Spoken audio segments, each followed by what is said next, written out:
Morning. Welcome to the City Council meeting for February 8th, 2020.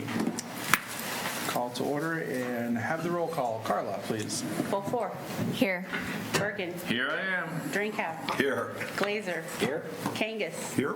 Rathe. Here. And Schneider. Here. Item C, approval of the agenda. February 8th, budget work study session agenda. Need a motion and a second. I'll move approval of the agenda. Second. Motion and second. Any discussion? Hearing none. All in favor say aye. Aye. Opposed, same sign. Motion carries. Item D, study session. Turn it over to you, James.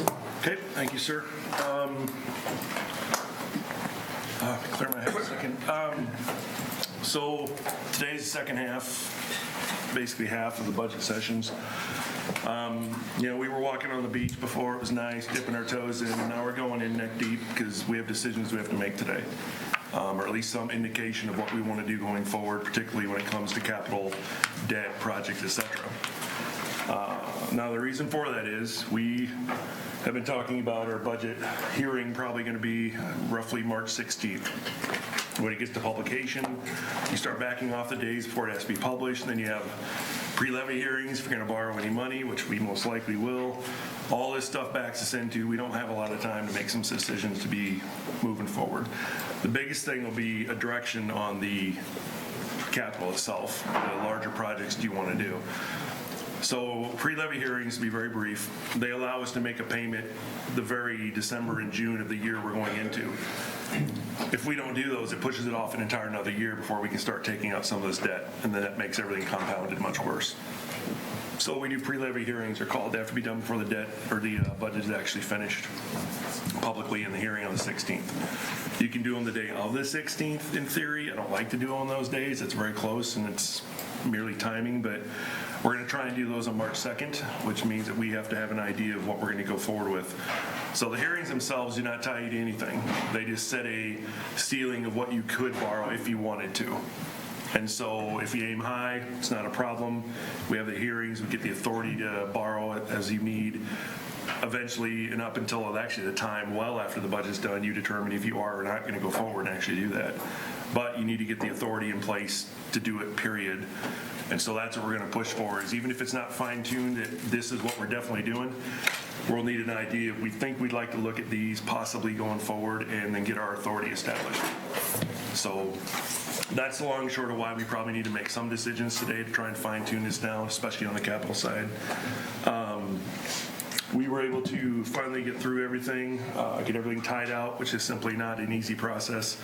There'll be other things I'm sure we've missed, bits and pieces here and there that we'll adjust accordingly. But for the most part, if you look at your tax summary sheet, you know, that wonderful neon green, not going to miss it, sheet in front of you.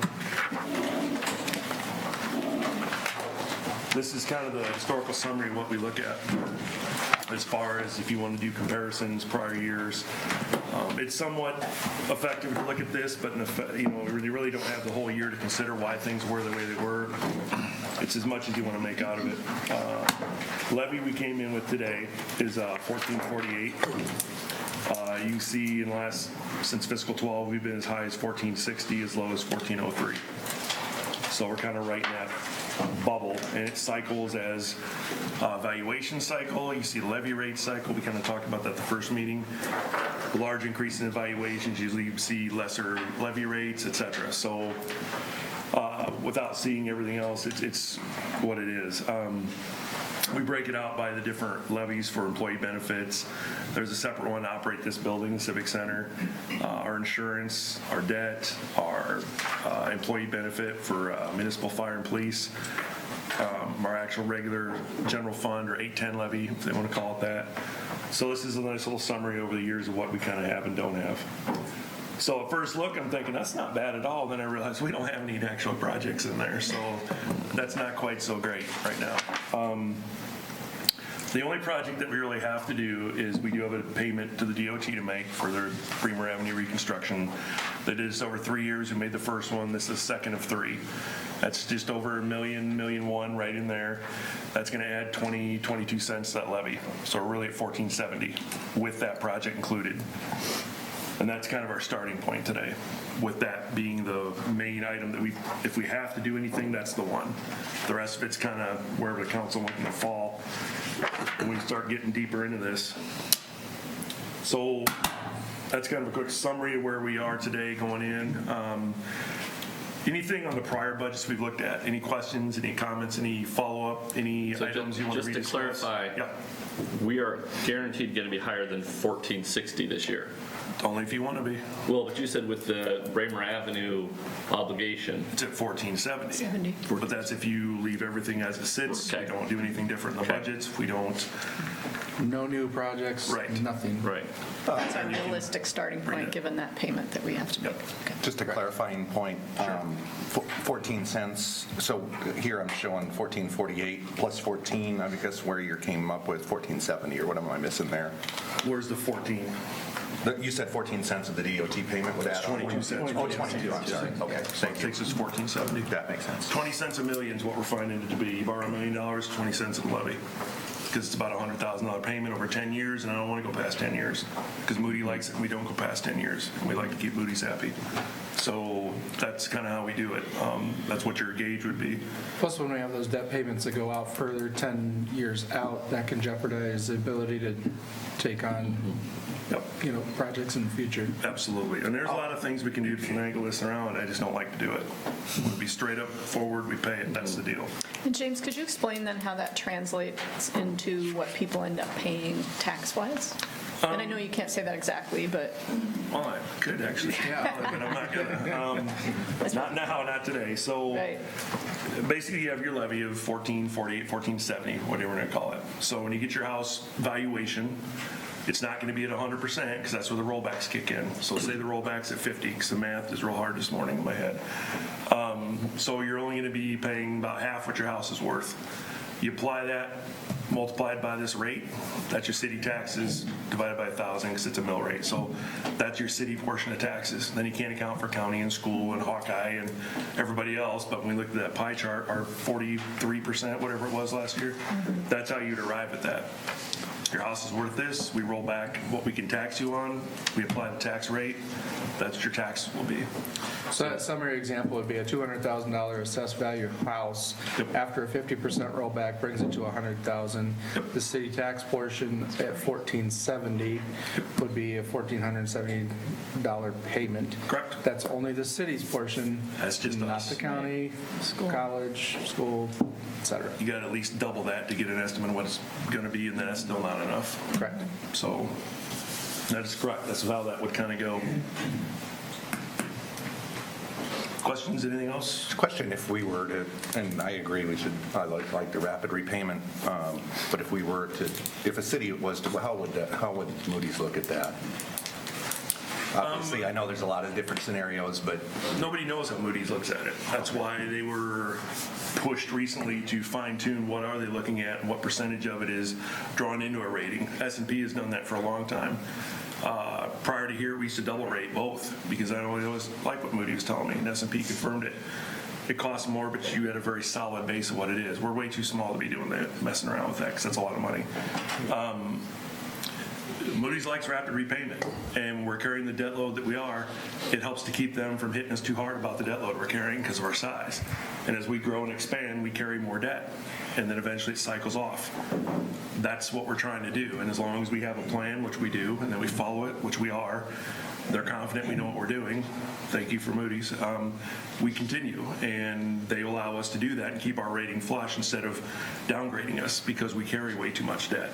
There's a good half dozen things that goes into the ratings, and even then, I still think it's a moving target. It changes every year for these guys.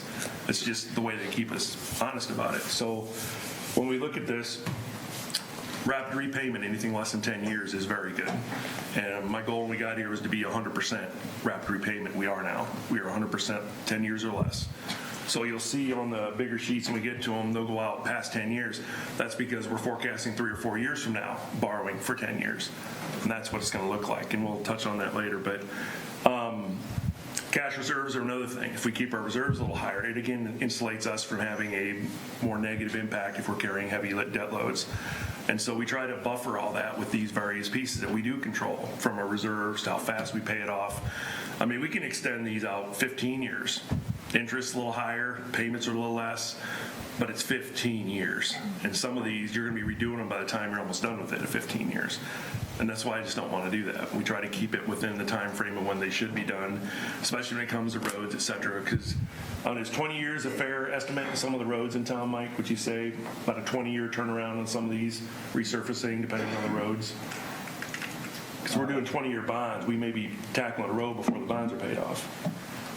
Yeah, when you look at reconstruction, you're going to get 20, well, let's say 25 years, and you do a resurfacing, and then in 20 years, another resurfacing, and then you're down to 15 years. We look at like a 75-year life cycle Okay. on a totally rebuilt road. You're going to have some rehab on the way. So if we're getting 20, 25 years out of a road, and we're doing a 20-year bond, we're barely getting it done, and we're doing it again. So we try to keep it as short as possible, because one, it's better interest. Two, again, it's better for us to turn off larger, cheap pieces of debt if we can, especially as aggressive as we're borrowing to keep our projects going, to keep them finishing. So, like I said, there's a bunch of ways to skin this if we want. It's just there's some that I don't like. And policy-wise, for me personally, I don't like to do it because it doesn't put us in the best financial health we could be in. And we want to keep that as much as possible. So we continue to keep our rating where it is, and eventually someday I hope to upgrade us, just not for a while once we carry this debt load like we are, as we have this aggressive project approach. So that's kind of a very long-winded answer, Mr. Schneider, we just like to keep it very compact if we can. It's best policy practice if possible. If I could do 7 years, I'd do that, but that's just not attainable. So what was our number last year then after we added on the debt?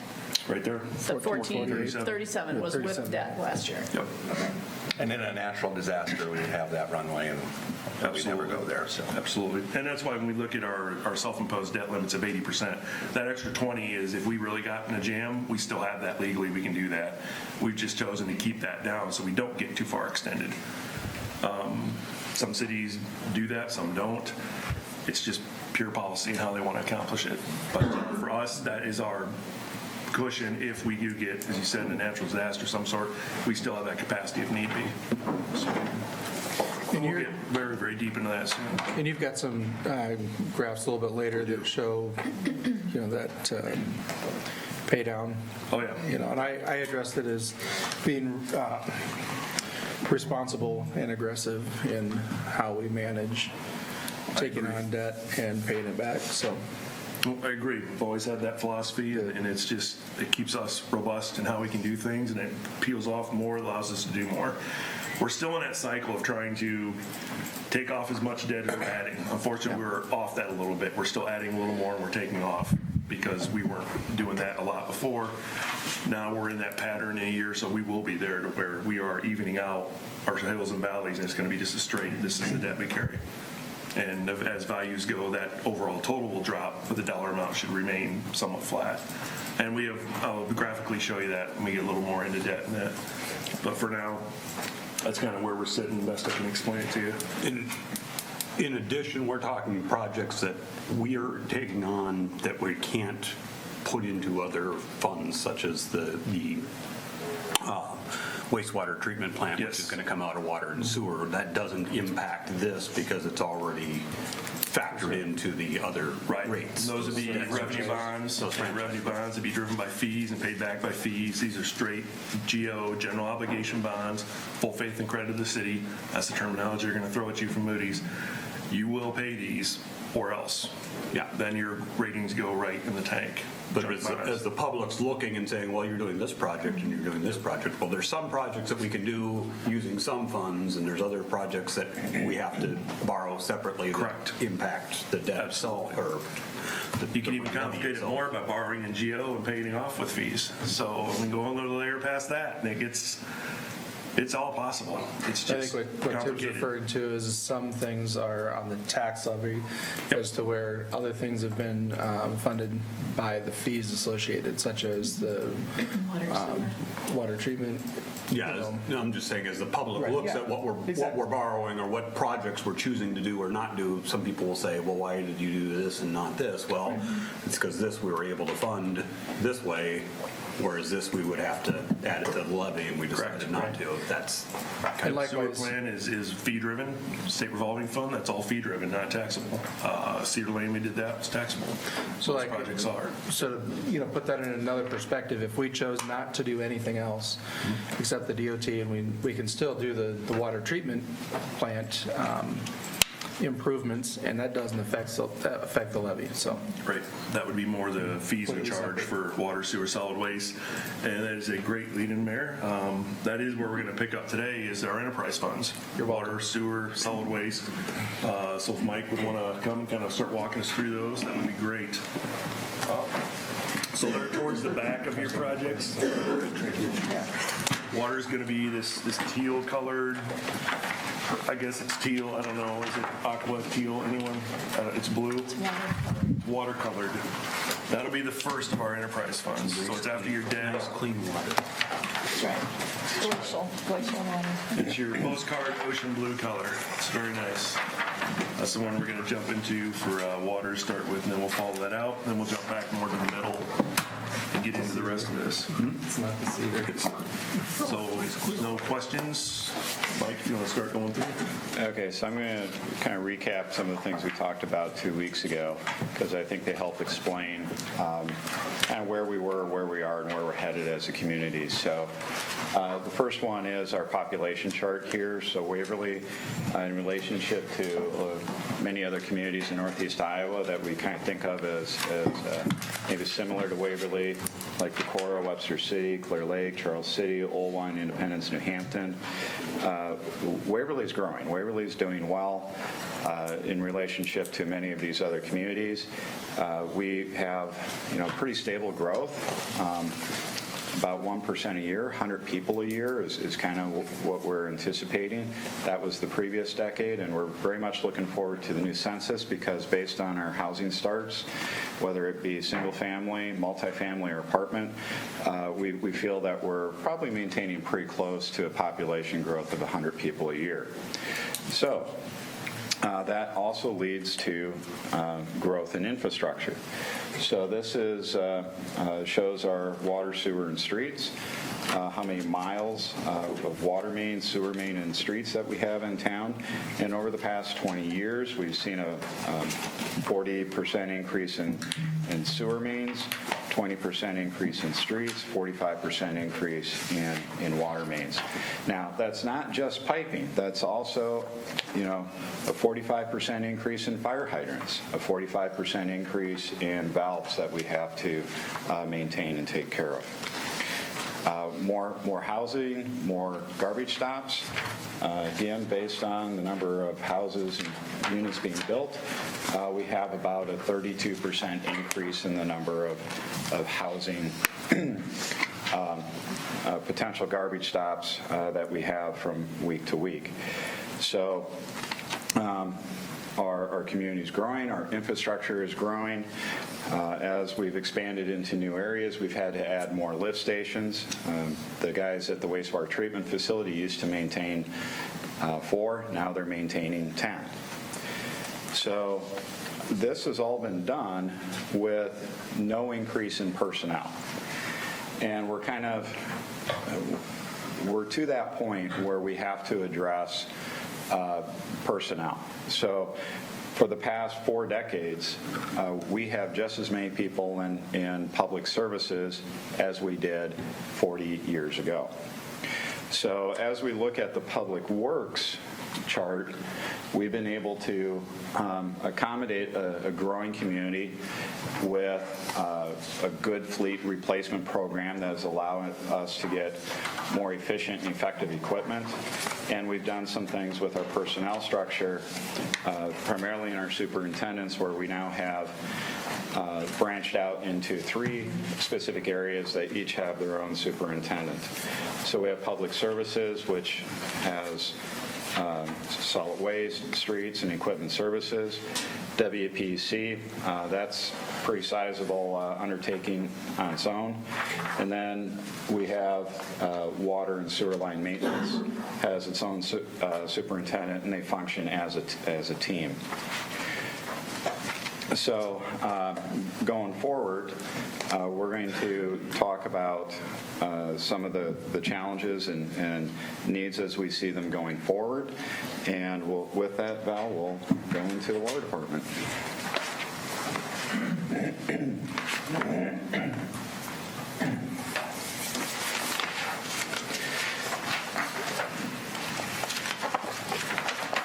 This is great to throw up and impossible to read, so for the public, kind of apologize for that, but that's what we've got to work with. Up on top, we have our revenues, and then down below, we're going to have our expenditures. And within the water department, we have 3 personnel. The superintendent, which is over water and sewer line maintenance, and then we have 2 water operators. This budget has in it the addition of a additional person that would be, for expense purposes, would be shared between water and sewer line maintenance. So when we talk about a 40-45% increase in infrastructure and a growing community, one of the things that we are required to do is locate underground utilities when there are excavations and diggings taking place. So that is taking up more and more time. We have 1 person that is dedicated to doing that as their primary job, and then they backfill and help out as needed. So we feel that we're to the point that we're this 5-person team under water and sewer line maintenance. We need to look at expanding that to 6 people.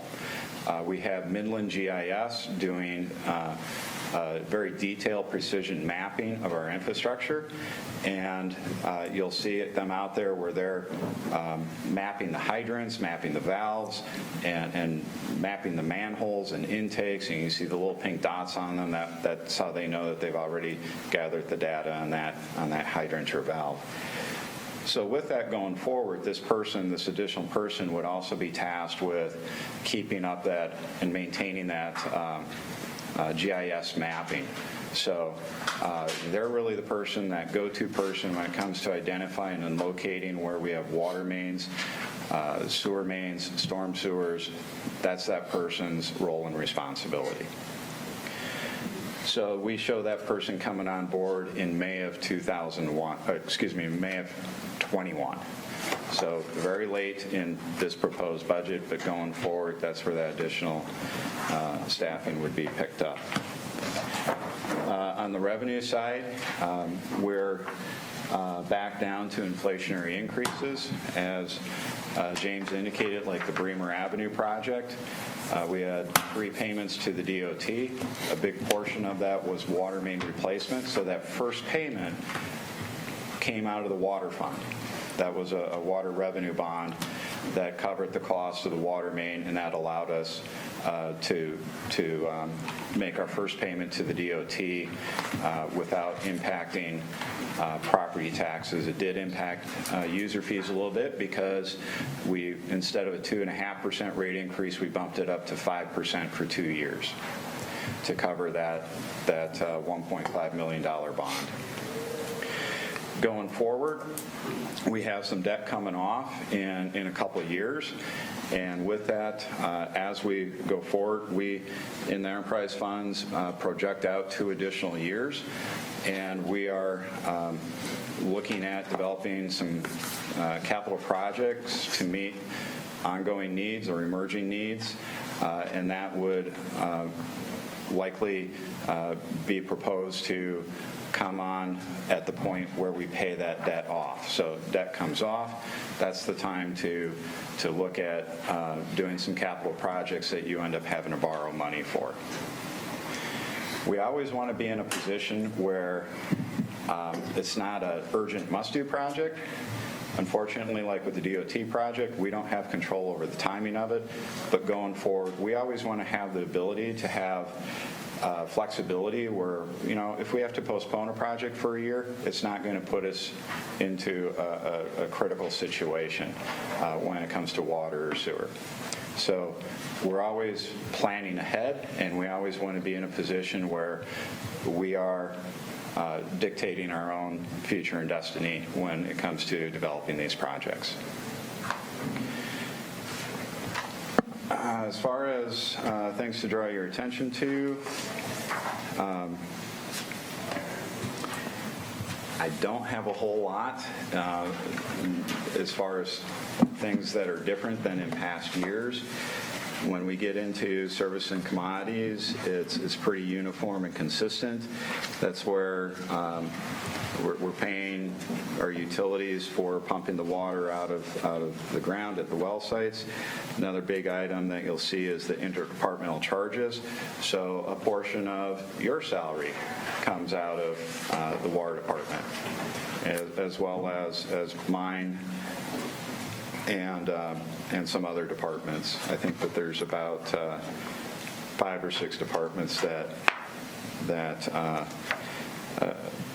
proportion some of their expenses to the water fund, sewer fund, and solid waste funds.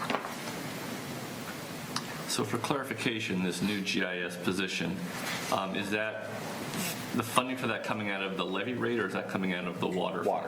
Water and sewer. Okay. And then on the chart, you had another operator being hired also? We have a retirement in Oh, December, okay. so this is a replacement position. We have a person that's been with the city for, I believe, 45 years. So we are budgeting for about 2 months of overlap.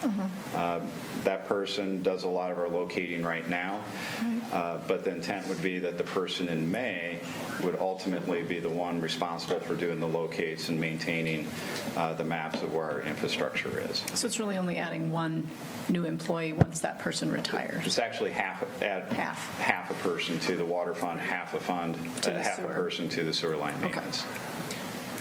Now, this person who's doing the GIS, they're half water, half sewer.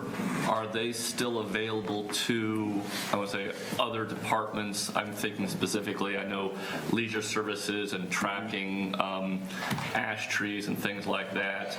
I know they're doing some geolocating. I know the cemetery has their own geolocation. To what extent is that data kind of merged with the GIS, and to what extent is the GIS person available to help them merge the data? Haven't really gotten to that level of discussion. We don't even know what, as far as the job description, how that'd be put together. But just with what they're doing, it's probably 70% of their time is going to be involved in locating utilities and keeping up just the infrastructure mapping within water, sewer, and storm. Within public services, there are other opportunities to start adding things. So inventories of our street signs, those types of things. So just within public services, if there's opportunity to do more things, map more things within GIS, we first look at public services with this employee. I think when you look at the overall need, the GIS, when Midland gets done with it, and we did the below ground, which is the core first, because that's where we're going to start, they'll have the ability through training to be able to pull the information, pull the data, so each department can do that. If there's another entire layer to add, we can try and see if we can learn that internally to do it, or Midland can do that for us as well, or migrate it in.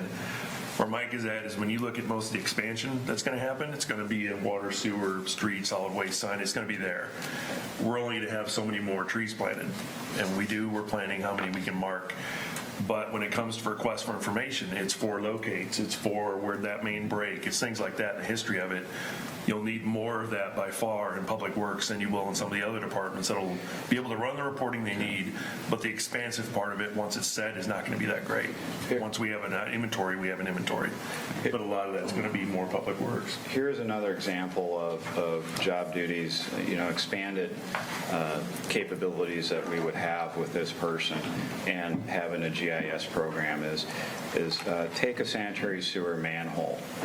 With a GIS program, you're able to create an attribute for that manhole. So you click on the manhole and it pulls up a box that shows you whatever you want to add. But what we'd be looking at is, when was that manhole last, what is it? Is it brick manhole, concrete manhole? How old is it? When was it last inspected? When was there maintenance work last done on it? Because our sewer line maintenance people should be working their way around the entire community in 7 years. So we have 7 different districts. Each year, they should be working in one district where they are cleaning sewer mains, televising sewer mains, inspecting manholes, and generating a report for that. And this is where this person would be able to take that information and put it right into the GIS mapping. So then once they go out onto a field, if they get called out from let's say there's a sanitary sewer backup, they can actually, from the field, web-based program, click on that sewer pipe, manhole to manhole, click on that pipe where they have that backup, see the last time it was inspected, see if they've had prior issues, tree roots or prior blockages, those types of things. Those are the potential abilities that we could develop. And so having someone that can have those skills and be able to manage that in-house is what we're looking for. It's just like your patient file at the doctor's office. Can tell you everything about it, what your health history on that manhole or that whatever is. I mean, to give it a perspective.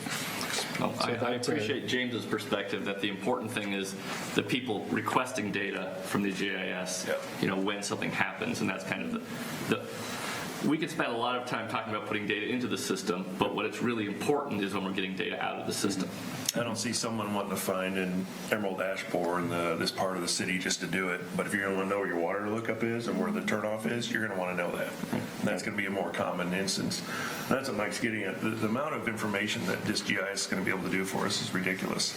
You can put video on every clip showing them jetting out the system. Photo of the patch that was just put in, and it'll peg it on the map.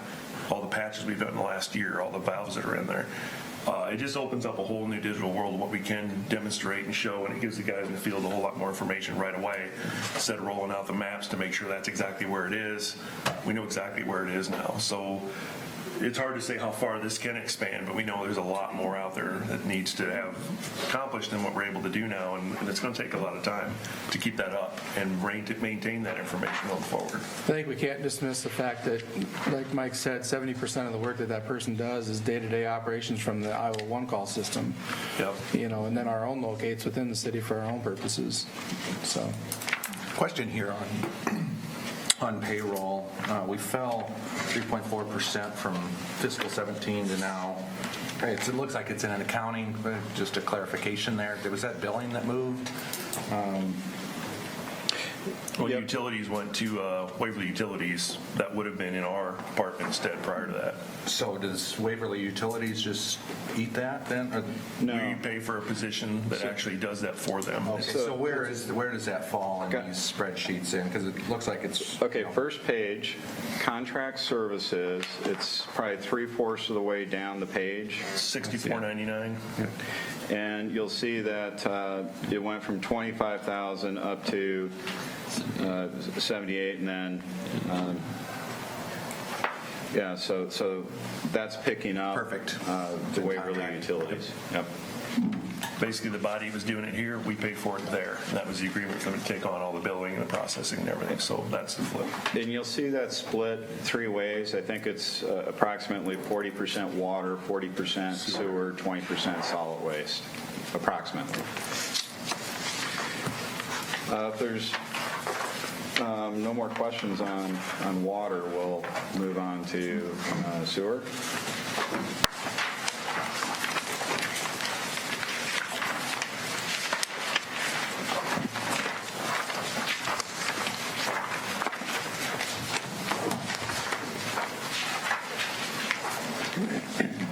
That's more of the pretty lime green WPC we're getting into. Just call it lime green and not be judgment.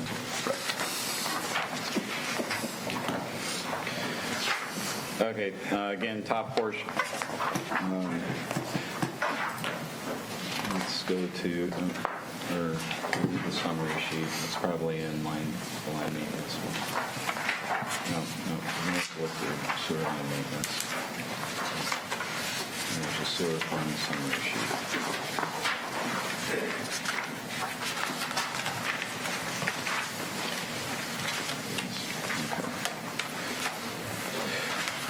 So if you go to the sewer line maintenance, that's where you find the sewer fund summary sheet that gives you your revenues.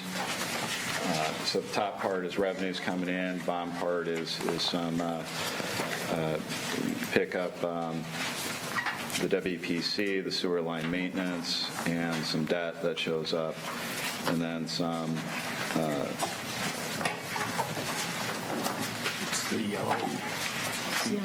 It's the super bright highlighter yellow color. First page of that, give me your summary. So on the revenue and rate side, I think we're into the fourth year of 5% rate increases, and this is in anticipation of the big wastewater treatment project. We're projecting that we may need a 10% rate increase in FY22, so it's not part of this budget.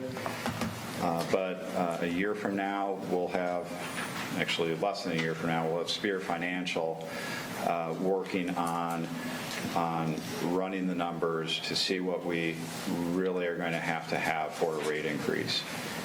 It may be less than that, maybe more than that, but that will be Spear Financial running the numbers to make sure that we are meeting the financial requirements in order to get the SRF loan for the construction work.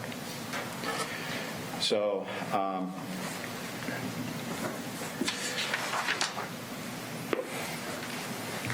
with this project, it is a change in how we treat our wastewater. We're going from type 3 treatment to type 4 treatment. There is more testing work involved, and we're to the point where we need to be adding a fourth full-time employee. So it is very common for a community of our size and the type of treatment that we're going to be doing, that you have a 4-person staff or more at your wastewater treatment facility. In addition to the wastewater treatment facility, these people are also tasked with maintaining all of our lift stations. It's all about mechanical systems and pumps. That's why they take care of the lift stations. Mike, what's the difference between the type 3 and type 4 systems? So the type 3 that we're using uses trickling filters, and we're going to what's known as an activated sludge treatment. The trickling filters are not able to meet limits for ammonia removal and some other things, and the activated sludge system does. So as technologies advance through the industry, the wastewater treatment industry, there are opportunities to remove more elements from that waste stream before it gets into the river. So I don't have, actually, we're going to spend just a couple minutes talking about the treatment facility. So this is our wastewater treatment plant right now. And so these two structures here are trickling filters. Here's the main building. So as the wastewater comes into the system, we have a primary clarifier, and what that does is anything that sinks or floats is skimmed off or removed. And then from there, it goes into the trickling filters, and this has, think of it like honeycomb. This it's a plastic media, and it's all about surface area. So each one of these towers has the equivalent of 1.2 million square feet of surface area inside that we're growing protozoa, bacteria, single-celled organisms. We're doing it in a controlled environment. The purpose of that is they feed off of the nutrients that are in the wastewater. I know what everyone's thinking, but it also includes Holy cow. pancake syrup, okay? You know, growing up, I think my kids had pancakes with their syrup rather than syrup with their pancakes, but that ends up going down the drain. Laundry detergent, soap, shampoo, anything that goes down the drain is ending up here.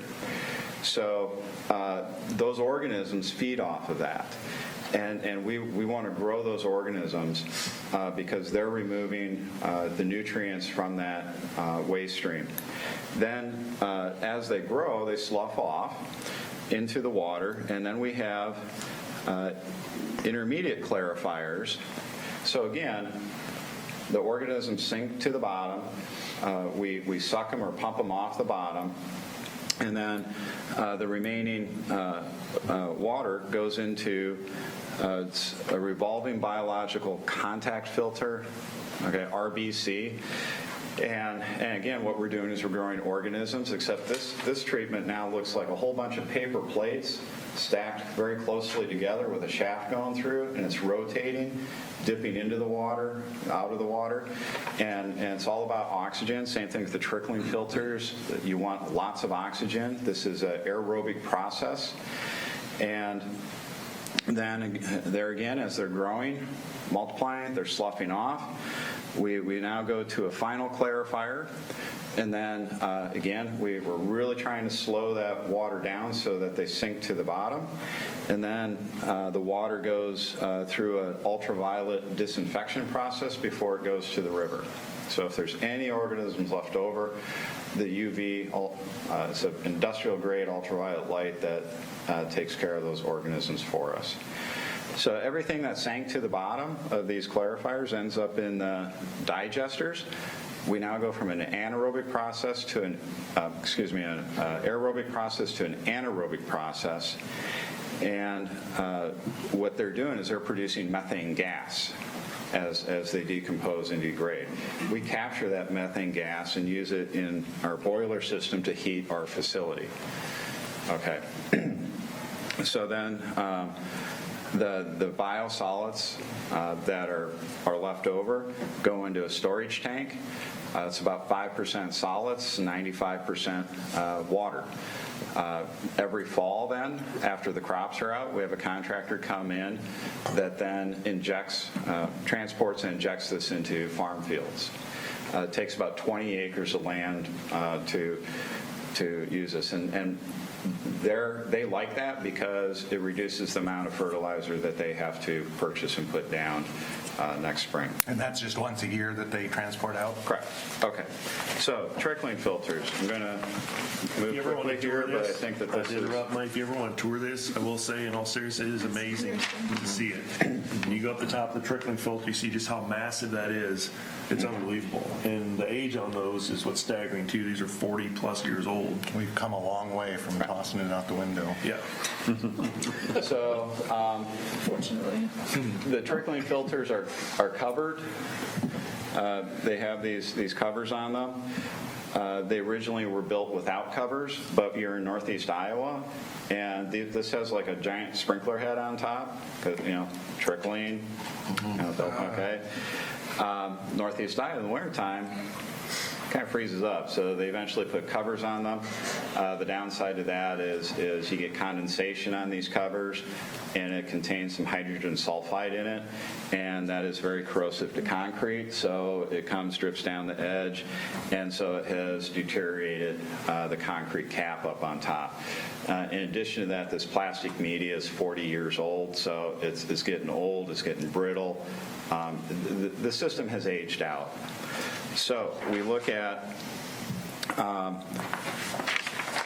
changing out the treatment system. So the question comes up, well, are you being forced to do this because the EPA is all over you on this? And no. No comment. We got 40 years out of this facility. We're going to have to replace it regardless, okay? But we're going to replace it with a better system that is better for the environment and doesn't cost the city any more than replacing it with trickling filters, okay? So we look at, we're in a pretty, when they sited this facility 40 years ago, there wasn't any development around it. It was out in the middle of a field. And,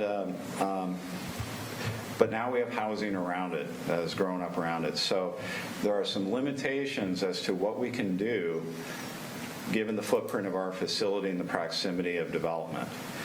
So this is our build site. This is where we can make improvements, where we can put this new treatment process. This is the limit that we have. Now, this is not a small piece, small structure treatment process that we have. So it's half the size of a football. It's just as long as a football, but half as wide. So it's 300 feet long, 80 feet wide, and so this is the location where it will fit. And what I want to point out to you on this is it goes right through an existing building. This is the sewer line maintenance building. This is where our large truck, the jet machine, is kept, along with portable pumps that we have and a lot of other equipment and supplies. This is a 3,500 square foot heated, insulated building that we're going to lose in April of 2001. Okay. 21.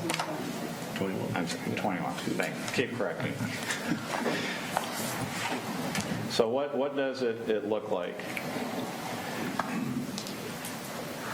It's not going to be towers above ground. This is at grade or below ground, and so you got the whole facility here. You can see the two trickling filters here. These are going to be removed after this oxidation ditch is built. And at the treatment facilities, you see two of everything. 2 trickling filters, 2 digesters, 2 clarifiers. You go inside the building, we got 2 boilers, 2 air compressors. That's because this facility runs 24 hours a day, every single day of the year. And you have to be able to take portions of it out of service to do maintenance and still keep the treatment process going.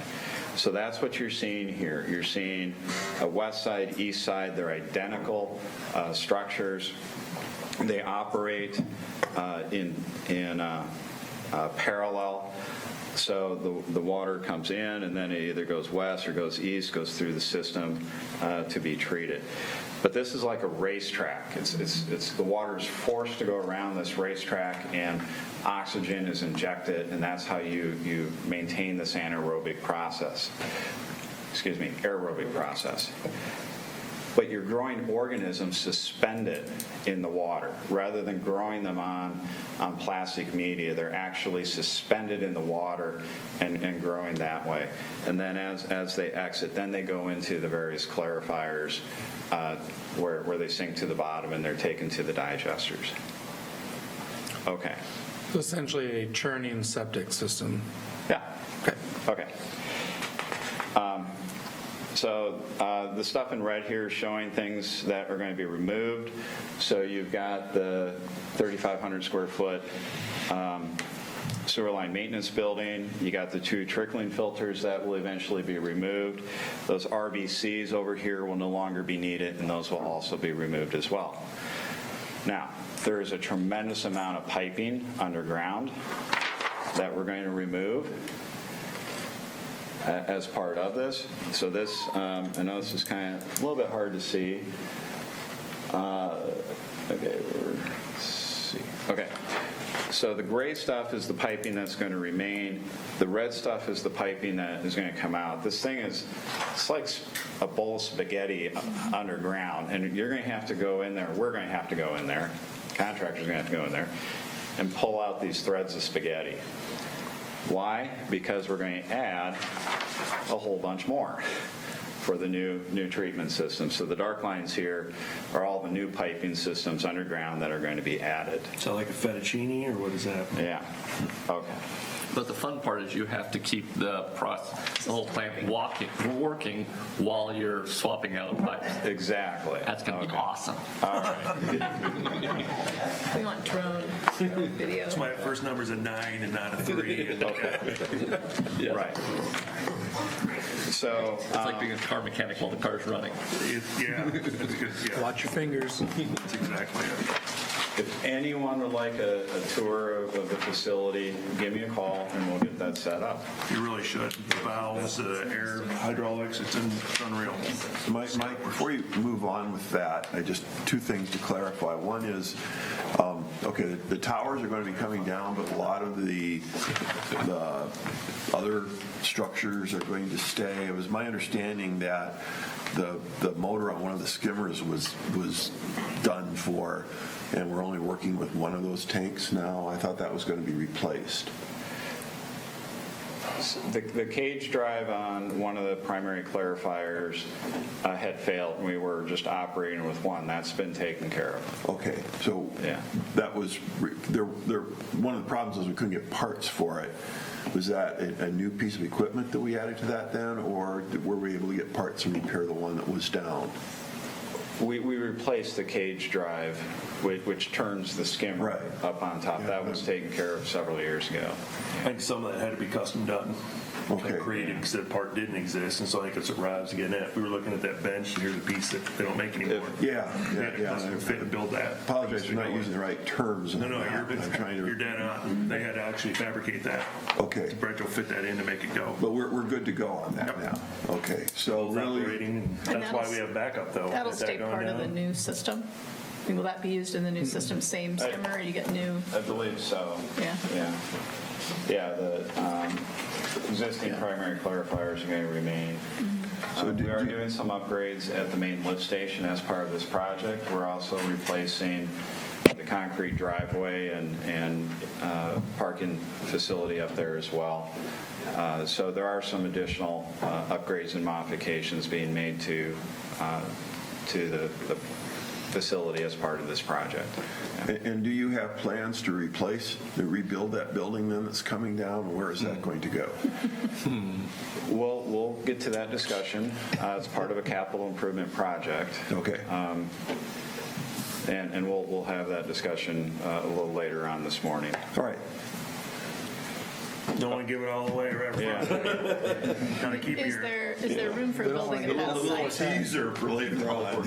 No, but I know at this site, is there room for a storage building? The pieces of the puzzle will fit together. It's an then it's going- efficiency thing. There would Yeah. be room for it, but it may not be the best efficient use of what we have. So we'll outline that when we get into the larger capital projects. We have an opportunity to basically take the same square footage of this building and package it with another project in a more appropriate location that would be right there with the line maintenance staff. So right now, line maintenance operates out of the building just south of City Hall here, right here. But they have a lot of their equipment and stuff at a satellite location. And so there are opportunities to pull things together. But we'll get to that. We didn't know this 5 years ago, that this building was going to have to come down. This was a more recent finding. We knew about it like 2 years ago. That was going to be potential issue. And I believe what dictated that was topography of the Well, facility to put that ditch in, right? The oxidation ditch in that location Right. is, because it's 300 feet Right, long, yeah. 80 feet wide. To look at, turn it the other way, you would still lose the building, and then it puts you right on the edge of where it drops off into the dog park. Yep. Okay, so does that inspire you to ask any questions? That's the major driving force, because it's going to drive staffing, it's going to drive rates because of it's a $9 million project. We're going to have to start paying it back. We've been able to do it in such a way that we make interest-only payments on our loan as construction continues.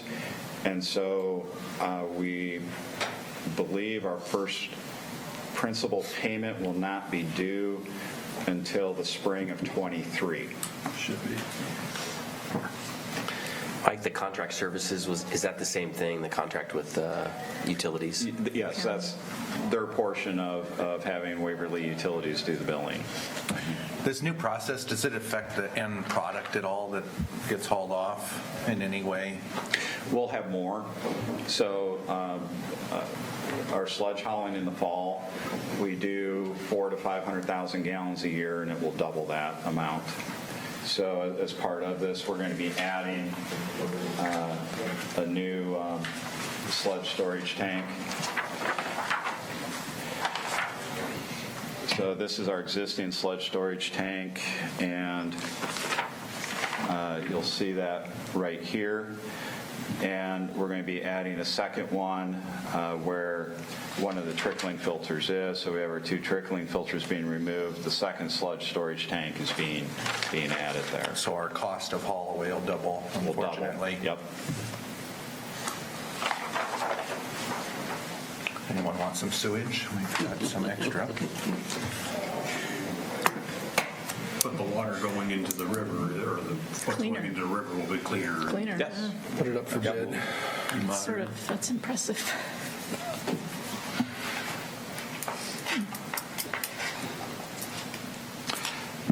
So this is WPC, the treatment facility, and then we'll go to sewer line maintenance.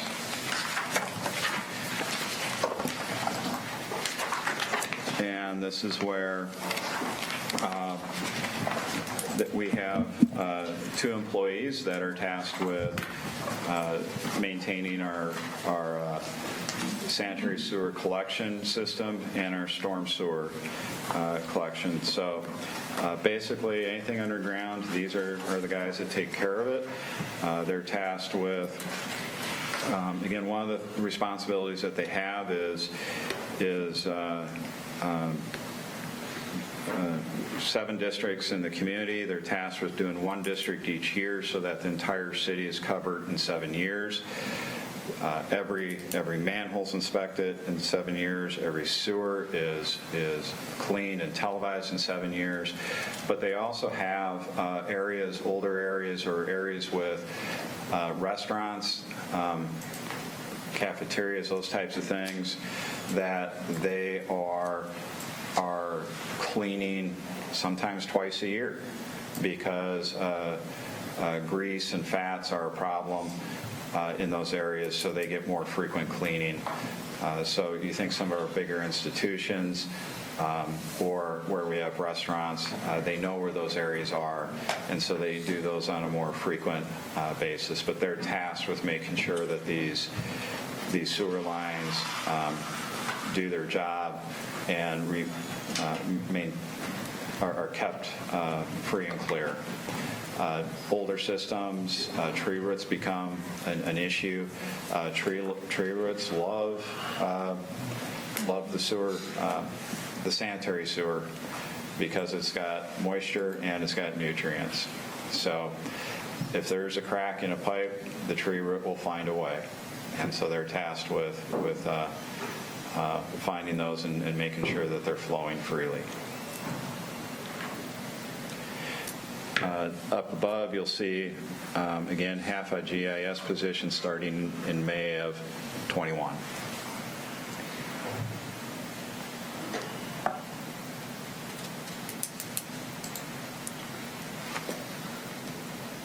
All right.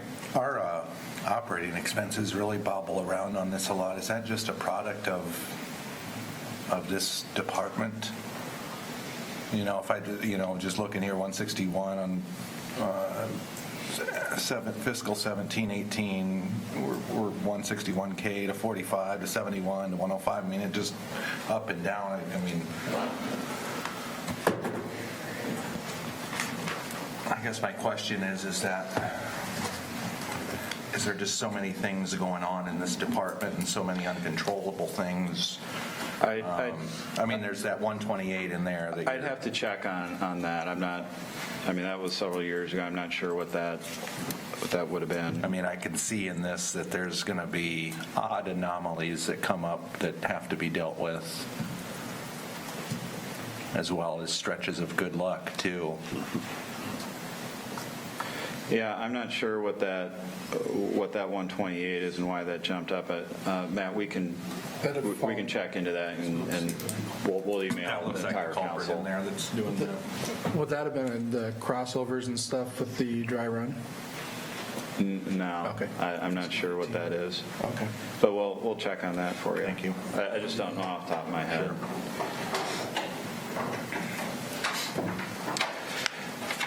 With that, we can go to solid waste.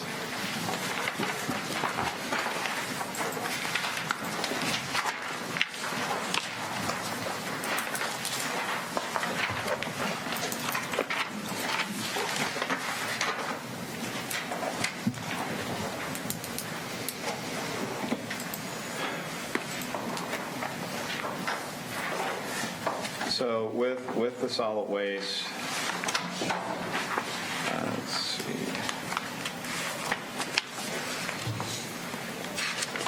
Things that I'd like to, this was from 2 weeks ago as well, is kind of bring to your attention everything that solid waste operations do. This is all part of this budget. You received this sheet a couple weeks ago.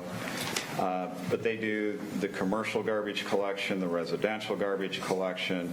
They run the recycling center. They do curbside recycling.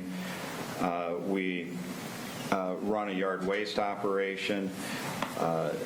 We do, if you want, we do leaf collection in the fall. So if you want to rake, rather than bagging leaves, rake them to the curb, we have a service for that. We do in the spring, we have a 2-week period where we do special collection, so bulk items. So if you have old furniture or I mean, we have a list, I don't know, like 200 different items. You got it, we'll find a way to take it. You'll pay a nominal fee, but you won't have any special pickup fee for having us collect that curbside. Otherwise, at the yard waste facility, we do have throughout the entire year, if there's appliances, old refrigerators, stoves, washer, dryer, you go buy one from Menards or the Home Depot, what do you do with the old one? Bring it on down, we'll take that. Again, there's a fee because we then have to dispose of that, but those are opportunities and services that we are providing right here in town. Dumpster rental, spring cleaning, or I say in the fall, you shipped your kid off to college. Now's the perfect time to clean out their room. We have a dumpster for that. So everything with solid waste, we have lots and lots of services that we are providing to the community. Okay, so we've been able to do that with pretty much inflationary rate increases of about 2.5% a year. The enterprise fund is in good financial condition. We hope to continue with that. through retirements and public services, people have moved around a little bit, and we have 5 relatively new employees within solid waste, but that does affect our personnel costs, and you'll see off to the right here that even though you think of cost of living of increase of 2.5% to 3%, we're showing 7% because these people are going through step increases. So if you're a first-year employee and now you're becoming a second-year employee, in addition to a cost of living adjustment, there is also a step increase because you are becoming more knowledgeable, more skilled at your position. So throughout the entire city, we have 5 pay steps that most all employees work through. So lots of new employees in solid waste, doing a great job, learning the community, learning the system, being cross-trained in streets to help with snow removal in the wintertime. And so we are seeing these higher personnel costs because of those step increases.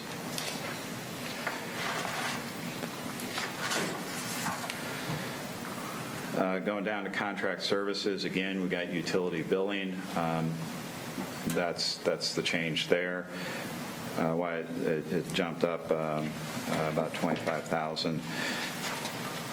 The other thing I want to point out is going forward on the second page here, we're getting to the point where some of our garbage trucks are nearing the end of their life cycle for us. And so we need to be very mindful of that going forward, like in the second and third year, that we need to start, again, being mindful and preparing for the fact that we may have 3 to 4 vehicles that are going to need to be replaced. And so even after trade-in, we're looking at expenditures of upwards of $200,000 for each vehicle. So, we're just very mindful of making sure that we either have funds set aside or that, as is shown here, we actually had to take out a loan for the last round of vehicles that we had to buy, and that is accounted for in this budget going forward. So again, we're pretty confident that we can continue with inflationary rate increases and maintain our operations in good financial condition. Now, what I would like to point out is we want everyone to pay their fair share. So if on the radio you hear me talk about we get into holidays or whether it's Thanksgiving or Christmas or New Year's or the Super Bowl or March Madness or graduations, parties, okay, if you're going to have that extra garbage, you need to buy a garbage sticker. And those can be obtained from like Hy-Vee, Fairway, Casey's. I think 2 of the 3 Quick Stars have them. You can get them right here at City Hall because this is what we're encountering. This was just this past Thursday. So I like the emojis. yeah. So these are situations where you need to have that extra. You need to go out and get that $2 garbage sticker, and we want everyone to pay their fair share. And if we do that, then we can continue with just year-to-year inflationary increases. That first one closed when I said it out there, I swear to God. Yeah. It was the neighbor. Somebody moved that brake and all of a sudden. So in these situations, what are our garbage people instructed to do? They're not just going to drive by. Okay. They're going to get out of the vehicle and they're going to take this bag off. They'll then empty the container and put this bag back in the container, and they'll tag the container with a note that explains why, that they had excessive garbage that wasn't properly stickered with extra. You know why I'm talking about that garbage sticker. Okay. Now, So, quick drive through this neighborhood, we had 7 like this. So this was like 7 out of 100. Okay. We did have one that did it correctly. Okay, so I know it's a little tough to see, but we're happy because they did it just the way we'd like them to do it, and they had that $2 garbage sticker that they had purchased, and they wrapped it around. You can just stick it right on there, or you can fold it around the neck there. So did they get a happy note? Did they leave them a thank you note or not? So, And rewarding positive behavior? but you start thinking, okay, if this was 100, or if we had 7 of these in 100, okay, well, we do about 500 stops a day. So if it's 7%, that'd be 35 a day. We'd be losing $70 in revenue a day. That's $350 a week. That's between $15,000 and $20,000 a year. And so we again, we're mindful of this. And The concerning thing I see here, I mean, that's 7, the driver has to stop and get out, and what a drain on efficiency. Have we looked at, can we just, okay, 12, 13, Charlene, you're getting a $3 charge or whatever it is. I'm sure the public won't like that, but I think on the larger view, that efficiency makes a lot of sense. We can't be stopping trucks. Yep, so we've had this discussion, and at that point, people stopped buying stickers. And so instead of 7, they're like, well, I just don't have to buy any stickers anymore. They'll just bill me. Yeah, they'll just bill me, okay. You gotta write it down every time they... And then we're going to be dealing with issues, well, I didn't think it was enough that I'd get billed. The lid was only up that much versus this much. Right. So it's a no. And Got to get out there with a ruler and measure how much the. I know, and honestly, if they can go out there and it's a bunch of wrapping paper and they can just put their hand on it, it goes down. Okay, we don't want to be garbage cops, but we do have to have some enforcement on this. Mike, is this the largest industry standard container that you can get? I'm just thinking if there's a larger one, then you could charge a larger fee for a larger container for those folks that have more garbage. Right. So we do have some in-home businesses. And so if they're in need of a larger container, more than a 65-gallon container, we do give them the option of a 95-gallon container. So can residents do that as well, or is it just businesses? If we have just a family of 4 that needs a 95-gallon container, we're probably going to ask why. But we do know that 65 should take care of, I think, most every family. But folks do have the option if they just don't want to get the garbage tag and they have a lot of garbage regularly, they could do that? Absolutely. So we have 3 different options for residential customers. We have the 35-gallon container. So think of this one here with a yellow lid. So if it has a yellow lid, they can put it out on the recycling week. So if they match up with the recycling week, it's basically every other week. That's what they're paying for. Now, again, if they have a family gathering, something, they have extra garbage, they can put it out and have a tagged bag, and we'll collect it. You can put a tag on the yellow. You could put the yellow lid out there with a tag on it on the off week. Correct. Yeah. Yes. Yep. Or the 2 standards are, this is like a 35-gallon container, or you have the choice of a 65-gallon container. Okay.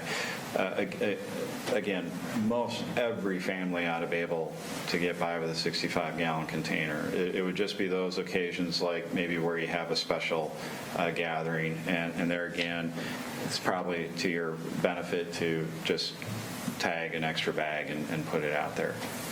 Okay. And we're not looking at, if you have like kitchen garbage bags, if you have like 2 extra kitchen garbage bags, you can get a larger black one and fit both of them in there, because what we're looking at is not 17 gallons, we're looking at 35 gallons. That's what you're paying for, is a 35-gallon bag of extra garbage. Just keep it under 50 pounds. We want to be able to lift it. Okay. Another thing I want to talk about with solid waste is our community is growing, but it's not growing equally throughout the city. I think this route map has been unchanged since 1980. Okay. I'm not aware of it having changed. It has not changed since I've been here in 23 years. But what we're finding is that it's not an equal distribution of time each day. So what we looked at is, do we want to look at changing these boundaries based on the number of stops or based on how long it takes to run the route? We're looking at how long does it take to run the route.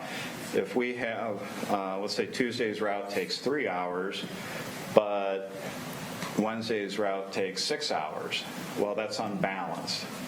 And so what we're doing right now is we're doing a study to determine, on average, how long does it take our staff to run the Monday route, Tuesday route, to run each day of the week.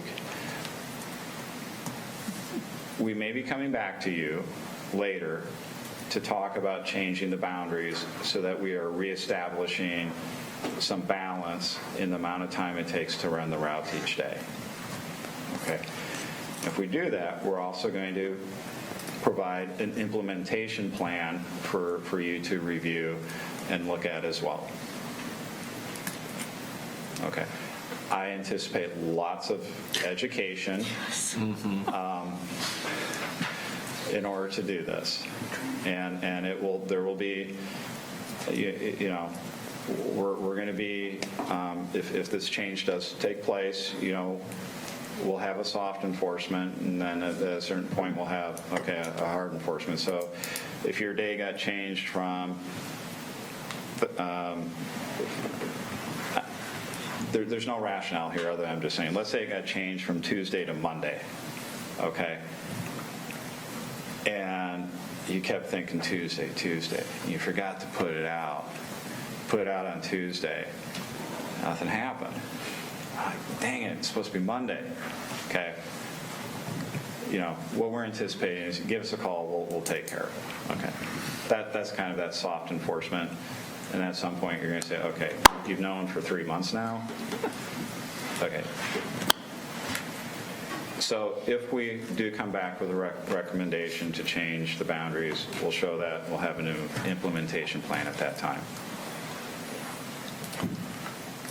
Okay? I would imagine there was a significant shift in the amount of time it took when the public services building moved, like where the home base was.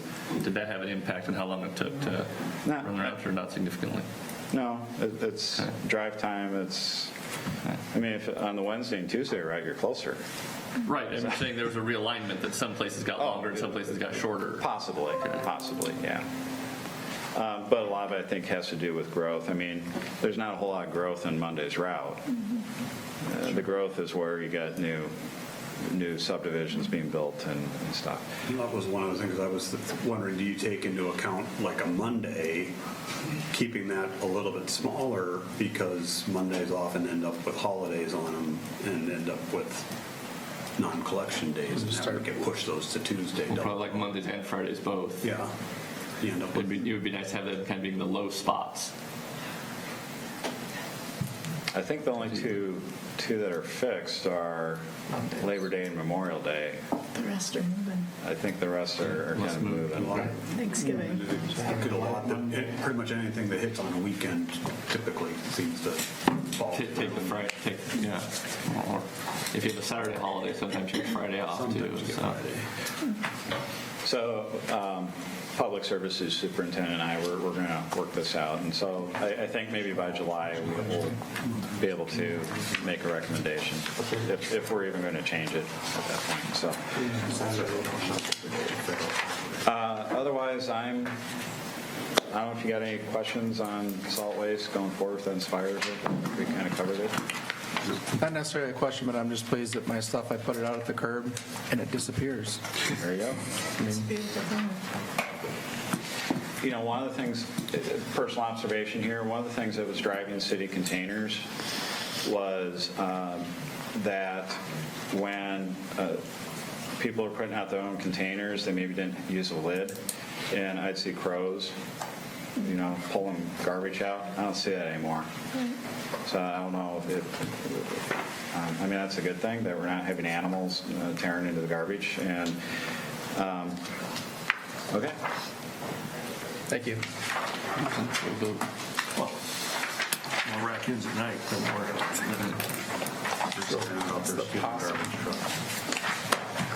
All right, so that's our enterprise funds. Now we're going to jump back to the middle-ish. We left off with health and social services. So we're going to jump into the Unified TIF next, to the gray paper, I guess you'd call it. That's gray. It's the middle end.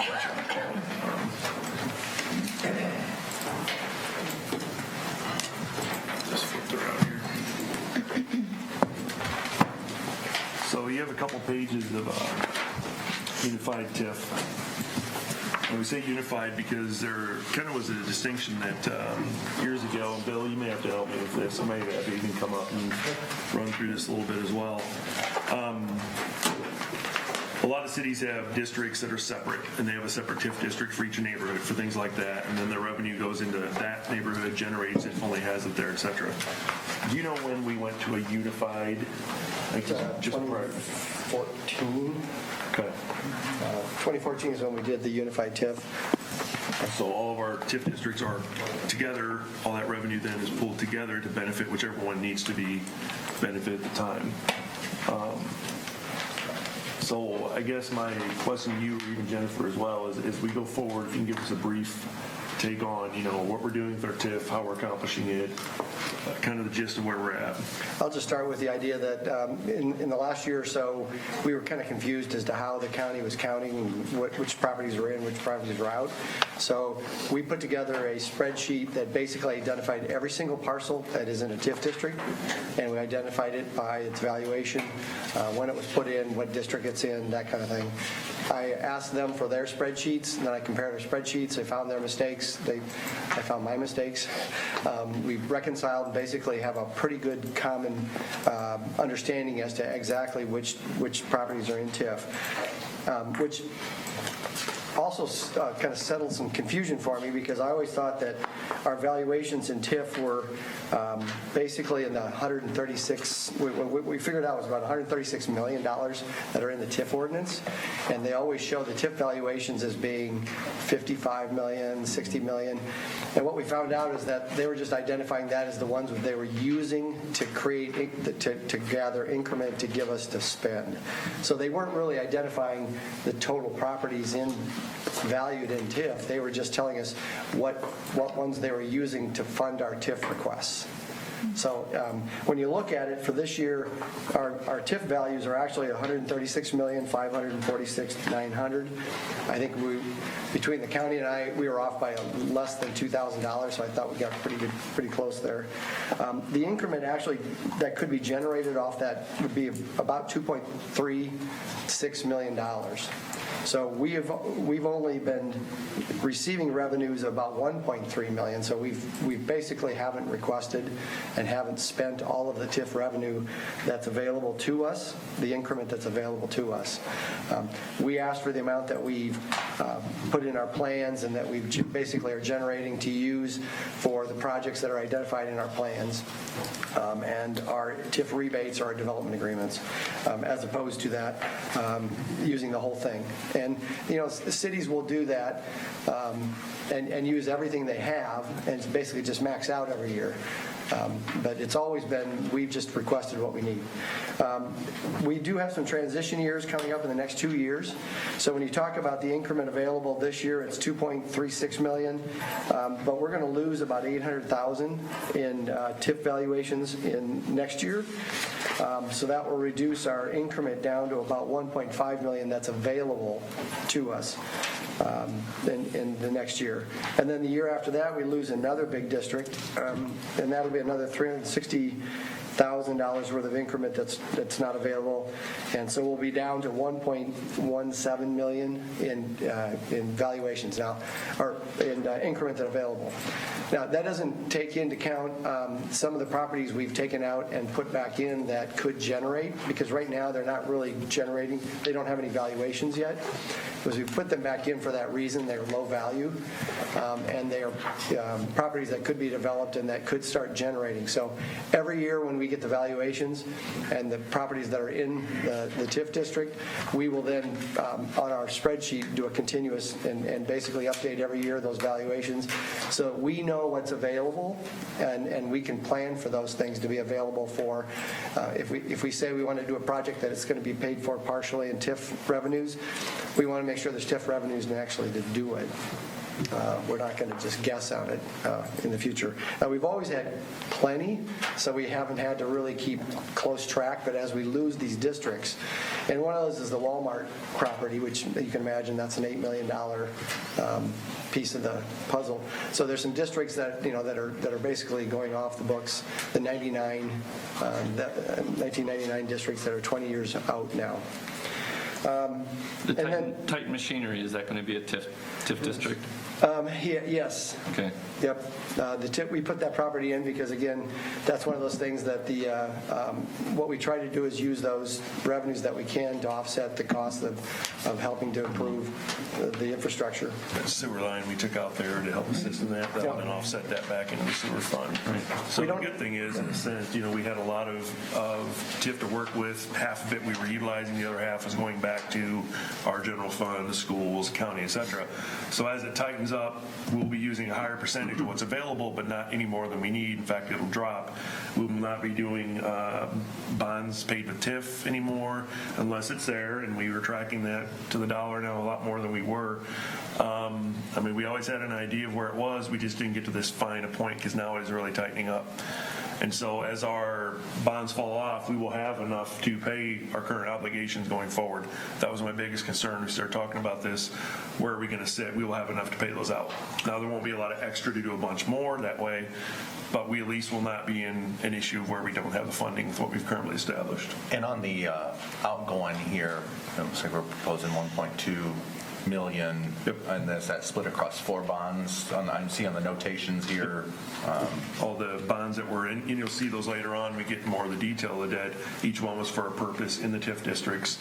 And so when those fall off, those payments fall off, it'll lessen and lessen. And each one of those is marked when we get to it? Okay. Absolutely. Big bold letters, TIF or STIF, and then sales tax increment. I think we've just got, the hotel and the facade rebates. Sure, I was just going to falling off. I was just going to summarize that. The Carmi's got 2 years left after this, this year and next year. The Cobblestone has, the tax TIF has this year and next year. And then the hotel motel tax, which is a different fund. That's not the TIF, but it has 2.5 years left. The one that we have outstanding, there's 2 actually that are outstanding. The theater commitment that we made, which we're going to have to adjust because we anticipated that starting sooner, so we're going to have to go back and amend the starting date of that. Right. And it was put into TIF, and so we only, it was an 18-year commitment so that we would use their increment specifically. So we would add increment through their valuation increase, and they would capture that particular increment, and it's limited to whatever increment is generated off that. So we're doing it per year, but it can't go over what we actually collect from that taxpayer. The historic loss ended up being, started out to be a fairly significant TIF rebate, but the way they did their valuations, we are paying no rebate. So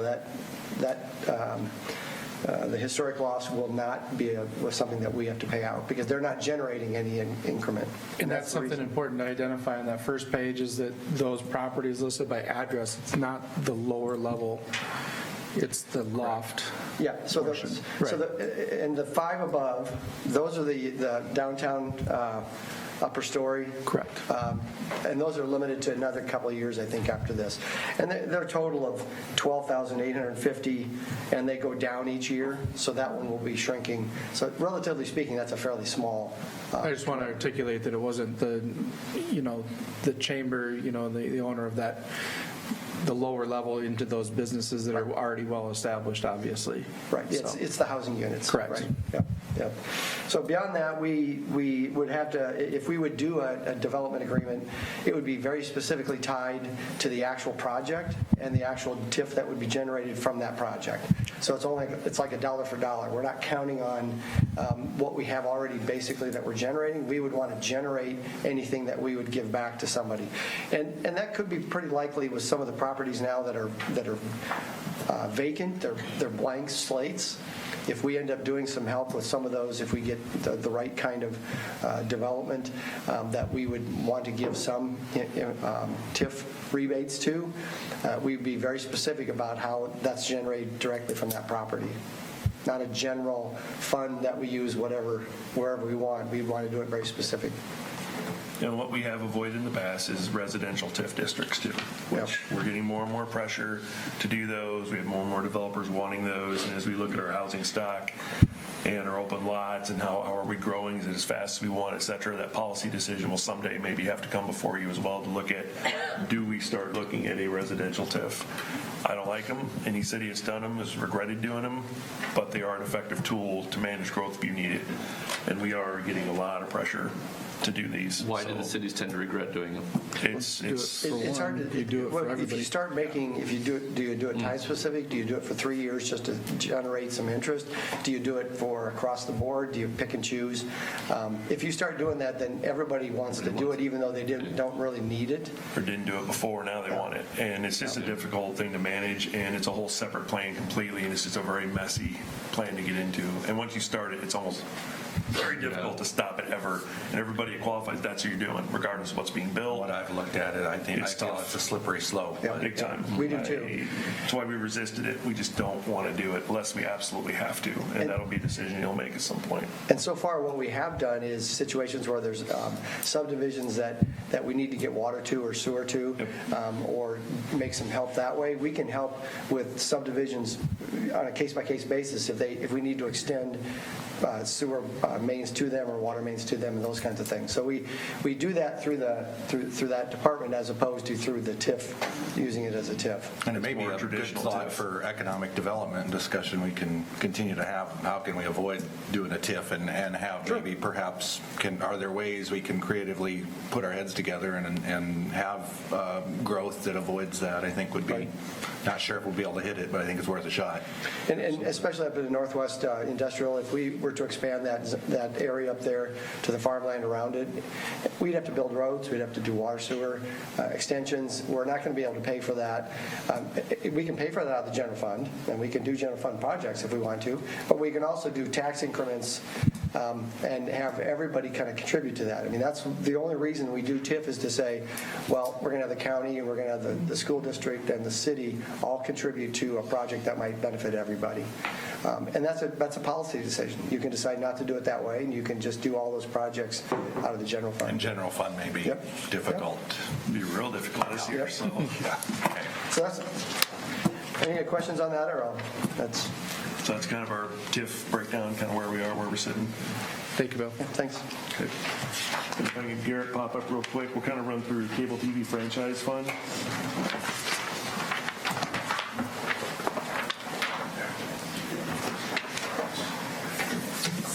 Good morning. Good morning. Cable TV franchise fund, basically what that is what is televising our meetings today, our council meeting, planning and zoning commission meetings are televised along with 2 library board meetings per year and then up to 4 Waverly utility board meetings per year. As you look down at the expenses, we have that what's called the Tightrope contract. That is actually, Tightrope is the company that we purchased the Cablecast server from. And so what that contract there is just a what's called a silver assurance plan. It updates the server, keeps us up to date, basically is what happens. The contract services, that is the amount of money that we pay to Wartburg each year for, they're the ones who take care of recording all of this and then putting that out. So that's what that is. And then YouTube streaming is pretty self-explanatory. That's what we use there. And then the Spinutech contract is our web page hosting.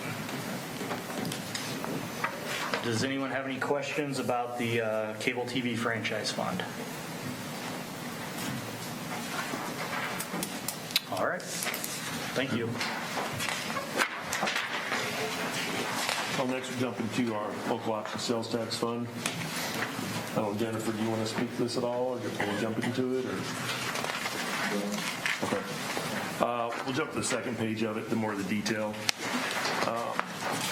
Local option sales tax, your 1% tax, has very limited utilization based on the vote that was taken years ago to extend it.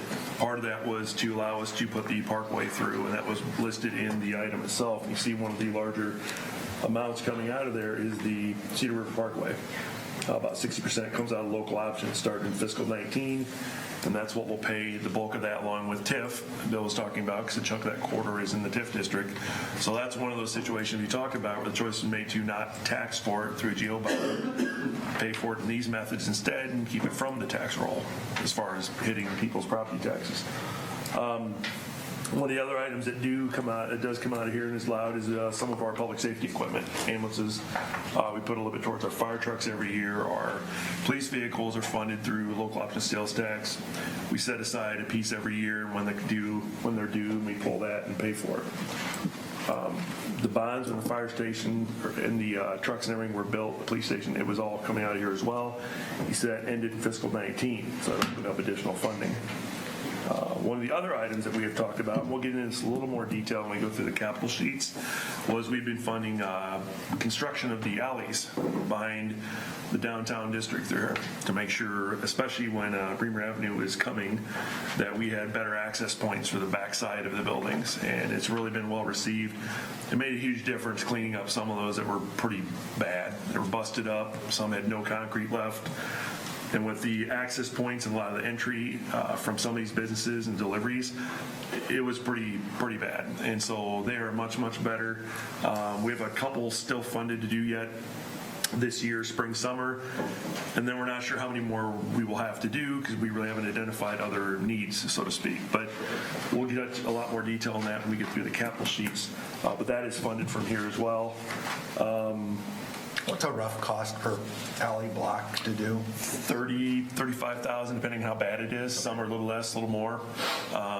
We've kind of had a range just depending on width and what the block is. But we've done, I'm trying to think, I'm going to say 3 or 4 now. I know we've done, you know, help me in the location, Mike. We did the block behind East Bremer Diner. That was one of the first ones. We've done the block behind Rod, where your business is. That was a challenging one. Find a little hidden fuel tank there. Whoops, I had to take care of that. Surprise. Yep. Yeah, so I think those are the 3 we've done. We still have 2 more planned to finish out. I think the one is just down from you. It's next to it. And then when we get the, depending on what happens with the Spon and Rose building, that'll be addressed as well. But we're about done with sidewalks and back alleys that need to be reconditioned. Most of the others are in pretty good shape yet. We can address those as we go forward, but that's kind of been the gist of that. Really helps a lot. Snow removal a whole lot better now too. That was pretty tough for a while when it was the gravel and it's just not good. We also pay for seal coating out of here. We've been kind of amping that up a little bit as our road use tax has been kind of dwindling a little bit. Hopefully if the census comes in like we predict and we have a little more road use tax, we'll be able to either lessen that or maintain it at a flat level instead of doing the increase. We do a little curb and gutter, storm drainage. All those things are kind of part of what was allowed to come out of there when the vote was taken a few years ago to extend it for 20 years.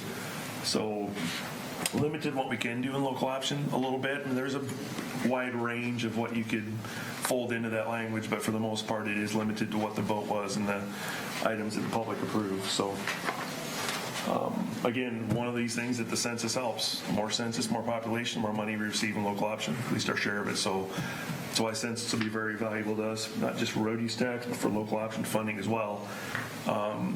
So we can keep doing things that we need to, whether it be for public safety or our street projects. So this was used for the Adams Parkway.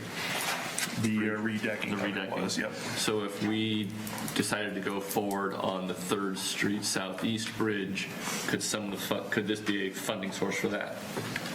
There's not a lot left based Right. on where we do the parkway. It's potentially possible. I'd have to relook the language, but I think it should be. I'd want to confirm that before we went that route. But yeah, there's just not a whole lot left, unfortunately. At the end of the day. We carry a balance of $200,000 to $400,000 in there maximum. At one point, we were negative slightly. We had a lot more early on. It's just not something we put a lot of money away for towards. We try to utilize this to do the best we can for the projects we have. James, I've got a question. Yep. I thought local option sales tax was the 1% sales tax additional, but you just mentioned something that we would get that is dependent on what our census numbers are? It's how it's broken down in a sense. Not necessarily sense, I should say, but when we have more people, more shopping, more in this area, I guess I made that correlation. Okay, but it's not the same as like the road use tax. It's not a direct relation to that, but as we continue to grow, we should then have more of a share. Gotcha. That's how I see it on more of the retail piece. I mean, really, as a community, we could, it wouldn't get solved in a meeting, but over 10 years, as a community, we could decide to grow our sales tax base by just sheer force and focus. And something for council to think about, because I think it goes back to we were talking here just a minute ago, TIF, et cetera. If we want to start to utilize that and really utilize it, we could grow exponentially faster. I mean, it looks, just rough math here, looks like we've up 16% over 10 years, and I think we can capture more. It depends on policy-wise if you really want to go down that road, because once we open it up, when you shut it off, because then we have to increase infrastructure, and it's a slippery slope, as you said earlier, and it is, especially when you start to intentionally grow that hard. How far and how fast do you want to go and how quick? We've been very consistent and very deliberate in how we've grown over year. That's kept us from getting some of the pitfalls that some of the larger areas have grown so fast from, whether it be, again, infrastructure. It's not cheap. Infrastructure is extremely expensive. And to have the ability, which we're going to see later, we're pretty tight now, to have the ability to utilize that and pay for it and recoup it be very difficult. But at some point in time, yeah, it's a discussion we may need to have. So that is local option sales tax. If you have any questions, the language itself is attached, when it was approved, what it was used for, sample ballot. Otherwise, we'll jump into hotel motel tax. Most of this comes from, again, the rebates Bill discussed. Part of that comes out of the cobblestone and some of the agreement that was built. Next fiscal year, past the one we're building is the last one for that payment, so that then goes away. We have the chamber contribution in here, and we have members of the chamber here that I'll speak to in just a minute. A little bit of contract services. We do holiday lights out of here. We have a slight transfer to the pro shop, and that's kind of what our hotel motel tax goes towards. Not a huge fund, but it does some important things. And then the page after is where you see the rebate schedule for the cobblestone and any other kind of the history of where that is.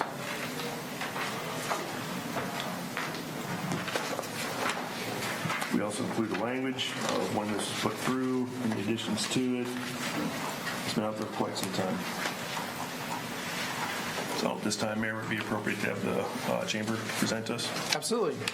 Thank you, sir. If you would.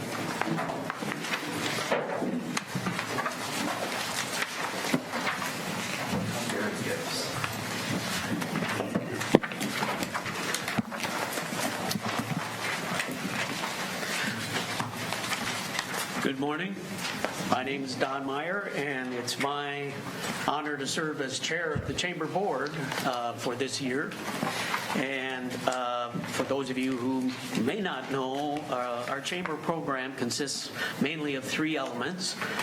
We have our Chamber activities, we have a Main Street Iowa program, and our tourism events that we hold each year. We are fortunate to have a tremendously hardworking staff in the Chamber. Travis, Tiffany, Sarah, and Sherry, who just really, in our observation, work their tails off in making this Chamber program go. We continue to see growth in our events for the community and for the wider community. Things like the Art Walk, the concerts in Coleman, the attendance there continues to grow. We see increased sponsorship there. And then, of course, our big retail events that really go through the year, highlighted with the Christmas Greetings on Main, which again continues to be a very successful event. So, as speaking on behalf of the board, we are going to be having a retreat for our board coming up here in March, where we're going to identify those priorities for this year, where we need, as board members, to really roll up our sleeves, get engaged, and do what we can to accomplish those priorities. Then I also want to invite you as council members to Main Street Iowa orientation that we've now scheduled for February 25th. That's our next chamber meeting. It's on Tuesday, the 25th, and that is a time when we have somebody from the Main Street Iowa program from the Iowa Economic Development Authority coming up, Jim Thompson. Some of you may know him. And he is going to give an orientation at that chamber board meeting for the city and our chamber board as well. So I think those start at 11:30. Will we continue with that same starting time, Travis? Okay, 11:30, February 25th. You'll be hearing more about that. Again, it's a privilege to serve. I'm going to turn it over to Travis, and he'll share some of the highlights from this past year and what we're looking at going forward. Thanks. Thanks, Don. Good morning, Council. Travis Tolliver, Executive Director for the Chamber of Commerce and Main Street Program. It's great to be with you here this morning. Just want to note the handouts this morning. The top one was our membership directory, which we do on an annual basis through the Waterloo Cedar Falls Courier. Because we partner with them on that publication, it reaches about 30 to 40,000 residents and businesses throughout the Cedar Valley. So we have that widespread there through that publication. Every 2 years we do a visitor's guide, which is the next publication. That's our tourism piece. That is in all of our hotels, all the 4 welcome centers throughout the state, along with various other chambers and tourism organizations that request those kinds of publications. And as we go through the requests, I'll note some of the numbers from those different publications, but I wanted you to at least have them in your hand, and so you see what it is, the work that we're doing on the city's behalf. So just to be respectful of your time, I know that you've got the request in front of you of the chamber and our 2019 activities. Just want to highlight some of the few for you real quick. Our Business Development Committee, who is headed by Matt Lamos, who owns the East Bremer Diner, completed a business survey, which you see the results of on the back of your request, kind of an at-a-glance survey results from asking folks in Waverly basically what businesses they were looking for. We did this about 3 or 4 years ago, and we're able to check off about the top 5 businesses that people were looking for. So again, we decided to send out this survey and ask people what they wanted to see. We had a little over 350 people answer it. One of the things that I found positive was that 77% of those people that took the survey found our economic trends either steady and holding or growing, which is fantastic. Some of the opportunities that we saw was in restaurants, specialty foods, clothing, home furnishing, things. I'm happy to say that we're already courting a health food restaurant that's Cedar Falls based to be possibly taking a look at locating a location here in Waverly. But this is just a really great understanding of where we're at as far as what people are looking for. This survey also, too, shows current businesses that offer some of these retail products or services, maybe where they're lacking in their own marketing. And so folks that don't know that a service is here, say like a handyman service or something like that, it gives people that have those type of businesses opportunities to go ahead and try to market their business a little bit more. So just a real quick glance at that. Just wanted to note that that committee was able to successfully execute that last year. My second highlight would be from the Chamber Board itself. They approved again a $4,000 facade improvement grant program that we run through the Chamber of Commerce. All the businesses in the community have an opportunity to apply for grant money to help with signage, facade, doors, windows, back windows, that kind of thing. We were lucky to have several applicants, and just wanted to note out the winners here from 2019 Bow Studio 121, the East Bremer Diner, Embassy Vineyard Church, Network Control, and Thompson Shoes. All received grant money through the Chamber of Commerce for their facade work. So we're really excited to continue that program and keep it growing. Our membership and marketing committee, one of the things that they did this past year was partially roll out a shop local initiative called #WaverlyFirst, really trying to move into more of a social marketing or social media standpoint with our marketing of our shop local initiatives. And so we understand people have an option to go down to Cedar Falls and Waterloo and shop there, but we just ask people to shop here first before they take the car down to Waterloo or Cedar Falls, or even online per se. So the idea behind the roller banner that you see the example of down below is that a bulk of our businesses, and more businesses still need to get these, will have them for people that check out. And when they check out, they can take a selfie with the banner, hashtag themselves and Waverly First on social media, and then every month we do a randomizer online and pick somebody to win $25 Waverly dollars. It's not much, but it's just something fun for people to do and realize that shopping local can have a reward too. The next point would be that the Chamber Main Street staff has been working with Bill and Connie on the community marketing initiative that you all should know about. We're excited to be rolling that out here fairly soon, and the Chamber Board has approved a dollar amount of $11,400 from our capital budget this year to go towards advertising for relocation and recreation for that initiative. So I know it's kind of a nutshell game of money here. We're requesting money, but we're giving back too. But we have some money in reserves through our capital budget that we feel is well spent towards this initiative, and to try to help kick it off. And relocation and recreation seem to fall under our wheelhouse, and we're happy to be a good partner in that initiative. Like Don said, we're also the Main Street program in Waverly, and for new council members, Main Street's been around for quite a long time. We became a Main Street program in 1989, and in 1994 we decided to combine both Chamber and Main Street together because the two programs were basically chasing the same money and doing the same initiatives. Main Street is economic development within the context of historic preservation, and so what that means is we have a downtown Main Street district. It basically goes from 7th to 7th on either side of the bridge, with a couple of blocks north and south here and there.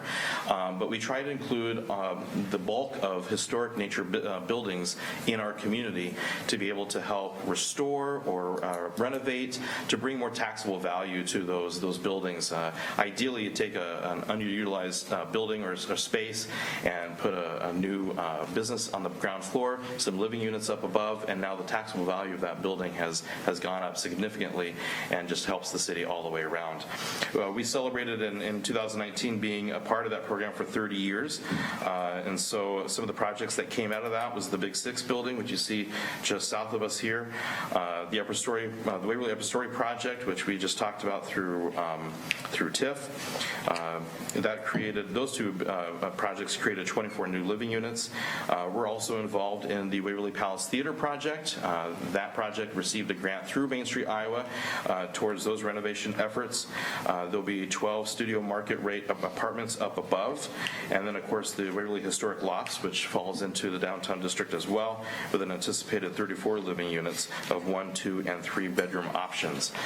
So all in all, a lot of projects going on top of others that I'm sure I'm not mentioning at this time, but 30 years has been a great success for Waverly being a part of this program, and we continue to reap the benefits of being a Main Street community through different grants and funds on a state and federal level that other communities don't have because they're not a part of the program.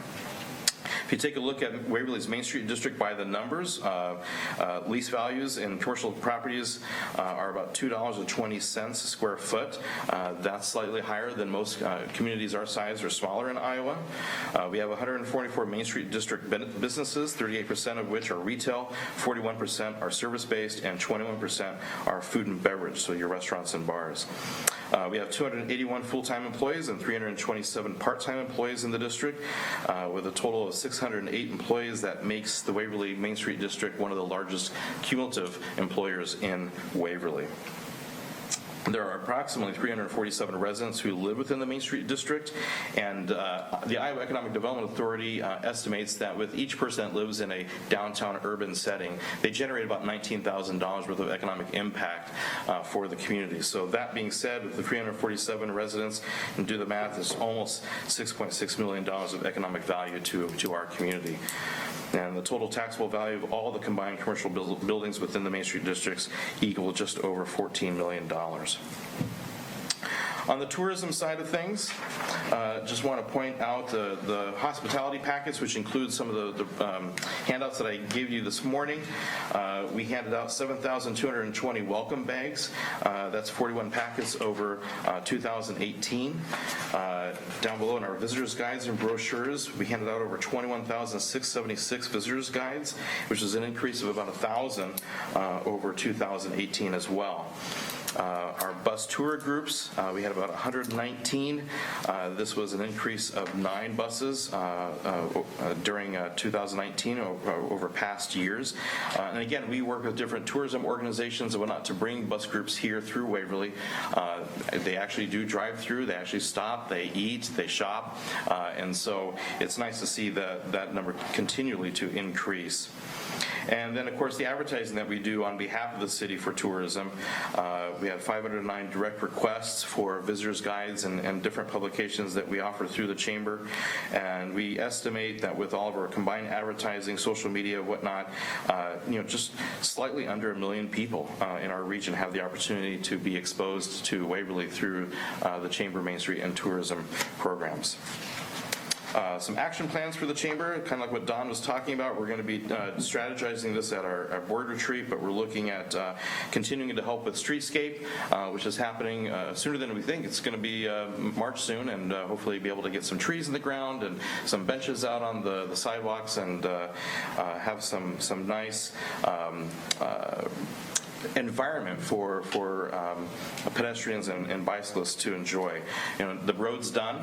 It's great. We have new sidewalks as well, but they're just bare. And so this is really what caps off the Bremer Avenue project. And so seeing those trees and planters and flowers, benches, trash bins, recycling receptacles, those kinds of things will really help with that, along with welcome banners that we've purchased as well that will be hung up on the antique light poles up and down Bremer Avenue. We're also going to be putting together a task force to start looking at the process of wayfinding. Wayfinding are those signs in communities that tell people who are not from the community where to go. Where's the hospital? Where's the college? Where's the courthouse? Those kinds of things. We're currently talking right now with a firm out of Missouri who might be helping us with regards to starting to implement the process of understanding what that looks like for our community, where those signs maybe need to go, what needs to be on those signs, those kinds of consulting logistics before we move forward with actual designs and implementation. So we're just going to be starting that process this year. Our design committee is also looking at trying to put together design guidelines for our Main Street district. So several districts throughout the nation have what they call guidelines or standards with regards to buildings and what they should look like in a downtown setting. So we're trying to avoid building owners that might have some radical ideas for colors or materials or whatnot to have on their building buildings and keep it more focused onto the nature of our historic downtown district. And then finally, continuing to work with Echo Development to complete the renovations for the Waverly Palace Theater project. As an update on that, my understanding is that they are still trying to extract or do some exploratory demolition. They're trying to extract some asbestos in there, and they're still trying to complete the process of state tax credits, which is not a very quick process, unfortunately. So more to come on that, but we are excited to be involved in that project. And then finally, I'm going to flip over to partially the last page here, where just like Don said, on top of all of this that I've spoken about, we continue to do events throughout the community and for our members that continue to enhance Waverly's quality of life through Art Walk, Concerts in Coleman, Ridiculous Days, Fall Fest, Christmas Greetings on Main, Snow Walk, Sidewalk sales that are happening actually today. Great to see a lot of cars out on the street this morning when I pulled into City Hall. For our members, we offer a quarterly morning networking event called Waverly Connected. We offer 2 to 4 sometimes education opportunities called Learn Over Lunch for all of our members. We try to host 2 chamber after hours at different businesses throughout the year.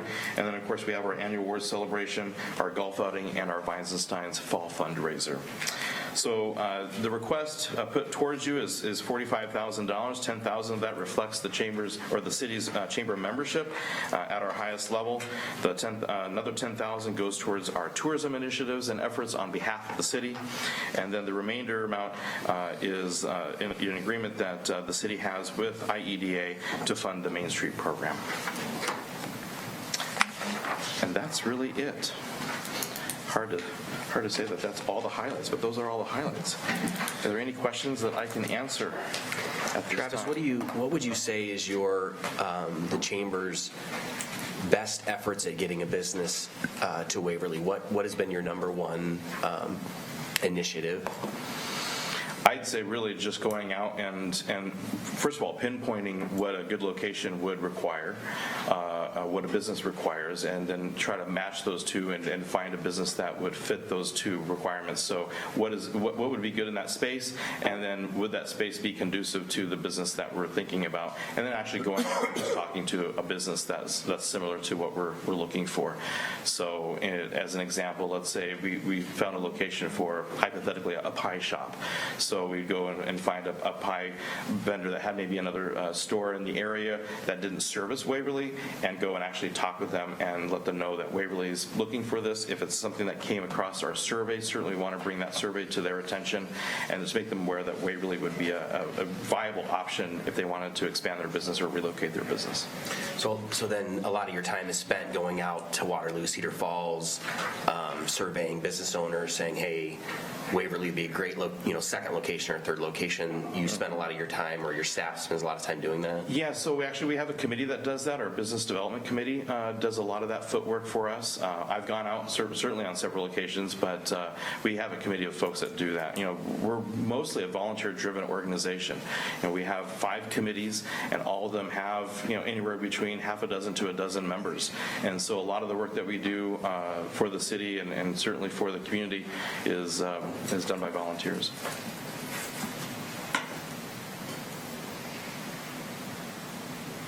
So I know I had the pleasure of meeting with your executive team on Friday, and then the previous week, the whole board. I know that I brought up in our meeting on Friday, $10,000, and that you in your capital budget were looking at possibly some transfers back to us for certain goals that the city has. I'll let you share what you're comfortable with, what you're foreshadowing in your budget to basically have as in sorts a return to the city out of that budget. As far as anything that you're forecasting supporting the city on, such as I referred to it and you equally referred to it today as kind of that shell you've given us. We're kind of returning. What do you foresee? Yeah, so the $10,000 that we asked for tourism, which you referred to, goes into our operating budget to help with tourism initiatives, and giving back $11,400 for the initiative that the city is doing is coming out of a different source. It's our reserves.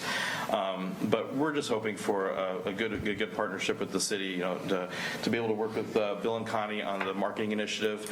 That marketing initiative is really going to help businesses be able to recruit skilled workforce to our community through showing examples of quality of life and how important it is to consider Waverly not only as a place to work, but a place to live as well. Right. And I think that's what we're missing right now is businesses are able to recruit good workforce, but they'd be able to recruit more workforce, I think, if they were able to retain them in the city.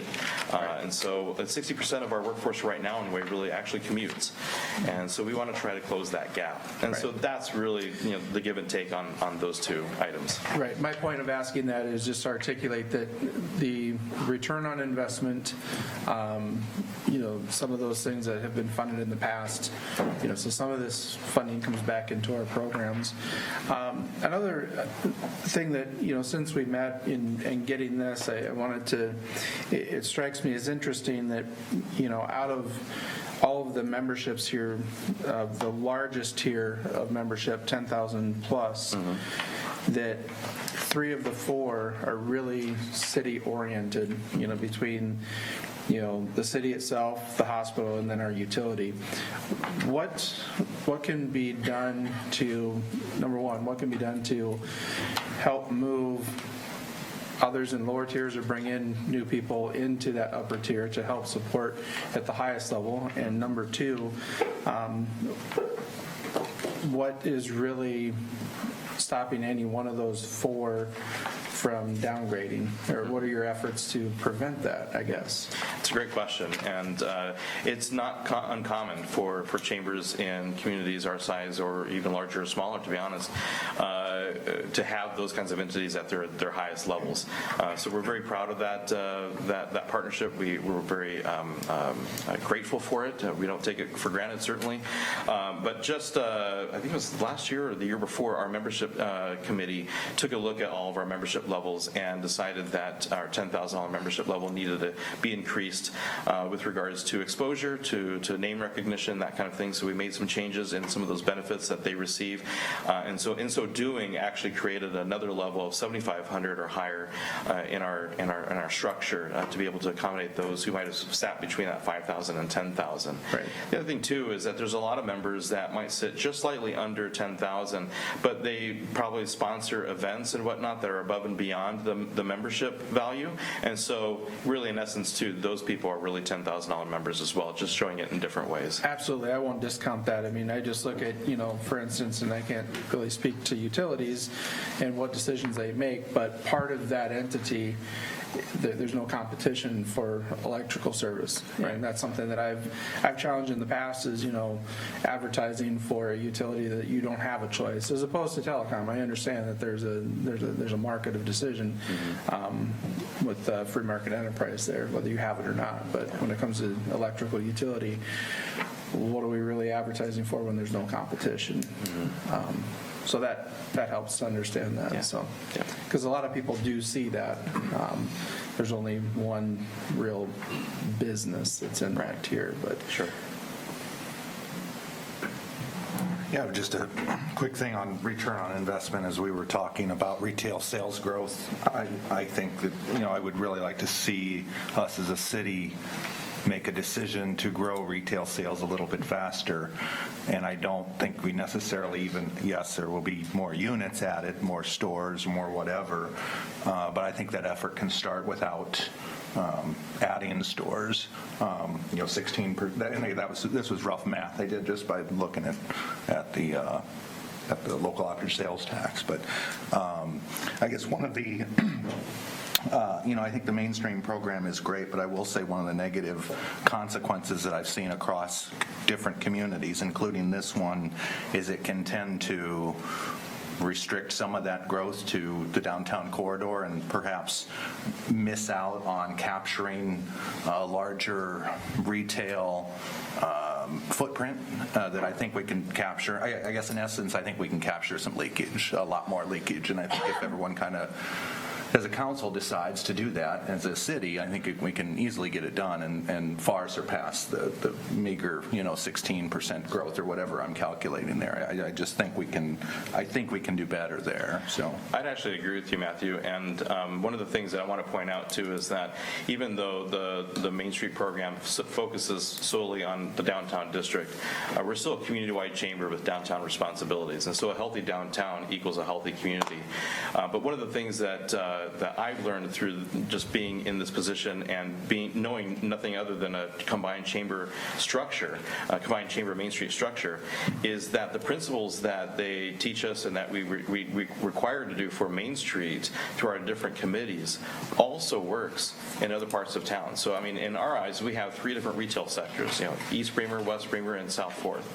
And so why can't the principles that, for at least for retail, which you speak, that we utilize for the downtown district could be used in other districts as well? And so that's why we try to hold events in different parts of town. That's why we try to make sure that all of our retailers throughout the community can be involved in a retail event, even though the retail event might be centered in downtown. We try to encourage pop-up shops, and we try to encourage just some more exposure for those businesses that want to participate in a lot of our retail events that might be, again, focused on downtown, to be included in a lot of the advertising, a lot of the things that we promote that event with. So I agree with you. Travis, how often does the chamber do a survey of local business owners, whether they're chamber members or not, to see what they think of the vitality of business in Waverly is? If they're not chamber members, why aren't they? What services would they like to be provided? Do you do that periodically? It's a good question, and we just completed probably I would say a 3-year process of doing that, just going door to door.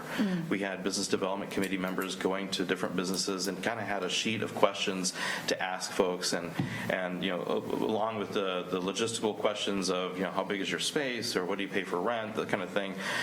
Also too was are you a chamber member? How long have you been a chamber member? If you're not, why not? And those kinds of things. And so we take a look at that. A lot of that information is transferred to our membership committee, who then takes a look and sees where there's prospects and opportunities. And certainly I enjoy going out and speaking not only to our members but to non-members as well, and letting them know about the Chamber of Commerce. Surprisingly enough, most of the newer members that I've been able to get that have been long-time established businesses in Waverly will tell me, thanks for coming in the door. We've just never been asked.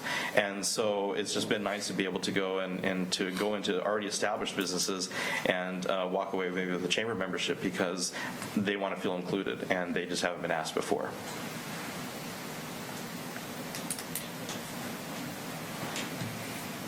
Anything else? So again, I just want to reiterate Don's invitation to come to our February 25th board meeting. My good friend Rod over there asked several questions about the Main Street program last time I was up here, and so I wanted to make sure that we had an opportunity for all of you and of course our board to have a Main Street orientation. However, I will say that if you're not able to make February 25th meeting, that's fine. I will send you information on when there are orientations on a quarterly basis down in Des Moines, and you are more than welcome to let me know if you want to go to one of those, and I'll make sure that you get registered for that. And you can go down to Des Moines to the IEDA offices and get an orientation there, because the Main Street program is really, really amazing and something you should know more about if you don't know about it already. As council and certainly as our board members, we require our board chairs every year to attend Main Street Iowa orientations. So it's a wealth of knowledge, and I hope that you take advantage of that. If you'd be so kind, Travis, to send an email to the council about the February 25th, that'd be great. Absolutely, certainly. Thank you so much for your time this morning. Thank you. Okay, so trying to look ahead at kind of where we are. We're going to get to the meat of this soon enough. There's a little bit left to get through, some smaller funds, etc. Do we want to continue forward for now? Do you want to take a brief recess? Do you want to? Been on it for 2 hours. Okay. Just over 2 hours. Taking a break would be appreciated. Okay, let's do 10. Let's just round it up to 10:55. Is that okay? Sounds great, sir. We'll recess until 10:55. Thank you, sir.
Being here.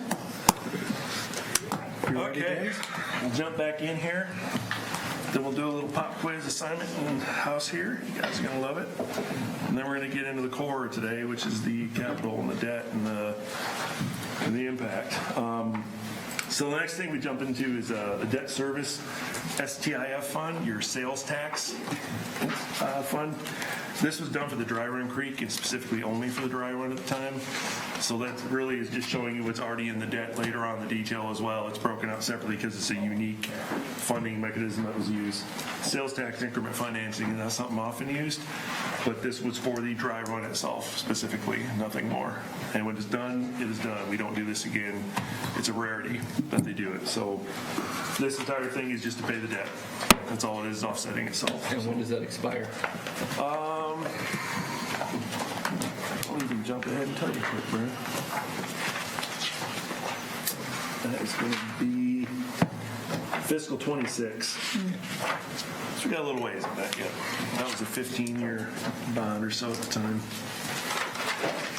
So the next one. How much is that a year? That's going to be quite a relief when that gets through. Payments are, yeah, it's a big one. I mean, but unfortunately, it's something that's not hitting us on the tax side. It's all tax increment, sales tax driven. So it won't really affect us. Unfortunately, it allows us to do more. Keeps going up each year, up to $1. It's about a $600,000 payment, $580, somewhere in there. Yeah. So that's what the sales tax increment financing fund is. Perpetual care. I'm going to Garrett come up here and kind of run you through this. This is a fun one. It's unique. I don't quite understand it. Part of me doesn't even like it because it's a $500,000 sitting there that we can't even touch. And I just struggle every year with it. So please help us not struggle. He pretty much just summed it up. Yeah. $500,000 we can't do anything Explain with what it's for. right now. Basically, what the perpetual care fund is it's directly related to the cemetery. So with each lot sale that we do, which is typically between 20 and 30 lot sales per year, we take 20% of that total lot sale price, and that goes into this fund. Okay. The idea behind the perpetual care fund is that when cemeteries run out of lots to sell, that there will be money there to still take care of the cemetery. Now, in perpetuity. How are we protecting against inflation on that? You're not. You're not. It's not. You're not. Yeah. And this is all set up through the Iowa Insurance Division. And so it's all under them. We are audited by them each year in our own special audit. Basically, that's about all I can give you on this because there really isn't much more of an explanation other than we've got money sitting there that we cannot use. Sounds like it's smart in theory, but somehow it should be set up that that's a state deal. So right. I just wish we could take some portion of it, something to help with our cemetery process to take care of it. At one point in time, I think there were cemeteries failing, whether it be townships or cities that just stopped taking care of them. This was ensured it didn't happen. Right. But when you're like we are, I mean, we obviously are taking care of ours. A lot of cities our size have funding to take care of it. I wish we could tap into a piece of it, even if it's 10% of it, to help offset our costs as it just sits here and grows every year. It'll never be touched. And I don't understand what the purpose is that if we can't ever touch it, how would we access it to take care of the cemetery going forward anyway if we can't access it? So I'm not really sure why it exists like it does. you could run out of space and then use it, right? So I don't know. There's no proportion that I can see that allows us to get into this. I don't think that's. It's only if we have a complete collapse. Possibly. Yeah, I've had some experience with these. I've worked with them before, and the main reason is if the city goes bankrupt and is no longer able to take care of the cemetery, then the state will step in and will use this fund to take care of the cemetery.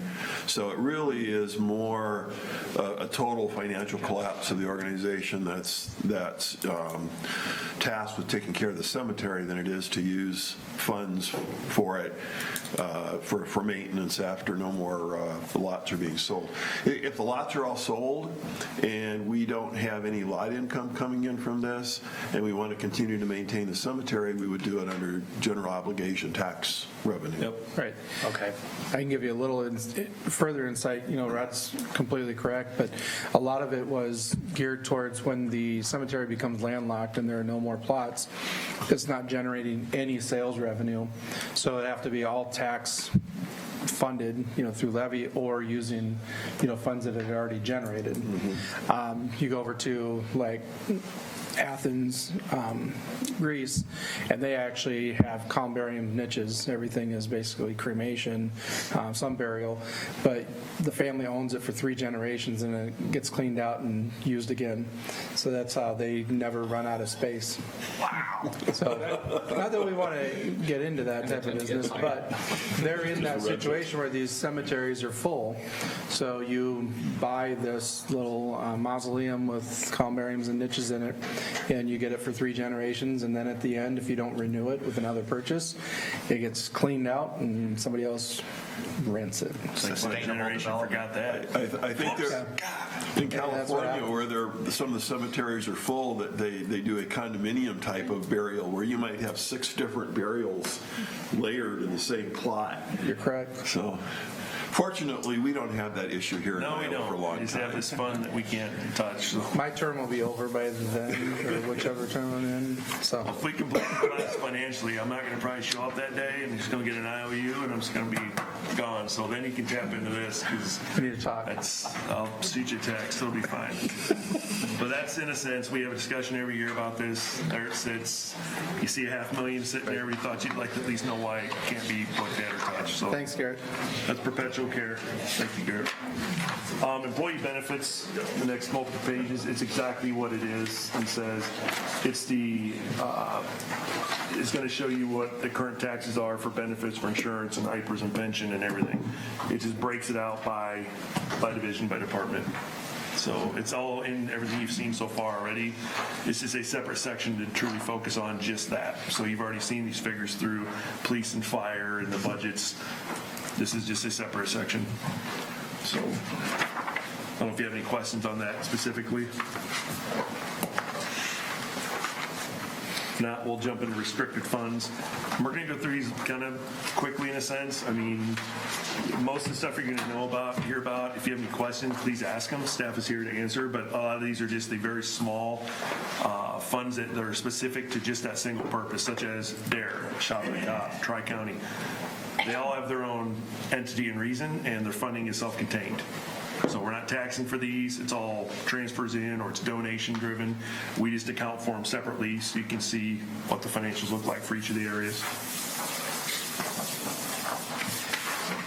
Is Tri-County? Tri-County's the Tri-County Drug Task Force. Okay. So do we get much for forfeiture from that, Rich? I mean, is that active at all, or? It changes.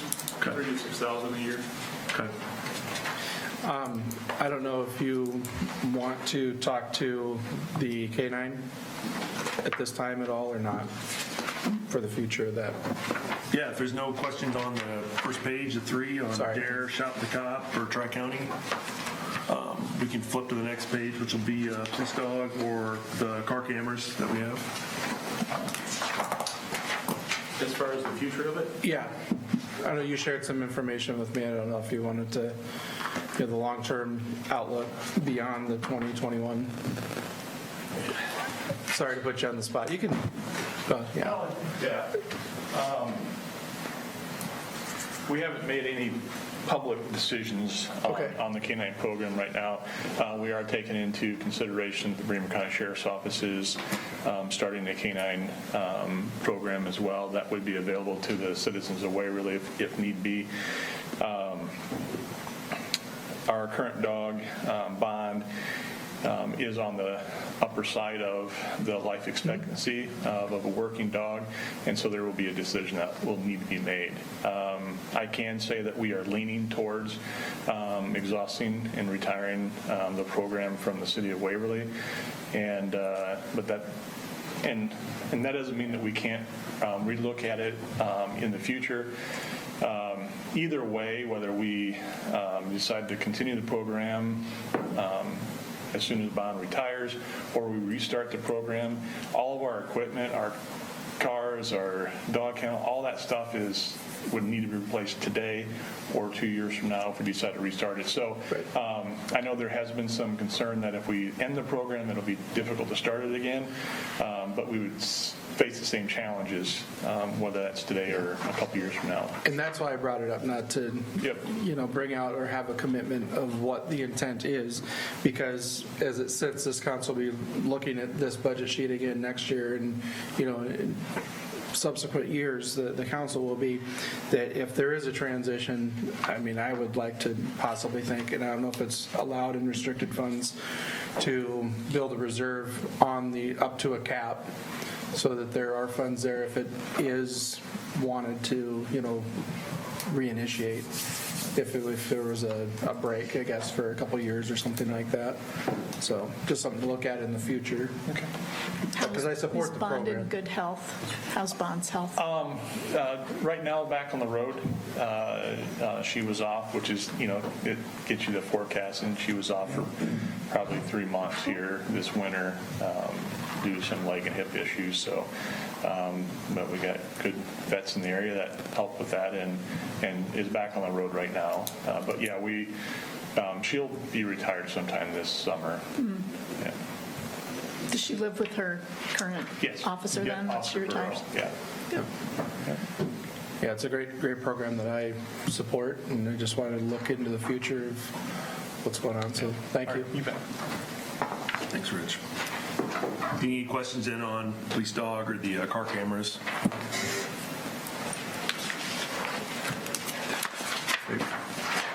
Next page, then we kind of jump away from police more into leisure services.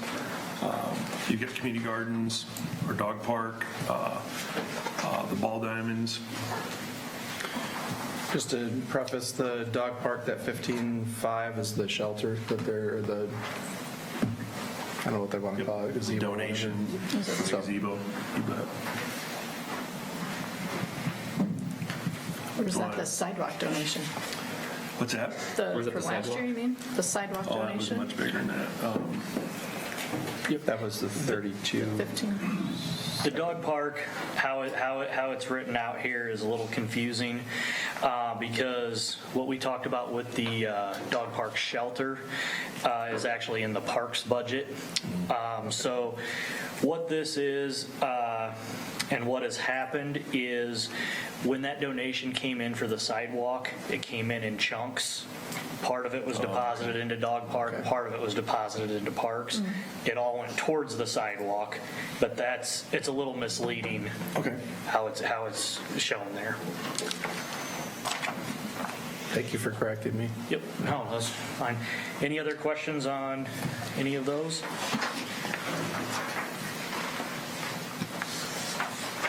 Okay. All right. So we jump as equipment reserve. When we talk about, buying police cars, buying the fire truck, et cetera, and we set money aside, this is the fund it goes into until we need it. We have the amount needed to make the actual purchase. Then it is, of course, expended out. As you can see, if you look at fiscal 19, the expenditures, you see the police cruisers, the fire truck, and the ambulance. That's where we expended it after we, again, hold it in this fund year after year until we have the availability to go ahead and purchase. So this is just a kind of a holding ground for funding so we can have it set aside and not lose track of it so that we know where it's going, where it's coming from. Is there a schedule that shows when each one of these types of vehicles needs to be replaced? Police were at every 3 years. Ambulances every 4, I believe. But as far as fire, it depends on when the next vehicle is necessary to be done. And at 25 a year, we'll never come close to covering a full truck. The aerial's probably $1 million for right now if we had to replace it. And the last one we did was $450,000 for the pumper. So we put aside a little bit to try and offset what we can, but it's mainly just to try and offset some of that. And some of those commingle with the township trustees. They're 50-50 with rural fire as well. So depending on the big truck coming up, we've got a number of years, I believe. I've talked to Dennis about it lately to see what the next one will be. But we're sitting in really good shape with equipment right now. So, and I do think the next one might be just ours too. It may not be rural fire because they're still trying to get around this last one because it's an expense, and rural fire only can levy so much per township, and it's quite an expense for them. So appreciate them joining in and doing this. Obviously, they utilize and benefit as well, but yeah, fire's a little different. Depends on the number, depends on the unit, but we try to put away all we can because they're not free by any means. So administration vehicles, that would be like a truck for the city? It's the vans that we use, or the escape for admin when you guys go to conferences, et cetera, stuff like that. Those are those vehicles. Is there a separate fund for like snow plows, garbage trucks? Yeah. In those departments. That's a different. Those come out of more road use tax. Just went through in water, solid waste, it's depending on what they're used for. Brian, it's shown in those enterprise funds down below. We'll just show it as a reserve. Okay, there'll be another one. Okay. When you see like the loan payment that Mike was talking about earlier in solid waste, that would be for those garbage trucks. We would probably pay back with those funds instead. So this is where we put basically your police, fire, and ambulance. So kind of a holding station until we can buy it. Next one, a couple more. Municipal band, Trees Forever. I know we just had a very extensive Trees Forever presentation, which was very well done. Kind of explains a little bit of what we're trying to do there. And the municipal band is it's a break even. They say we'll have a $54 balance in this when it's done in this year. So, that's pretty self-explanatory, but if you certainly have questions, we'd be more than happy to answer them. I know Garrett's capable to do that for you. Are you sure what the No Trees for Kids grant is? No trees for you. I take it we're not having a Kids for Trees So- grant. The last few years, we have gotten a Trees for Kids grant, $5,000. This year we're not getting it. The last 2 years, they have said that it was not going to be available. It was available last year, and I just found out 2 days ago that it is going to be available again, not in the same form. It looks like the amount will be $2,500 if we qualify for that. And from just a quick read through, Bremer was not one of the counties that they were really looking at. So we'll see if we get a $2,500 grant for that. We will be applying for it. Perfect. We'll change our terminology going forward so it doesn't quite. I was wondering what's the Not a grant protest for for. No Trees for Kids. And the challenge with having a note section this big. It is.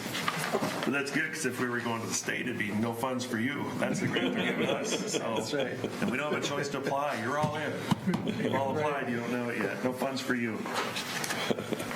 Okay, we'll pop on the next one. Again, National Night Out. Obviously, the police department, great program. And then the W, we're still tracking this through. This is a pass-through from Wavy Utilities through us to the W for their contribution. Our payments fell off before fiscal 18 was started, so. So Rich, do you feel that 1,500 is ample enough for the night out? Yeah, we split it between the reserve fund and then we do budget in our operating within the police department budget. Okay. 1,000 there. Perfect. And basically what we try to do is we fundraise to offset the cost of inflatables, and then everything else we pay out of the department budget. So yeah, if we had more donations, we would lower, the cost that goes out of my budget. But Okay. What kind of turnout attendance do you see at that event? Do you have any idea? I mean, it's big. It's 400-500 maybe. Yeah, At that's least. for an evening to come out in the park, and I think it's tremendous to see that police department doing that, and you have that many people coming out to socialize with them, so It is. it's outstanding. Any other questions on this one? And the return on that for community involvement is huge. Absolutely. All right, well, that's all the frosting. Now we're going to get into the cake. We're going to start into debt service.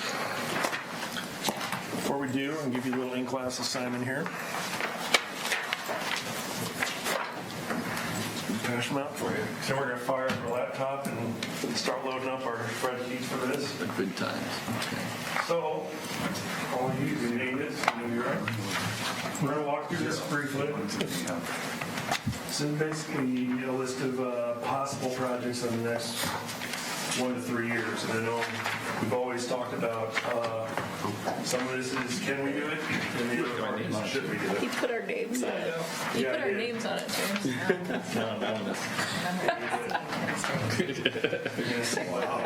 Yeah.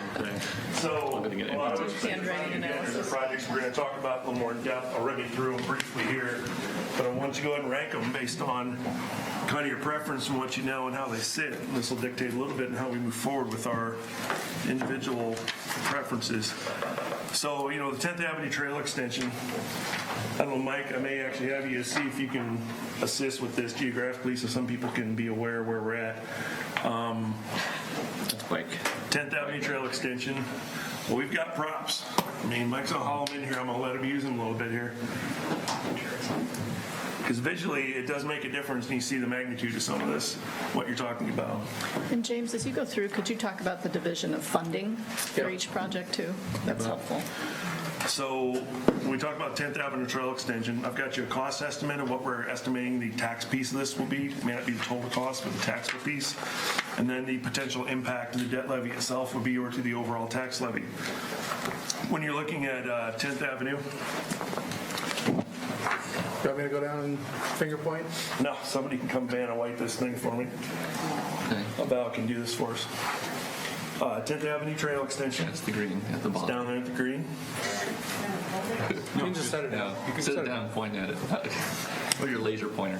There you go, down by CUNA on the south there.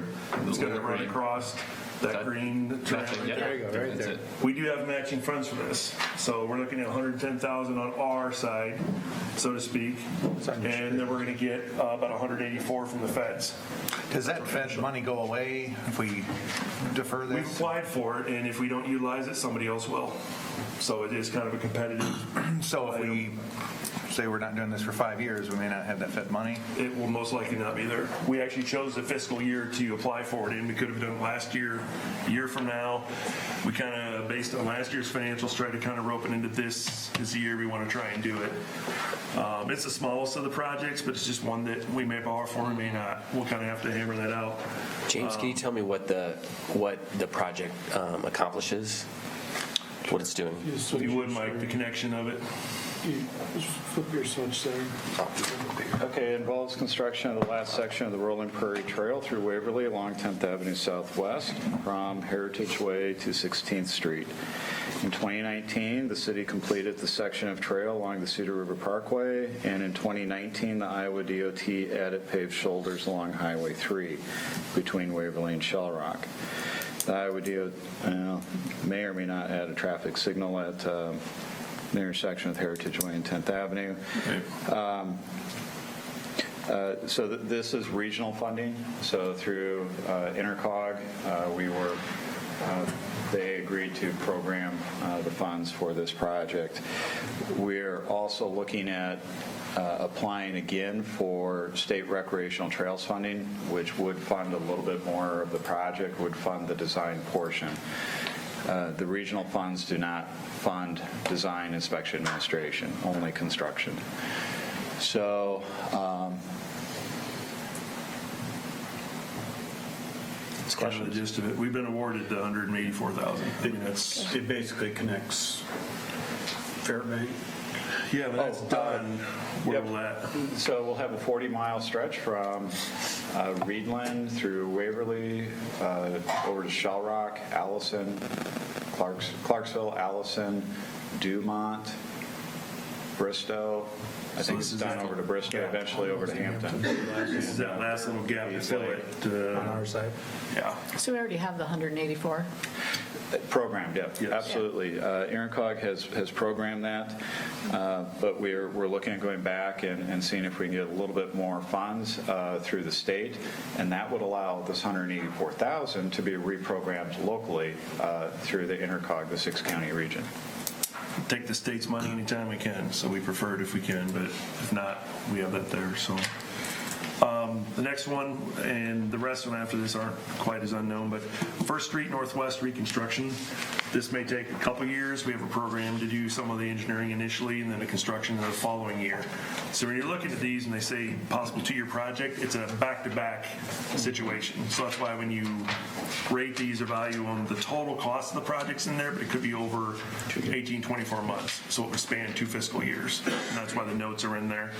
I don't know if there's anything you want to add on that, Mike, kind of what we're doing from First Street Northwest. We have data sheets for all of this. We can get you copies of these as well. It gives a description, location, expenditures, sources of funding, timeline down at the bottom. So we have that information available.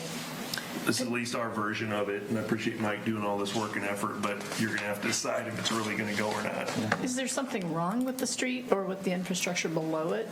Or is it just on a cycle of needing to be updated? It's aging out, and it's been resurfaced before.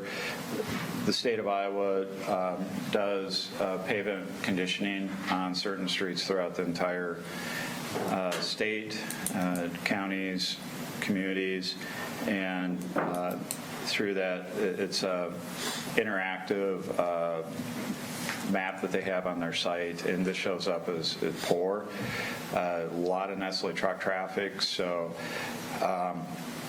it's going to deteriorate very rapidly as we go forward here.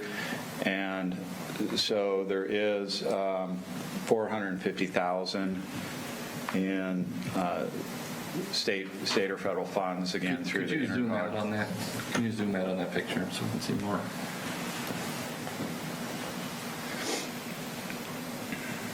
So again, this lays out the expenditures, the funding, and the timeline for doing the project. So proceed forward, we would, like with 10th Avenue Trail, come July, we would initiate the design work with intent that it would be bid in February of 21 with construction in the summer of 21.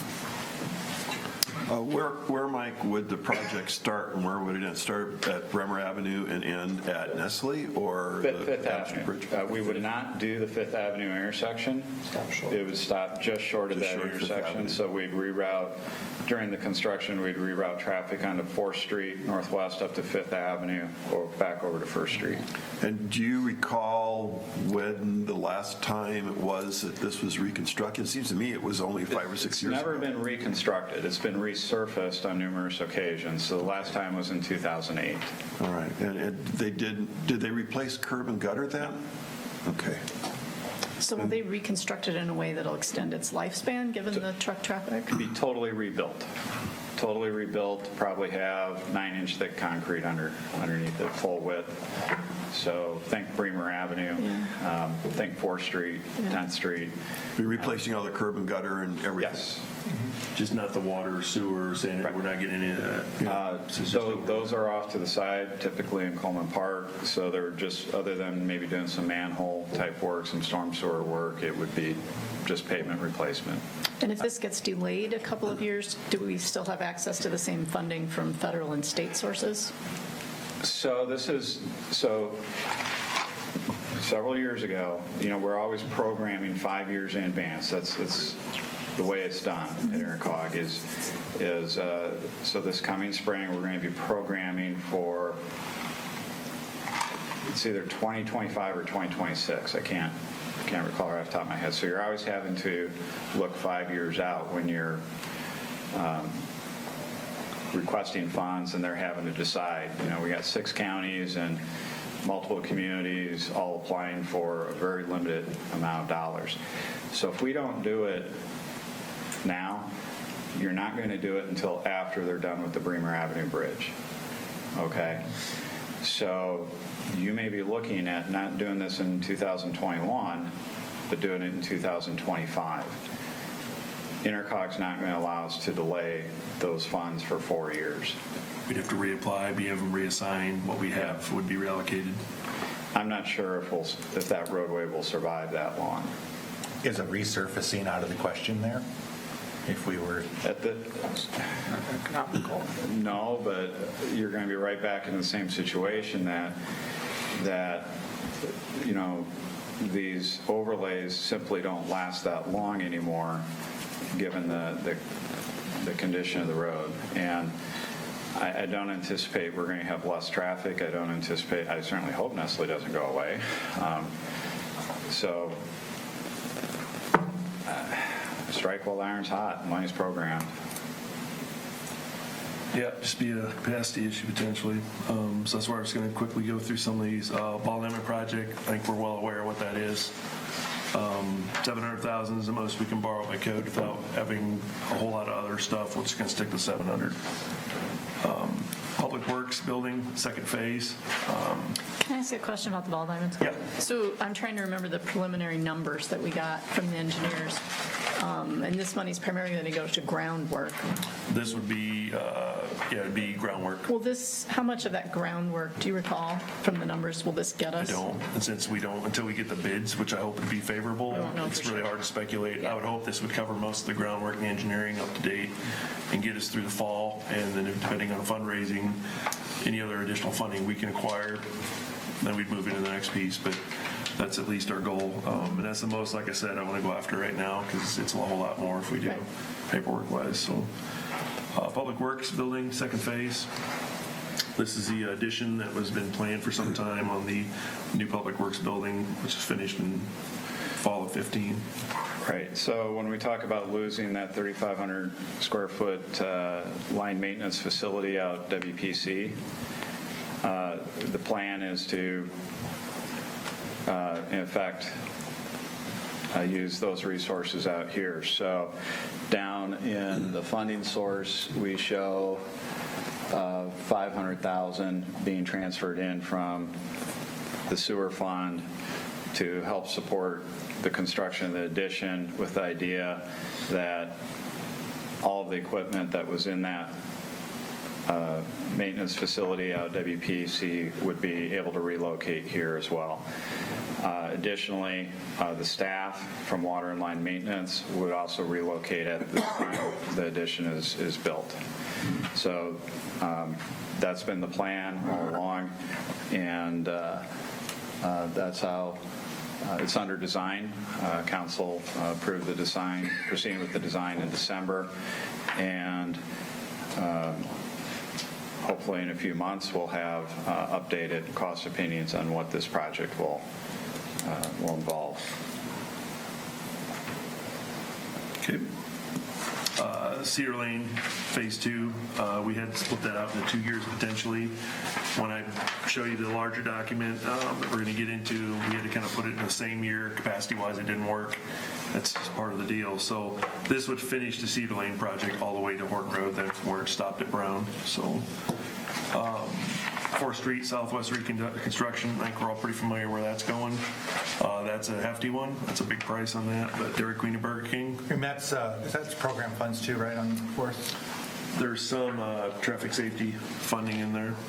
We have $890,000 in state funds through two different sources. $300,000 is through the Traffic Safety Improvement Program. Another $590,000 is being allocated by the district. Basically their maintenance funds going towards this because it is a state highway. This project was starting this fiscal though, wasn't it? Or am I mistaken in that?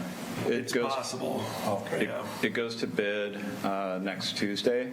So next Tuesday we'll know what the cost of the project is, and then we'd be looking at awarding it on March 2nd, holding the public hearing, and then proceeding with an award. If you as council decide to go forward with it, because if you don't, we obviously can't do this. This is a massive amount of money rolling out of here at almost $3 million. It looks like a project we have to do if it starts. That's up to you, like I said. All this stuff is non-mandatory. Again, there's issues if you do it. I understand Mike's passion for it. You don't have to do any of this. I'm going to tell you right now as a council, it sounds like we're locked in. Yes, there are repercussions to some of this. You may not get funding later, but you have to weigh that out with where are we at. We simply cannot. I'll show you in a little bit. We don't have the ability to do all this, potentially. not in 1 year. And that's where we're going to struggle with some of the things you're going to have to decide on. If you do want to do it all, it's $1 something on the levy. That's what I'm trying to And that's the other prepare piece of for, where do you want to go with evaluate that. So we're going to get into this neck deep. We're going to try and touch on this a little bit. Again, 2.84 million is what we're looking at, latest estimate on this. That's what we're looking at the city side. Last one is the 3rd Street Southeast Bridge. Again, 2-year project. We've started engineering the next year, finish it in fiscal 22 if we go forward with this. Estimates have jumped quite a bit. When you look at the time it's spent, tariffs, conditions, we're now at a $4.2 million structure, $1 million from the state to offset that. $3.2 million after the fact is what you're going to be spending to replace that bridge. And that's budgeting for that's thinking of a two-lane bridge. If we don't use the state money, we pay for all of it. All of it. And under that, we probably would think estimates would be about the same, more perhaps? It's hard to say. It depends on what you're wanting to get into. Because if it's not a 2-lane bridge, it's not, traffic standard to where you're not going to get any funding for it from the feds. You're not going to get any state funding. You're on your own. And so if it's a single lane, we're paying the whole bill. And the piers are the biggest part. We looked at years ago, I know you've seen a number of emails now from some individuals in the community providing some history, and I'm glad they did that so you're aware. It's been down the road looking at a repair, which was costing as much almost as the vehicle bridge itself because the piers are gone, the decking is gone, about the only thing that was left was the archways that could be salvaged. So it was a complete reconstruction anyway. Pedestrian bridge was talked about, was a good option as well. There was concerns about getting traffic through and possibly could do emergency traffic. Well, then it's got to be built to the same standard as a regular highway bridge anyway, so it didn't save as much as we would have thought, but it was less. Now I don't know what the new estimates would be for those projects since we've seen the significant jump of almost $750,000 from what we thought it would be just years ago. So all this stuff just gets more and more expensive, and these are the big projects that are going to be something you're going to have to deliberate on and kind of be taxed with. So, you know what, we have the bridge, I got you the estimate of where we're kind of seeing it as, and that $900,000 first year would be some construction and the rest would be engineering. You follow up with the final construction phase the second year. Again, that's why we put 2-year project. So it's all there right now. We have it all working and the capacity it fits. It's just I got to show you the tax increase because that's where it really is going to hit you. So, can we go back to the ball diamond project? So that $700,000 is just the city portion. I guess the project is a lot more than that, right? That's just our first part of the city portion. Our ultimate goal would be if we don't need the property to the west, we would sell that and eliminate that property. It was meant for ball diamonds in the first place. Put that towards this project as well. That would then be our city portion, which would equal what we had in that project to the west. Okay, so that's assuming that's sold then. Correct. Okay. The other question with that is going to that neighborhood meeting that we had. They brought up some concerns. Namely, one that sticks in my mind is the street that's to the north because there's a parking lot. Have we looked into that and what that would take if that's a requirement for this project? Since it's only been like a week and we've been hammering away to get to this, we've not had a chance to really look into what that would be. We have had a lot of discussion with a lot of the individuals from that meeting, one-to-one, to get the true read of what are your concerns. They've been very good about discussing that with us, and I think we've addressed most of it. The parking lot issue, et cetera, we're going to try and get with commission at some point to just talk through with some of those people, where do you feel this is, and just try and hammer some of that out. But at this point, we haven't gotten much further than just a week ago when we were hearing all the discussion points. So Crestwood, I don't know what that would take or what it would have to look like or what would satisfy the issues that are being discussed, and so we've not gone down that path yet. I've got a question about the 3rd Street Bridge. Are we assured that if we started construction on the 3rd Street Bridge, we would have it finished and open for traffic before the Bremer Avenue Bridge was taken out? Because I've heard some people who have been concerned about the permitting process with DNR and all of that kind of thing, that there's really not enough time at this point to have that bridge open before the Bremer Avenue Bridge was closed. I mean, we're over 2 years out before that'd have to be done. I mean, you're talking, when do you think, winter of 22? They might start the other project on Bremer, maybe? We're looking at this point in time, we need to have all of our work done by the end of 22. with the anticipation that they're going to start in '23. I don't think they know right now exactly when they would look at starting. Is it going to be, late in '22, early in '23, late in '23? I don't know. I can't imagine you'd want to start trying to remove the bridge during the spring melt. Yeah. So I don't think they have an exact timeline nailed down yet. They're working through the design, constructability issues. From that, they will then determine the best approach on tackling this bridge. It will be done before then, right? If we were able to start soon with the engineering in 1 year and then the next year, it's not a multi-year build. I mean, in one construction season, I think it's fair to say it would be done. Right. So this is where, what are things that we would not want to do while that bridge is being replaced? We would not want to be doing First Street Northwest. We would not want to be doing Cedar Lane. We would not want to be doing 4th Street Southwest or the 3rd Street Bridge. So you either have to get it done before or you have to wait until after. Is it 100% out of the question for the DOT to construct a bridge and remain one line of traffic open? I mean, I see bridges all the time built with that. I'm sure the price goes way up. Price goes up. Construction time goes up. Is it going to just be one direction all the time, or are you going to signalize it and try to alternate 10,000 vehicles a day? I would say that's preferable. Yeah, I mean, it is this. I mean, it's the state's road, and it just feels like they're backing us into a corner to build a bridge to accommodate their traffic. In essence, I guess is how I view it. We have detour routes, Cedar River Parkway. So there's. They will probably look at rerouting traffic up and around using the state highway system. But the traffic that does come through town, you'll have the Cedar River Parkway as a more official detour route. And then what you're talking about here, whether it's Cedar Lane or 3rd Street Southeast, that's a local detour. That's not the official detour. That's the path of least resistance for you and me to get around town. But, we've talked, that structure is what, approaching 75 years? 1949 was when it was last rebuilt. So it's kind of the same thing we'd be looking at is about 75 years. We'll be taking a bridge out and rebuilding. It's a long construction season for downtown, and I think having a bridge at 3rd Street doesn't really address that issue. I mean, it helps, yes, but we do have Cedar. Everything's named Cedar here. Yeah.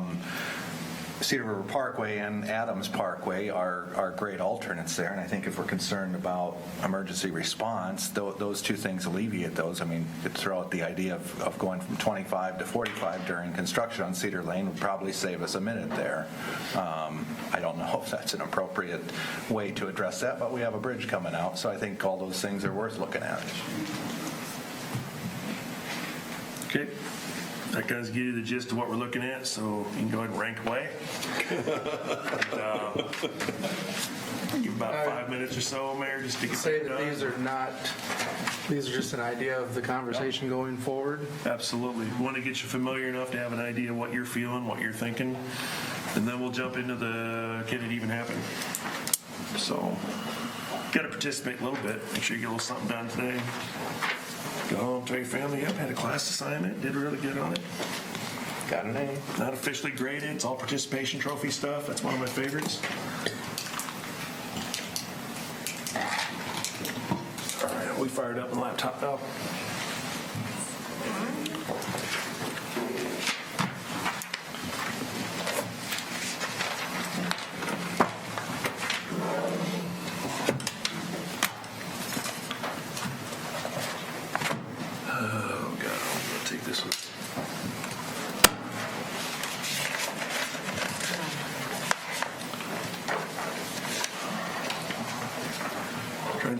want to walk through total capital projects before we jump into these before, or do you have a preference? It might be easier just to walk through all of them then after this, all the rest of the other projects, airport, et cetera, and then get into the final, here's what we're looking at. Right. Maybe we'll just do that, so I'll hold off on jumping to that laptop yet. We'll walk through capital projects first, then we'll get into the core. So these are the red ones up there on the whiteboard. The red names, those are the ones we got to rank. Yep, absolutely. Yeah, but it got easier actually. So if you get done, we'll collect all your homework. Do a quick tally. No pressure. Your name's already on them. We're gonna know what it is. No need to fold it and try to keep it anonymous. I don't Don't be suspicious that my name is on all 7. Mayor Hoffman's. That's right. Cross it out, write anonymous. All right. You need the guy with the briefcase to come in like at the Academy Awards. We're not gonna use it because it's so blurry. So get through capital, take a brief recess, get us all fired up, and then we'll be ready to roll into the final stage of this. What's that? Yeah, okay. The candy is down front too, Mr. Birgen. The candy jar is down front too. Yeah. Okay. So at some point, James, you're going to share with us what the results of that poll are. You'll have them momentarily when we get them tallied up here. Oh, wow. Although I do have an incomplete, Mr. Schneider. It's going to make it very hard to finish this out then, I don't know. You can average everyone else's and then I'll explain my perspective. We may just have to do that.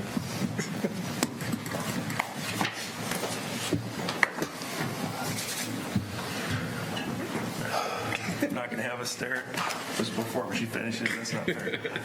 Let's jump into capital projects then.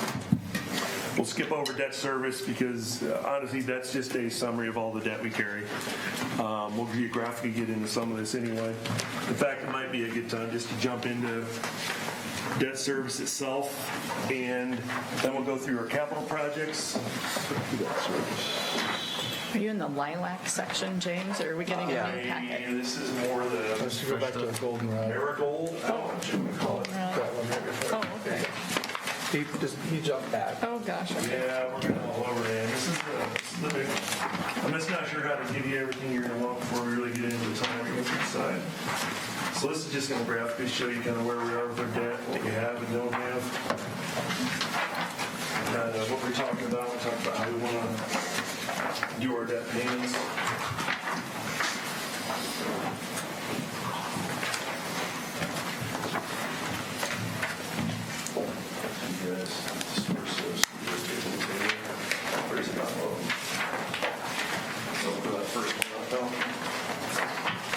So when you start looking at our debt, we have various different kinds of debt. We've talked about, water bonds, which are revenue bonds. We talk about sewer bonds, the same thing. We have a little bit of TIF debt. We're paying back bonds with TIF money, obviously local option sales tax. We have some debt rolling through that. And then regular is our general obligation, normal debt that we have. The sales tax increment we briefly talked about. And then our total debt. So the first page that we're looking at really just lets you see the total. So I want you to focus on the top line, how that stair steps down. So in 2030, it's all paid off, it's all gone at this point in time. So if we take on no further debt, that's what Correct. this looks If we like. didn't do anything else, we are done in 2030. We are clear, completely clear. Even And that's adding at on others, all of our 10%. current debt is essentially gone in 30. No new projects. Try to, yeah. Well, new We would projects extend would out take 10 or on, less to be our best. So if you look at the next one, Val, this lets you see a little deeper into the actual items themselves. It's harder to do that with the total because it just condenses everything down. So you get more differentiation to see kind of where we're looking at. Like local option sales tax, the gold in the middle, that is the parkway.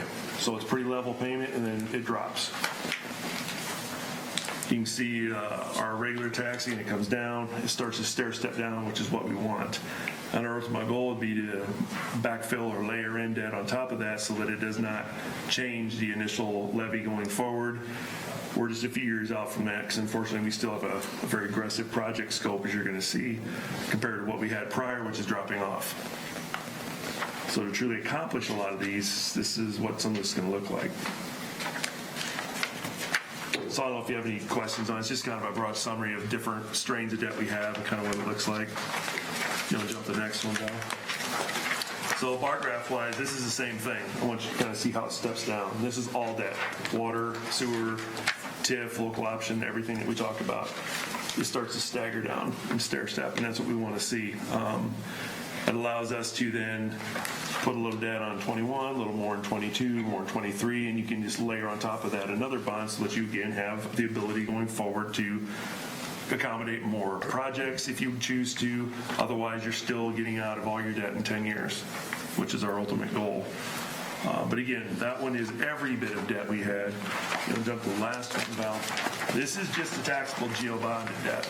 This is stuff we go to Moody's for, and we are going to be looking at your debt levy. This is it. This is what it looks like. So we have a jump in 20 from last year, then this year, it levels out down, it keeps going. So our goal would be down 1,000. So if you're looking at this, you want to be able to say, take a little debt through here, put a lid on it here, and that's how you would completely phase out the rest of your debt going forward. So that you're not having spikes and valleys, and it's hard to really mimic that. Our goal is to make it nice and consistent so we don't have these up and down. It's a known quantity. And it allows you to continue to do your projects with the same amount running off roughly as you're adding on. We don't have that right now. We lost about 100 and some thousand in debt payments this year, but we're adding a big chunk on if you decide to do these projects. Next year, I believe it's more 250,000 coming off. That would give you a $2.5 million project roughly. Net, that's nice. That's about what you see in 4th Street or the bridge before we had the other estimates. That's our goal, is to start mirroring these up to where we don't have these jumps in levies because of debt. And that allows us to manage it so it goes as we need to. So again, we can front load bonds. I prefer that if we have the capacity. Take out as much as you can that first year. It lessens the years going forward so you have more room for other projects. Well, I don't like the backload bonds where you do a smaller payment just to get one, then you have balloons in the end. That is not helpful. It makes it a lot worse as we plan out. So sometimes you have to bite that bullet and you take that first payment on. Other times, if you're able to, you can smooth it through nice and even. We do a straight 10-year on it. We don't try and manipulate too much of it as it goes through for payments. You can't stack them on and then predict, well, that's a higher interest, I'm going to pay that one, I'm not going to pay this one. You can do that in consumer credit and stuff. You can do that in small business. We can't legally do that in government. Once you put it out there, you make that payment or else. And that's the way it is. So each bond that you put out there, those payments are made regardless every single year. We don't have the option of picking and choosing. It's just you pay it. And that's just kind of where we sit. So that's a real quick snapshot of where we are currently with our debt, what it looks like, kind of our philosophy, how we kind of try to layer this in so that it does not impact us drastically up or down as we go through the years. So Thanks for laying this out as such. It makes it very clear, easy to understand, and I think more importantly, managing our debt load. You've done a great job there. Like I said, Spear Financial, they'll be in here at some point in time. Larry and Maggie Berger, I've worked with them now for 15 years. Most of what I've gotten out of there is mentoring under Larry Berger, and this is the stuff you eventually pick up, and it makes sense. This is how the League of Cities, everybody wants you to manage your debt this way so it's not all over the board and it's consistent. So we're getting there. We're going to be very close in the next year or so. And I guess, my concern and why I had to break the rules on my form there is this here is I just kind of like to see some of that fall off. So, do you want to refill it back in now, or is it? No, I'm holding to it. I do have a question kind of on the total debt service payment schedule. Yeah. It would be nice if we could see like the last 10 years. So we know how much we're going to pay next year. Yeah. It would be nice to know kind of has that been pretty much steady over the last 10 years? I can get you that. I mean, have we been going up in the amount of we're paying in debt per year? We've been going down kind of. This is assuming that we're not making any additional debt, which is probably not going to happen. But I would kind of like to know our history in terms of how much debt we've been carrying each year. You can have that quicker and quick. It's pretty easy to get. I also look at this, Brian, as this is addressing the current debt that we have. Correct. This $5 million, just under 5. This is the payment plan for what we've already incurred. It's like that car payment. You buy another car and have another, now you've got that additional to add into it. So this is addressing the debt that's been taken on, in previous It years. shows us our plan to eliminate it in a respectful time within 10 years, and then anything beyond. I used to try to estimate and guess it, and then put like a little red nose on top, and this is what I think your debt would look like. That's just a disaster waiting to happen, because I don't know where Well, you're we're gonna end up. speculating what is going to be chosen. We It's are, not and your I don't job. want to lead anybody It's not anywhere. your I want you job. to make your own decisions, and we will deal with the, the aftermath. But that's the best I can put it for you is we do this and manage it to be respectful, and thank God, Jennifer mine is there to track all this and manage it, make sure it goes smooth. I just get to sit up here and talk to you about it. She actually has to do the core work to make it happen, and that's the ugliness behind how this all comes together. You look at that debt service schedule, there's just more than a few debt issues out there. It's pages of what we've done in the past, clear back, and it's all been tracked and maintained somewhere. And this is just how we look forward. So I can easily get that to you, Brian. Sure. I'll get that to the entire council, kind of history of what we look like in a similar fashion. Where does this hit in terms of our debt limit? Capacity. Right now, see, every June 1 we make our big payment, so it drops it there quickly until we add on. I'll have that. Actually, it's on your little printout spreadsheet you'll get here in a little bit. Okay. With what we would do today, if you did everything, we would be within our limit by less than 1%. And that's kind of my goal, is to max out what we can possibly do and stay within our limits if you want to accomplish all this. It shows you we're capable of doing it. The question is, should you do it with the tax increase? Well, that's the limit that we can take, or the limit That's that we our typically self-imposed of limit? 80%. You still have 20 beyond that. Right, okay. So we as a city, as we talked earlier, imposed a cap of 80% of what we could do, just to keep ourselves balanced so that we have that emergency natural disaster kind of cushion sitting there. You could violate if you wanted to. I don't want you to. You could if you chose to. I would advise against that. But that's just sitting there so we know we are well within 80% maximum, and we try to stay below that, and we have. And so everything I show you, if we push the limits on that, that gets these things accomplished and done. But again, the second question is, should you do it with the tax increase that's going to come with it? Help me with a thought of why we wouldn't, or why we shouldn't, maybe even 10-year on the DOT repayment. Would that free up here at the front? Because, the next couple of years look kind of challenging for space. The DOT allowed us 3 years. But That can was we the bond and pay the DOT off and then run it out 10 years? That's what we're going to do. Oh, okay. Yep. That 22 cents we talked about, that's a 10-year bond. It's a $110,000 payment over 10 years. Okay, So understood. we're already doing that. So we're right on top of it. Great idea. Yeah, we don't have it sitting around to throw it at them all at once. I thought we were making a full payment and not. We've dug up every jar of pennies in the backyard, and there's just not much left, so we don't have a whole lot to scoot with here. So that is where we sit overall geographically. We're in good shape when you look at the rest of the cities around us. We hold our own. We manage our debt well. We maintain. Thank God we're growing. If we were not growing and our values weren't going up, all this looks much, much worse, and you just don't have the ability. You just literally cannot do these projects. Maybe one, if you're lucky. And sometimes it's dictated, as we talked about, by DNR, DOT. You don't even always have that ability to do it. And then that may tie you up for the next 6 years because you can't do another one because you don't have any growth. So we are fortunate we are growing as a city. Well, and one of the reasons we're growing is we do these projects. That's exactly it. And we manage our money well, so. When you provide the amenities that people want and that park system, et cetera, when we get into capital projects, we start walking through. There'll be some that we'll touch on a little heavier with staff, some that we'll just glaze through because we're aware, but you'll see some of what we've kind of done. Because there was a handful of other ones we'll touch on a little bit too that you'll see in the capital side that we've already got them funded because we had to use the funding somewhere. They made sense because they fit. Otherwise, you're doing a part of something and we'll kind of touch base on that. But if there's no other questions, a lot of time, we'll jump into capital projects, the lilac color, I guess, if you want to call it. I think it's lilac. I don't know. Lavender, whatever it is, you know where we're at.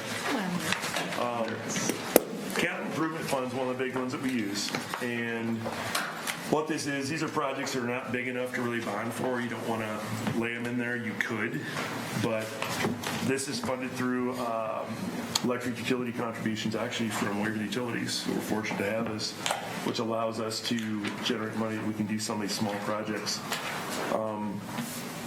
A couple of small ones. Garrett may have you come and take a peek at this. The cemetery shop was a big one. It's a building we've had for some time. It needs to be replaced. It's got some serious issues happening down there by the cemetery. The first half of it, roughly the $80,000, we thought it'd be about $160 when we did this. We approved last year. This year we're asking for the second half, which actually came in a little better. So we're looking at $70,000. That's that number you see on the first item for cemetery shop. So if you want to discuss quickly what you've got there. Yep, I've got a few pictures here just to, always throw love the those up pictures. They're just a shot of the, let's see, that would be the northwest corner. You can see just kind of the crack in the foundation and the crack heading up the side there. How old is this building here? 1945, I believe. We've used it a little. If it's not 45, it is in the 40s. So, yeah, I'm not sure if I've got that exact or not. And then this is just some of that siding there. That goes all the way through. That's not like it's going into an internal wall. That's like all the way through. Yep. So we had gotten some estimates for repairing this building at one time. This was about a year ago, maybe 2 years ago, or just going with a new building.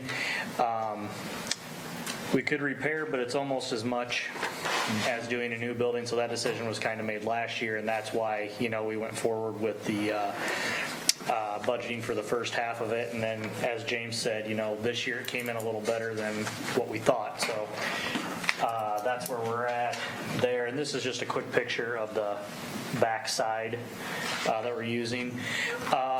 We do expect it to look very similar to this.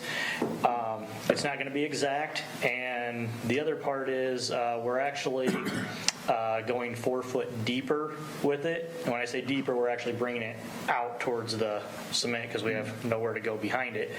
But we're bringing deeper it in the lot, not deeper in the ground.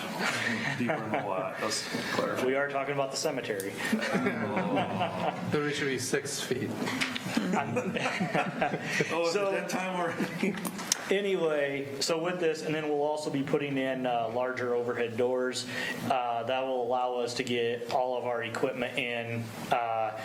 It'll allow us to get our trucks in with blades on if we need to, because, right now when we have funerals in the wintertime, we usually don't have a place to put the trucks to, we have our larger building over here, but they won't all fit. So this will allow us to be able to put those in there as well. The skid steer can go in here. It'll work for all of the equipment that we have throughout the parks and the cemetery to store in there. This concrete will get addressed. It's starting to buckle. You can see how it's looking a little tough. We just get a lot of wear in some of these things, and that's where we're hitting. Structurally was my biggest concern. We started talking about this. We can pretty it up, etc. But when you have those kind of cracks in that foundation, you're seeing a little settling. It's getting to where we maybe need to address that, and addressing it was as much, if not more, almost a complete overhaul anyway from the ground up. So the replacement would be better. The money from 2 years ago, the $89,000, did that get spent on repairs, or is that sitting there waiting to go toward this Second half project? to make this happen. Correct. Okay. Yep. Kind of in the same sense we talked about. This was our police vehicle fleet. This is our ambulance. We try to do this when we can over a year or two for buildings as well, if it's possible. And this one could hold off in time, but you've seen, you can go out and look at it as well. The structural damage in the foundations is a major concern. It's starting to separate, and that's not good for us. So do we already have a bid or an estimate to know whether this is going to cover it? We've got the estimate. We don't have any bids yet. But we have an estimate. Correct. Yep. So that's one of the bigger things that's in here. The other smaller piece that Garrett would have, a couple years ago, I think it was, golf maintenance buildings down by the hospital. Someday that building is going to go away, and we know that. We're hoping with the redoing of Memorial Park expansion, that will become parking. Again, it's basically brand new. You can see it in the picture. The other side of it was so bad and leaking so bad, we thought, well, let's just roof that half, see if we can get this through. The other half is now leaking pretty heavily as well. So the shingles are curled, they're falling out. Unfortunately, we didn't want to put a lot of money in this, and so that's why we're going to just sheet it and try to maintain what we can for the least amount possible. But we can't have it leaking inside in our equipment and our product. We just can't. So we put it off. We're looking at about $9,000 to sheet the other side of this thing so that we can hold on to it until it maybe potentially goes away when it becomes parking for hospital, etc., or across from the golf course down that road. But that's what it looks like. That's the new one. Yeah, this is what it looks like right now. This is the south side. And so that's the roof that we did 2 years ago. That's the pretty side. And then you can see all these nice trees back here that are, of course, ash. So you can see now, too, without just the, as James mentioned, how it leaks and everything, and now it's very viewable as well. Yeah. And, shingles could curl like that, but it's something else. So, who knew? All that shade was doing that. So when we take the trees out, there you go. So we're going to try and roof it, get it stop leaking, and then eventually, and depending on how long it takes, a building may go away as well. So that one was more cosmetic. The other piece in there, the outdoor warning system, we always have a little bit of money to help address the sirens, etc. About the $120,000, 95 of that Chief Purcell had talked about in his budget. That is our portion of the master control rebuild for the jail, etc. The camera system, the entire brains of that building. That's our portion of it. 95, and then the other 25 is the usual passing in for fire, the transfer into the equipment reserve for the fire trucks that we were talking about. The only other thing we might put back in, we haven't, I need to talk to Shane about it, is if you go about halfway up, you'll see 25,000, 25, there's a zero. We've been trying to do some energy efficiency measures. We've changed LED in a lot of buildings. We've gone and done that in some of our the open areas here. We're always looking to try and save as much money and energy as we can when it comes to those things. So we've been allocating $25,000 a year for that. We may put that back in, Jenny, just to have that as another example, but I want to talk to Shane first, our grounds superintendent, to see what else can we do before we just allocate it.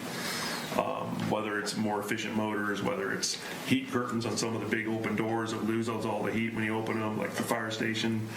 We've gone a long ways with really changing out the LEDs. I think the library was a huge benefactor of that. We changed out most of the ballast and most of the big lighting, and it was substantial when you remove that kind of old system versus putting in the new LEDs.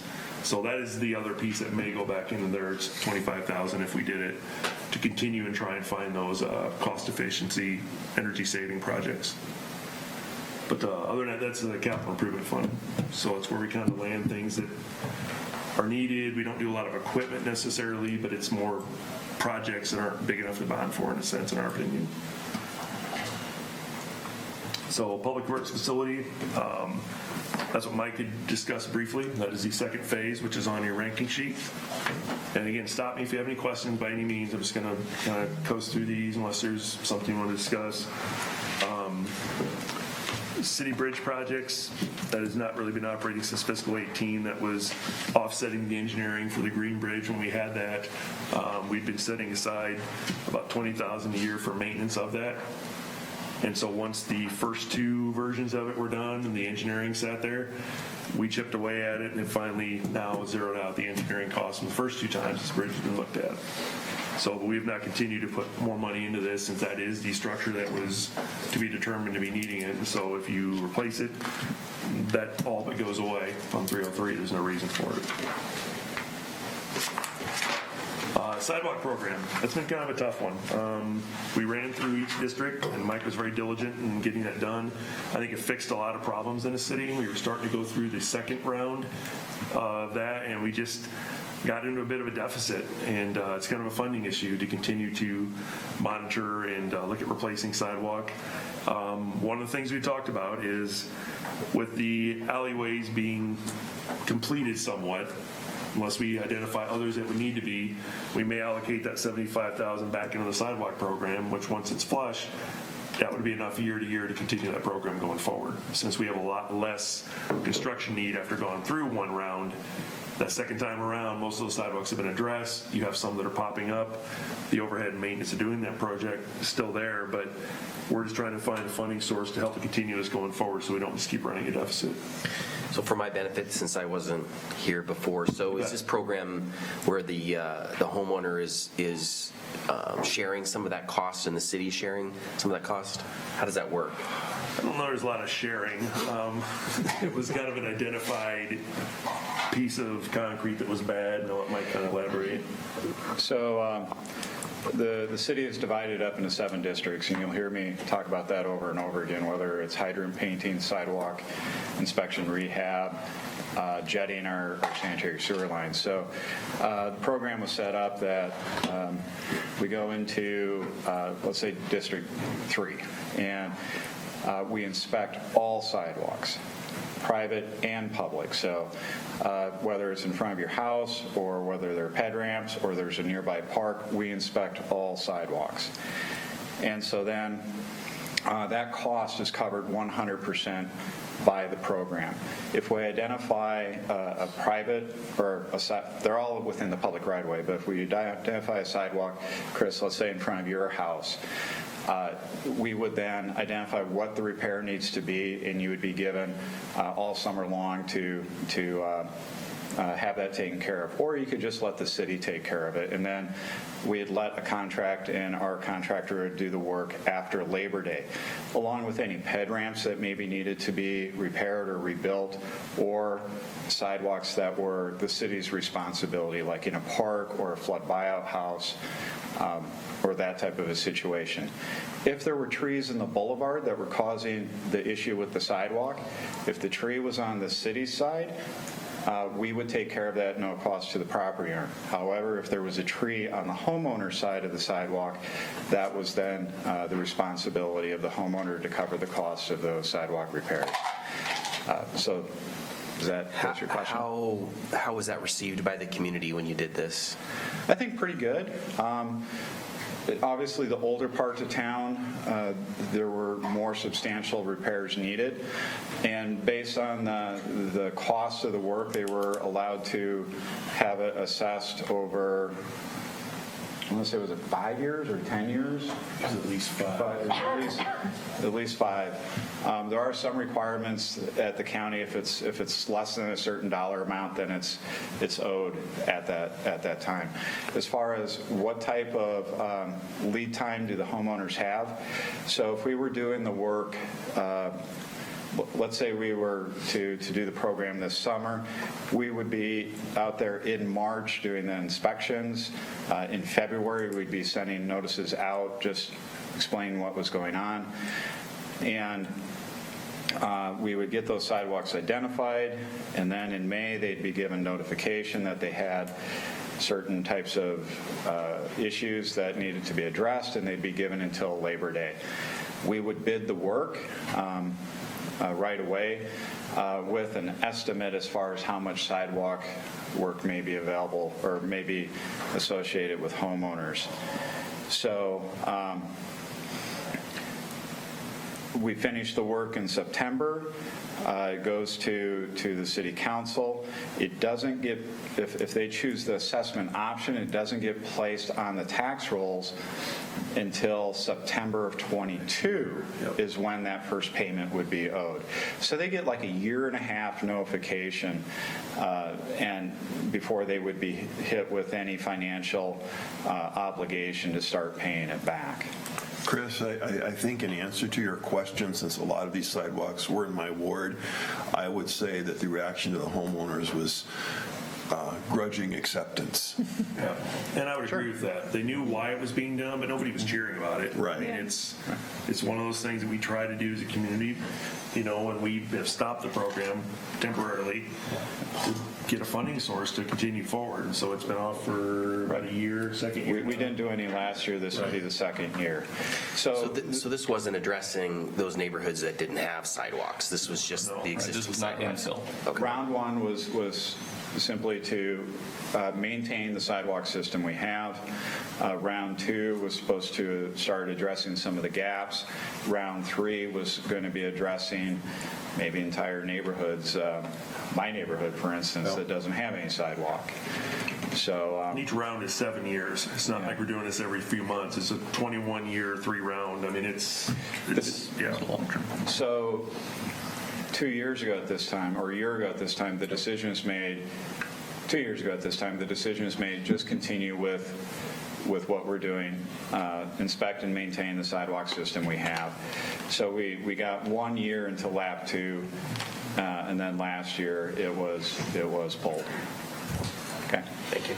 We just started to run a deficit. We thought we better curb and figure out before we continue to go down that path. So that's kind of where it's sitting. And so at some point, we'll have to decide, and we'll get to the alleyways again, but as we finish that out a little bit, I mean, if there's another one that becomes dire and we can replace that alley in a sense, we may look at reallocating that towards this project, at least make it whole again, which will take a couple years at $75,000 a year, and then possibly implement it in another year or so to start it up again.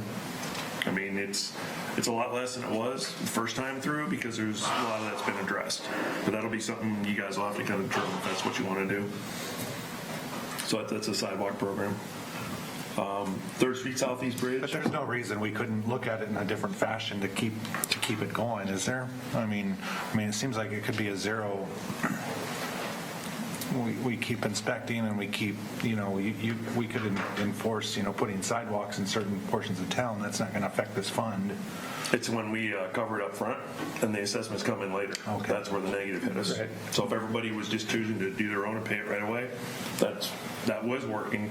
If we then provide that opportunity to eliminate some of that initial burden over time, which I think is the right thing to do, then that's where we start to take on the upfront cost, and that's what kind of got us in the... Well, and we still have to pay for all the inspections, all of the kind of arranging the contractor. That overhead is still there. No matter how much sidewalk is good, bad, et cetera, that costs the same to go out and review it all every year. So it's some costs. Yeah, we did that already. Well, Bed ramps we're still kind of addressing, I think, here and there as need be. We still monitor those, but we've not done full-blown district by district. It's not a property owner initiated thing where, hey, I know my sidewalk needs fixed. City come in and fix it, put it on my tax roll. It doesn't. That'd be nice if that was happening. well, and there was, a significant amount of the sidewalk was due to trees in the parkway, which that's all the city was paying for that part of it as well. So that's kind of where that program's at. I'd really like to take a look at the hard look at condition of alleyways and weigh that. And even as a council, I think their sidewalk program is really quite important. And it's the front face versus the back rear. Understand. And like I said, we got 2 more alleyways to complete, and we may be through the worst of it to where we could take a little break there and try and get this going. And hope for a big grant from somebody. Somebody's a real sidewalk lover, leaves $1 million. Still got that hope. Maybe we could get that to no sidewalks for kids. Get that no sidewalk grant. I like that. I'll find that, track that down. So 3rd Street Southeast, we've addressed. The Bituminous Seal Coat Program. This is another one of the districts that Mike talked about. That every year we have a district that is seal coated. We've also done some slurry seal. I don't know how familiar they are. Mike, you're going to give a real quick, difference bituminous seal coat, slurry seal, when we apply one, when we don't, pro-con, that kind of thing. Because this is also partly funded from loss and from road use tax, and that's where the money for this goes. Right, so we've been seal coating for decades and decades and decades. But more recently, we've done a few projects where we've done a slurry seal, so your traditional Seal coat is you spray oil and then you sprinkle chips on it. You have about 20% waste aggregate because you want to make sure that the oil doesn't flush through and get tracked into homes and the like. So we've started doing some slurry sealing, and that's got the chips actually embedded in the oil that they put down. So it's a different type of oil, different process, and there's no waste. There's the downside to that is that is a little bit more brittle. Cracks will reflect through, and they don't seal up again when during the heat of the summer where the oil softens like you do with a bituminous seal coat. So they're not interchangeable. We look at different locations, different applications for them. So. Slurry seal costs about twice as much as your traditional seal coat. It's a good application of like parking lots where you get a lot of turning, twisting vehicle traffic with the tires, and where people get out and walk into businesses. We prefer to do the slurry seal. How much life does this extend on the road between resurfacing? About 7 years for residential areas. So with the seal coat program, one of the things that we're grudgingly doing is we're going to do a double seal coat on Horton Road. So basically from the Adams Parkway Bridge going north out to the city limits. The reason I say grudgingly is because the traffic count is really a little bit too high for seal coating. You're going to get oil that flushes through. That's one of the dilemmas. On the other hand, given the type of pavement deterioration we have out there, where we got some wheel path cracking and the like, this should really help seal that up again. But as we're talking about going forward, you can only resurface some of these major streets so many times where you have to start looking at a total rebuild. But as far as residential streets, take my street, we can seal that for another keep seal coating it every 7 years for another half century. And that's what we'll be doing in this community, is patch and seal every 7 years on these residential streets for a long, long time. Yeah. And I know the bitumen, as opposed to the slurry, you're able to drive on it immediately versus the wait time. Correct. So community friendly as well. It's a very cost-effective maintenance for the types of residential streets we have, and so I strongly encourage that we keep on schedule with the program. Because once you start slipping behind, it's really challenging to get caught back up again. Right. So just a quick question, Mike. Slurry seal versus the chip, life performance, economic performance between the two, is there one clear advantage? I mean, we have both in our neighborhood, and I preference the slurry seal, though it is messy, but when it's being done, it's longer. Doesn't have that immediate drive, but it seems to be a much better product. Yeah. It's not one size fits all. There's pros and cons, and so we evaluate that. Take 12th Street Northwest that we did a couple of years ago. That's a full depth asphalt pavement that was redone in 2000.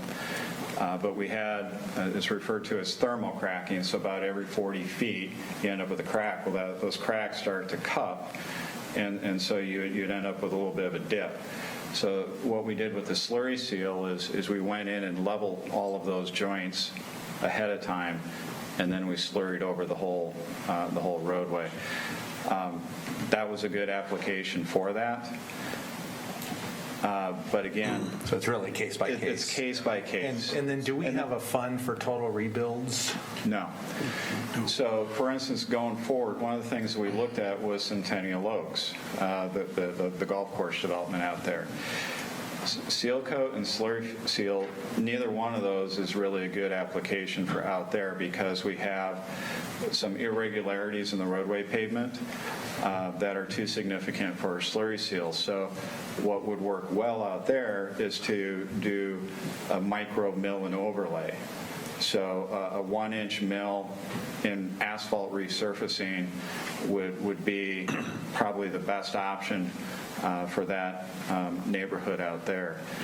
So that's how we evaluate, but even with that, we looked at that this year, and that's a $150,000 project. We simply don't have the resources available to do that, but we need to address those types of issues at some point. Yeah, and sometime in the next, 4 years, if we could get a list of everything you think needs to be total rebuilt, and then total guess even. I mean, but I think it's important that we know that, so we know what's coming at us. Well, we've talked about that at length, though, in the prior council and the council prior to that. And you start looking at like the residential streets, which they get that famous crown. Yeah. We've talked about people with bumper scraping coming out. I mean, we try to address that, but what is it a block to redo a street now? You're talking water, sewer. Well, just the pavement, like when we've been going in and doing street reconstruction, we're looking at $75,000 a block. That's been kind of our traditional street reconstruction over the past 20 years, but that would not address water or sewer, anything underneath so, could be a problem. Matthew, to your question here, one of the we talk about with GIS mapping. Well, we talk about the 3rd Street Southeast Bridge. Okay. When it was a 1-lane bridge, we had about 2,500 vehicles a day. That's what the DOT counts are. 3rd Street from 7th Avenue Southeast up to 1st Avenue was redone in 1998. That was just a 2-inch mill and overlay on the roadway pavement. Now, we've since gone in and seal coated over it because we were having a lot of cracking and deterioration, but the bridge has been closed. So we've gone from 2,500 vehicles a day maybe down to 500 in the neighborhood. What will happen when a new bridge is put in without any vehicle restrictions on it? Could easily be 4,000, especially Parkway connection.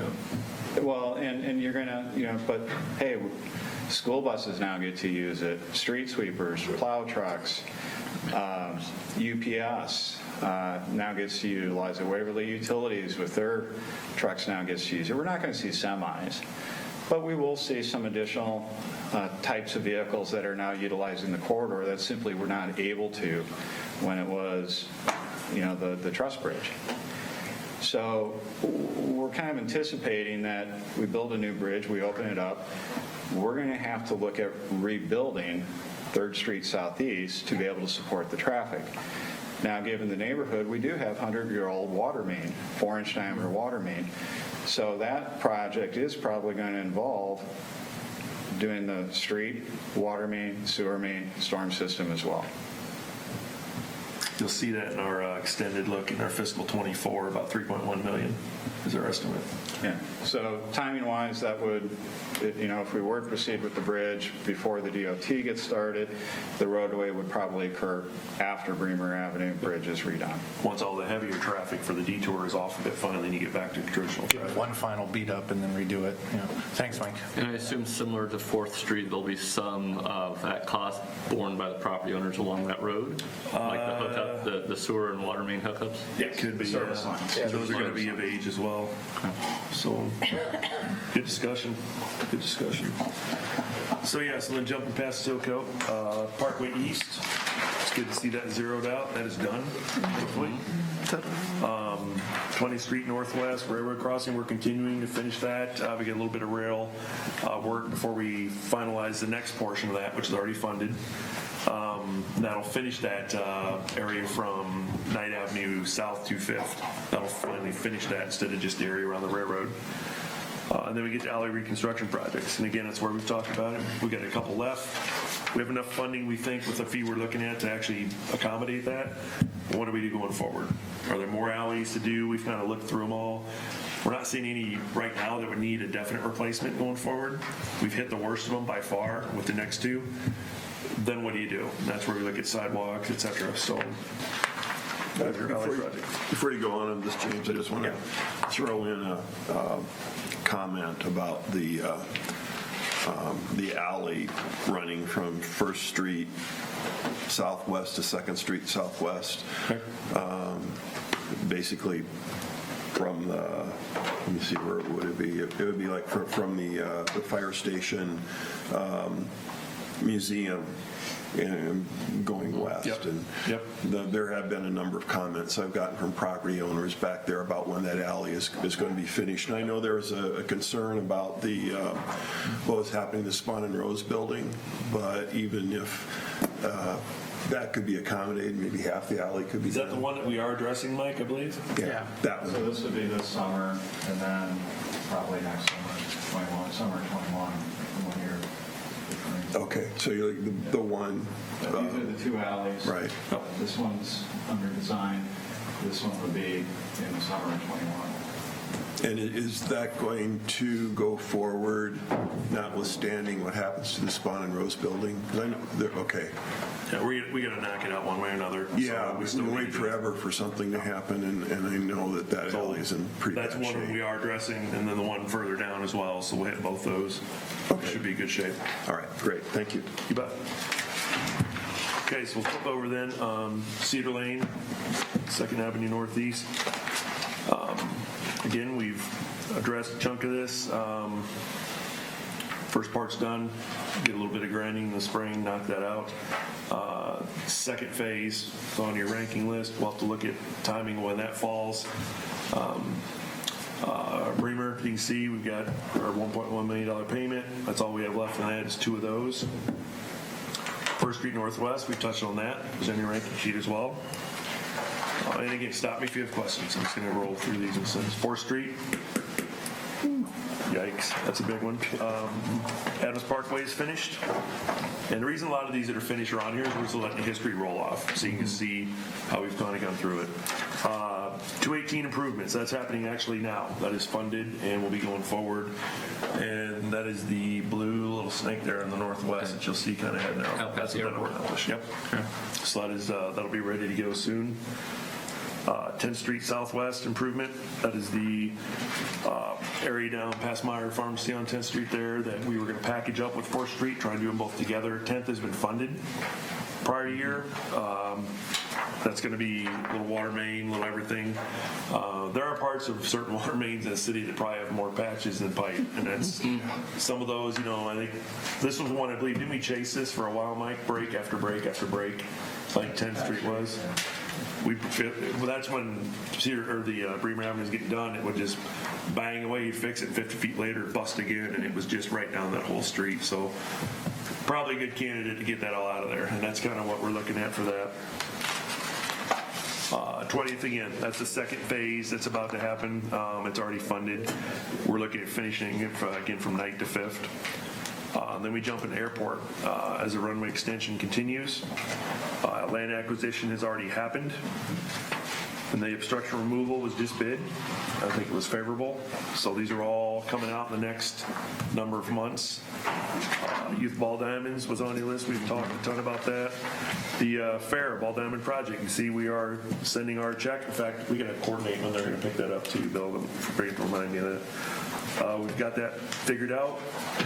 That's going to basically eliminate the rest of that other than our rent from the ground until we do something with that. But that will take care of the fair, get them to the east.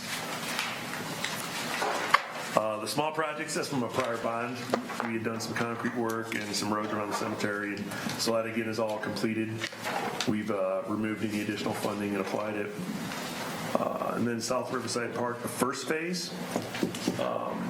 That one has been completed. That was the Exchange building and some of the work down around there.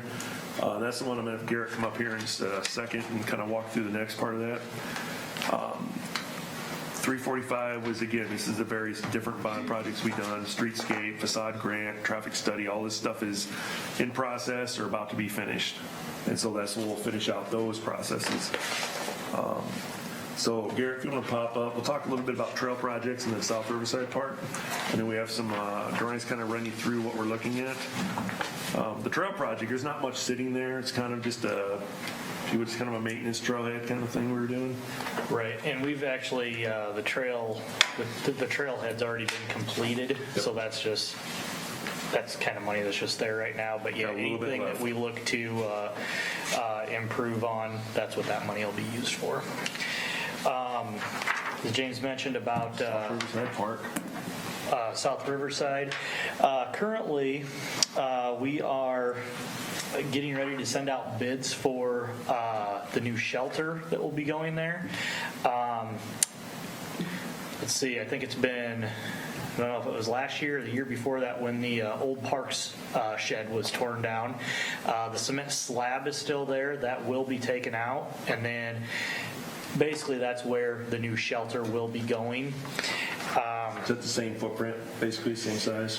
Yeah, it's going to be just a little larger. Okay. And on the drawing that I show you here in a little bit, it is shown as kind of a strange design. We're looking at doing it just as a rectangle, so we'll get to that here in just a second. But this is kind of just a rendering drawing of what we're looking at. We're really hoping that it'll be a good spot, for, right now we have farmers market down there. This shelter will add a lot to that. We're hoping to obviously draw more people. It'll be a shelter that is able to be rented, that type of stuff. We're also looking at, in the future, adding, I don't know if you'd really call them curtains or tarps or what you'd really want to call them, but barriers on the side that could be raised and lowered so it would kind of enclose the structure. This is just another quick picture there, and you can see with the truck parked backed in there, that's kind of what we're feeling as the farmers market. So these things are kind of already underway. This is the picture that I said before, whereas saying it's kind of a odd shape here. We need to talk with the architect about that and look at doing just a rectangle, but we're going to take care of that. That shouldn't be a problem. Pause just 1 second, Yeah. if I could. Yep. We're already at 12:30. I think we're probably need a little unscrambled here because we got a little bit to go yet. Okay. So we're gonna do a little Jimmy John's, nice and quick, and so I'm gonna send this around. If you want to just throw down what you're gonna want, we'll get this ordered, and it shouldn't take long. We'll get it here, and then we'll continue on. So let's start this going around and make sure we get this squared away. Sorry, here, go ahead. You're good. Garrett, on the South Riverside Park Yes. shelter, if I remember right from when we saw the original drawings from the architects, this seems to be a little bit different concept than we had at that. It looked. Okay. Is this the same thing that we had before? 'Cause I As think, far as I know, yes. I might have to go back and look at some original and I'm just concept going back drawings. from when we originally saw the concept drawings, probably 2 years ago, but It's similar to what I remember with an open air. It was open air, yes, but it didn't look quite as substantial looking as this is. But that's I guess beside the point. I guess I was wondering, one of the concepts that the architects had at that time was to incorporate the fact that that was an odd-shaped building because of the railroad tracks being in there, and they were trying to match what had happened for the historical aspects of that area with the new buildings. And that might be one of the reasons why that's such an odd-shaped building, is because in the Phase 3 or Phase 4 or something like that, they actually had landscaping that took into account where the railroad tracks had been. Right, and that is a possibility. This is what we have for kind of the landscaping idea. And this has been updated, but as you can see here, this is still kind of at an angle. This is where the actual that would be where the actual shelter would be. So I'm not sure exactly what their idea was of that concept, but I will find out and see All right. you know, if that had something to do with it or not. It's probably cheaper to build a rectangle than it is a trapezoid, Well, especially if it's going to be enclosed. And that's, you know, that's what I was kind of thinking, and as we were looking at it, it just kind of, to me, made more sense that, you know, we would do it as a rectangle. Anyway, with this layout, you can see we'd be looking at adding a small parking lot over here on the side of the Exchange building. Then we would have the sidewalks here. There would be, this is kind of supposed to represent the old railroad line through there.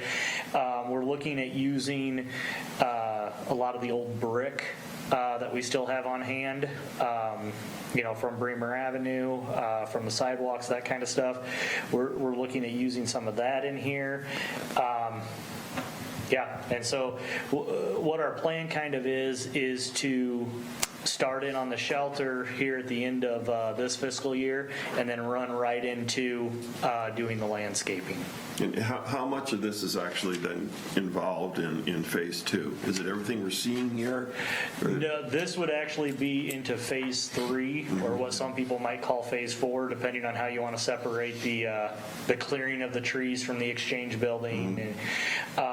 So the shelter is one phase by itself, and then this would be the next phase. Okay, so the parking lots and the sidewalks and all of that would be the next phase then? Correct. Okay. Yep. And part of what we've done, and we'll see it a little more in the other projects, is, you know, we have projects that finish, we have proceeds left over, we either pay back debt with it, or we try to get another project off the ground and done. The remnants that we had of the Parkway bond, a chunk of that went to complete this phase now, so we don't have to stop and stop and stop. Part of that also went to buy down the debt for this year, so we paid off more than we would have normally to try and get this levy down a little more. And then another piece of it went to the Fitch property we had by the bridge to get that paid off and gone, so that debt's away. So we use it about half to clear off debt, current, existing, and future, and then half to continue this project. It was already phased in multiple phases, so we could just not have that stop at July 1, because we're out of funding. We can hopefully start to finish this thing out.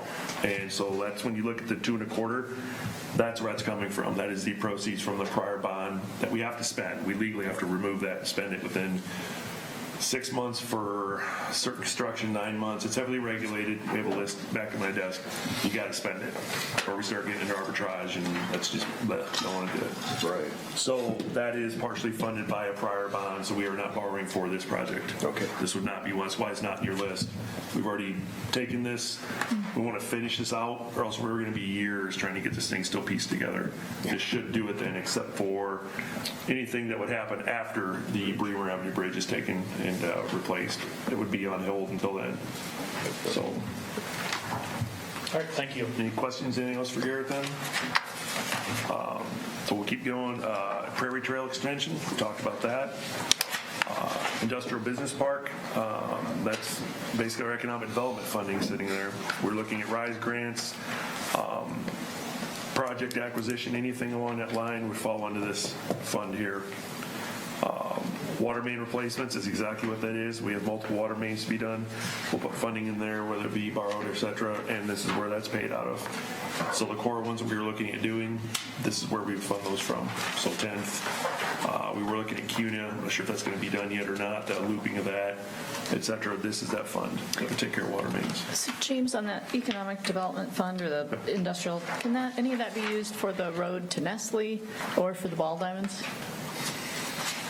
It could, in a sense. I mean, it's been sitting there for more for the industrial park expansion, industrial park projects, like the industrial park we have in the south. That road is deteriorating severely. We'd like to eventually get a RISE grant matching funds from this, and if we can extend that past Walmart down to the south and open that up, that's the ultimate goal, something like that. So we've been kind of holding on to that. We're using a little bit of it for the amperage, the other half of that to get that vision going. But for the most part, this has kind of been held for industrial park since it was part of the industrial park that was sold to acquire it, the Goodwill parcel that is now that building. And that would need to be done before really any growth there at all. Yeah. So that Kinda seems stagnant critical right now. to have that in there. So we're hoping to get a RISE grant. It's just, once we start looking at it, the timing, the need and match, you almost have to have a business ready to come in or to extend that to be qualifying for that RISE grant. We were close. We thought we had one. It just didn't pan out. So it's a continued effort to try and get that done, and get that passing through. So it's just not an easy process. And a lot of the RISE grants seem to be going to the Metro, Des Moines. Bondurant just got a huge one. That seems to be where that money's flowing. So we're really fighting an uphill battle with this a little bit. Is that politics or what is that? Failed to say, I don't know. I just know that seems to be where the trend sits, and that's all I can tell you. I'm not sure how that's all played out, but we've been in deep discussions with them to try and get to that point. And we know what we need to do. Now it's just finding a project that can actually accommodate that. And I think we'll be in the running for that funding. So, good. Then the First Street Southeast Main extension, that was about 3 years ago. That's what took the water main down to the old CUNY building. It's going to be the lofts now. That was part of our gift or funding to help them acquire the tax grants that they did. So that also helped put a nice sized water main to a neighborhood that did not have one, much smaller than was necessary. So storm drainage is exactly what it is. We put in a little bit of money from loss to help with our storm drainage improvements. It's kind of hit and miss. So you can see we're down a little bit. We had a pretty good sized project in fiscal 19. We're building back so we can continue to do these going forward. Sanitary Is sewer. that kind of we're adding storm drainage as funds are available, or? Kind of as they hit us for certain improvements. Okay. And let Mike kind of briefly hit that. This is, we have repairs that just spur of the moment come up. And so this is a fund to help kind of address those spontaneous needs that we see showing up. Okay. They're usually not a few $1,000 hit. It's usually kind of big. And typically, this is stuff we have to contract out. We need assistance from contractors on. Otherwise, if it's just kind of more routine type repairs and stuff, we cover that in-house with line maintenance. But some of these are larger, more substantial, where we need some outside assistance with contractors. Sanitary sewer improvement, similar situation. Try to offset some of those hits that go on. We start to do lining of manholes. We start to do lining of sewer system. A lot of stuff's going to go into that. Of course, WPC improvement, that's our $9 million project there as we're starting to blend into where the money will be expended. We are reimbursed from SRF as we expend it, so that comes back to us. And that's what eventually kicks the entire loan. We'll take that whole amount out. As we talked, the East Bremer Sanitary Sewer, that is complete. Actually, Monday meeting will be accepting that completion. That went to the Titan property. And then possibly demoing the dome. I know Mike's going to touch on that briefly. Let me hit CDBG housing rehab prior. That's a project we went after. We were awarded it, thankfully, to rehab a number of houses over in the northwest neighborhood towards where Nestle is. I think it's where it's at, though. Yeah. About a half dozen of them. It'll be six total. Yep. This is the funding to accommodate that then. So it's a grant that we were awarded, thankfully, and we'll have to continue to apply for that. But We put that $15,000 in our budget as far as the buy-in. the buy-in that we had to do to get that grant. And where's that? I'm sorry. I didn't hear you. The CDBG, that's a $370,000. Oh, this one. Right. Okay. Skip Gotcha. over. Because I know Mike's going to talk to us about knocking out that dome, the WPC. Yeah. This is the old wastewater treatment facility. This is from the 1930s. This is the last remaining piece of that. Everyone knows of it as the dome. It was actually a trickling filter at that time. When it was originally built, it did not have a cover on it. The walls were raised and the concrete cover was added at a later date, and I'm not sure of that date, if it was still in the 30s or if it maybe even been close to the 60s. But again, you have a trickling filter, it doesn't work so well in wintertime when you're subjected to below freezing temperatures. So this was decommissioned in 1980. This trickling filter had aggregate in it, large quartzite type material that the microorganisms grew on. That material was removed. My understanding is that was used as a base material for one of the cemetery roadways in the northwest section. So that drive in the cemetery is actually performing very, very well because I think it's on a foot of quartzite The material. grass looks amazing through there. Yeah. Okay. I love giving a little bit of history. I mean, I'm not a big history buff, but I do, having been here 23 years, I find a lot of this stuff kind of fascinating. But we're really at the end of whatever useful life the dome has because it is deteriorating. And so up along the top of the cover here, there is banding that goes all the way around this, cabling, to help keep this concrete lid from squishing outward, okay?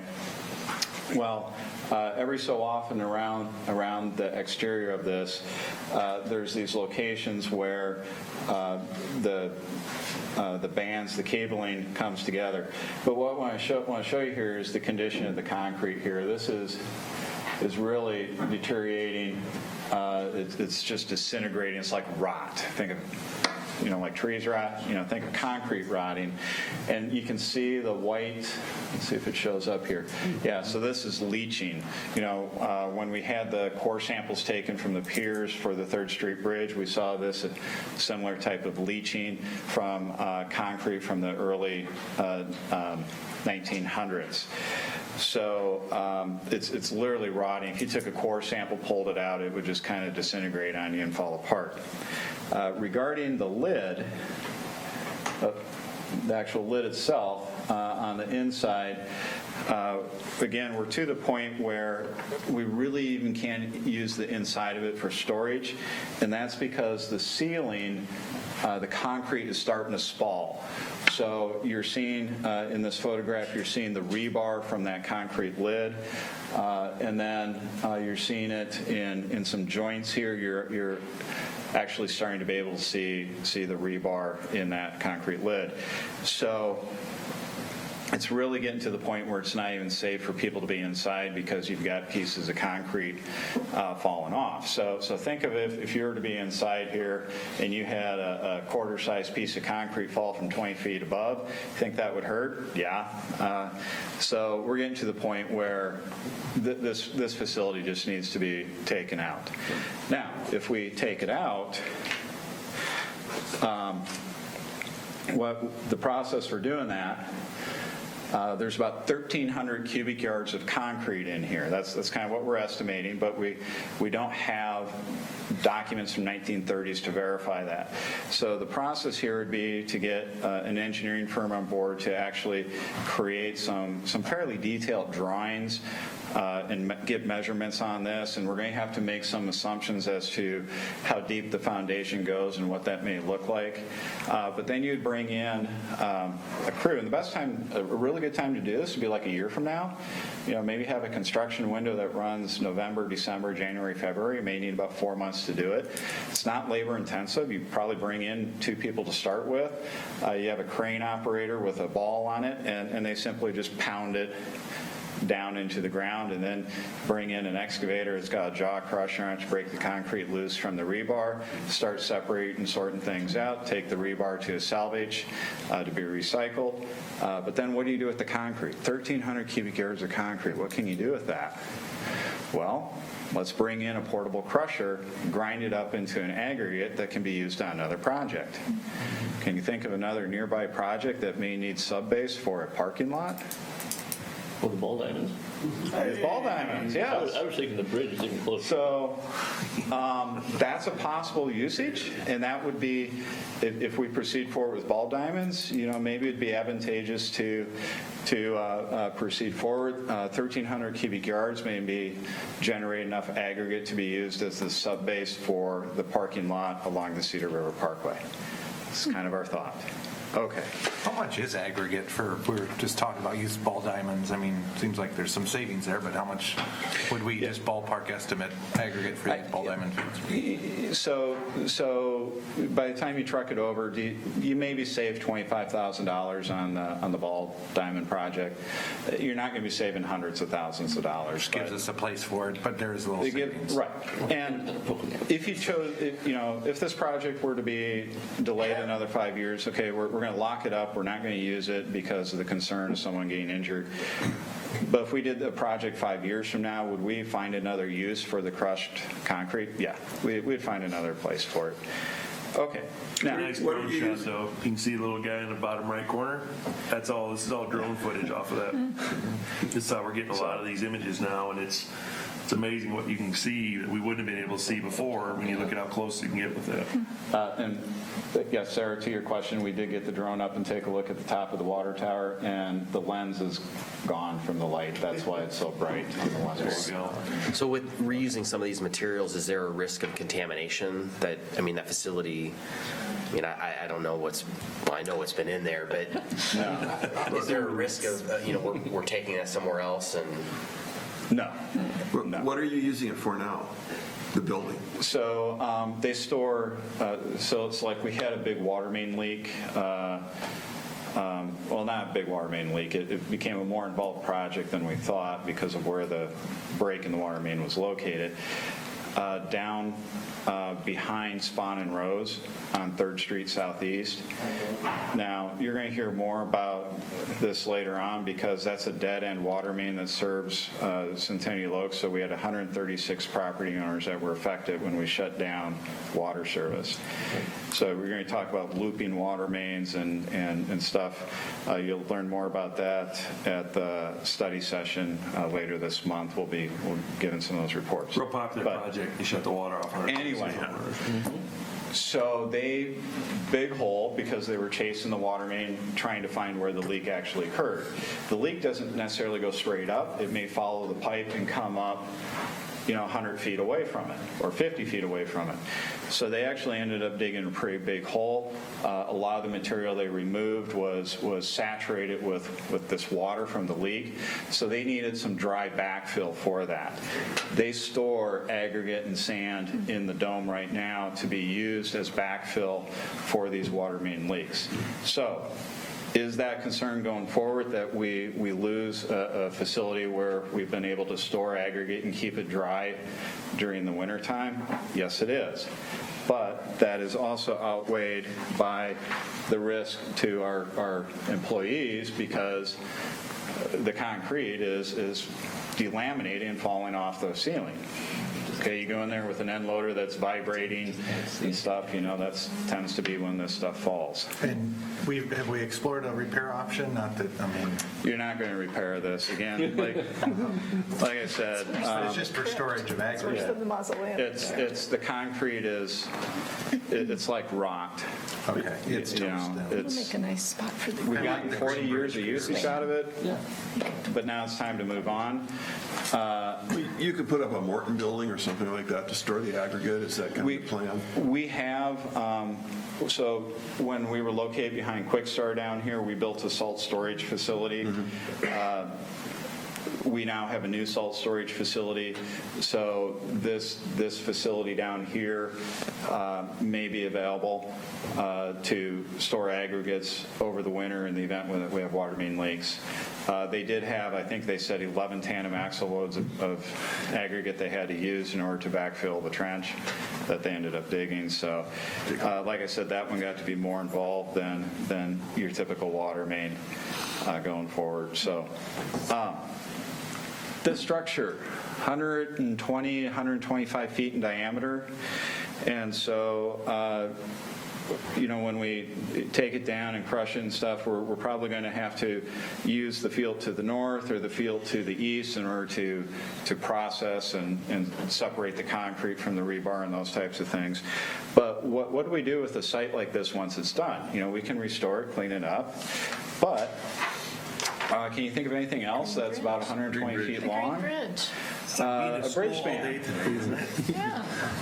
So if there is a desire to preserve one of the bridge spans so that we have kind of an actual realistic display of what was there, we could, when it comes time to actually take the bridge out, we could salvage the trusses, and this might be a nice location to build a historic display. Yeah.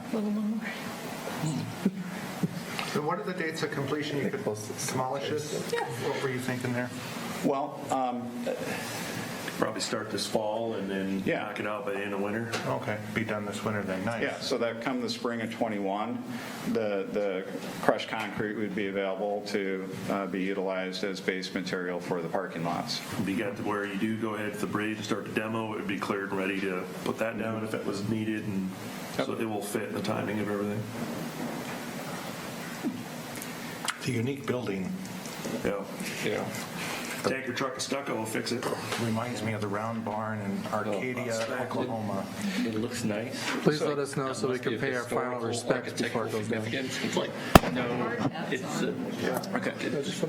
So I showed you photos of the existing trickling filters. Made me think of. Again, it's a harsh environment that is created by the sewage, and so, yeah, it's tough on concrete, and so these structures just don't last as long as other structures that aren't exposed to the types of gases that may be coming off of the treatment process.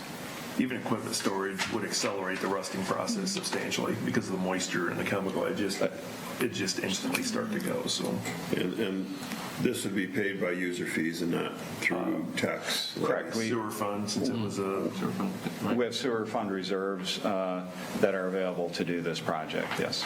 good. Okay. Well, that's what we got for capital projects. A little bit of everything in there. So I know I was going to get lunch placed. We'll hopefully have it here soon. So we're going to jump down the laptop and we're going to start rolling you through a little bit of everything. I don't know if you want to break it all, Mayor, or maybe it's 1 o'clock. I'm going to take a brief. If you want to get positioned, but I don't know Yeah. how long of a break we would take before we'd be breaking again for lunch. I like that. I'll tally up all your homework here when we're at lunch. So I'm going to go ahead and fire up laptop, and we're going to So start just hold talking for now. debt, project work. So we tracked, it's called capacity document. And we used to have PFM before I fired them. They would have this document, and then of course we would share it. It's all proprietary, so we built our own. And we use this every year to determine, do you have capacity to do the things that you want to do? And this is kind of what it starts to come down to. So when I talk about capacity, we talked briefly about it. Every year we get valuations in and we determine what the entire city is worth as far as the property is situated. So we borrow up to 5% maximum.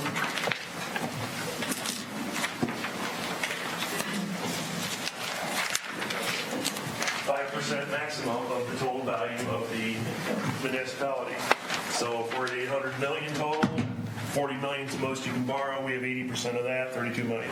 It's nice quick math. It's right in there. We have gotten to where we are able to do a lot of things from a capacity standpoint, but sometimes it just doesn't seem to work out, and we just circumference that back, and it's multiple years from now. It's not the current year, it's 2 years from now, 3 years from now, 4 years from now, and that's what kind of demonstrate as we're looking at you here. So hopefully you can see this on your screens, okay? That's why I have the paper sheet in front of you if you can't, because we're going to be moving around a little bit as we talk through this. Leave it for you,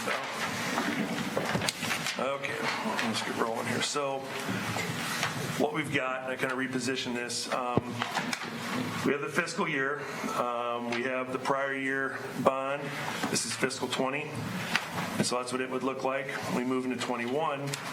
Now we have a little bit different capacity.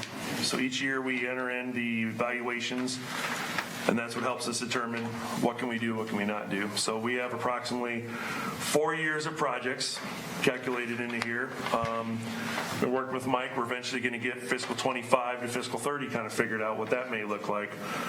So when you start looking at all these different projects, Come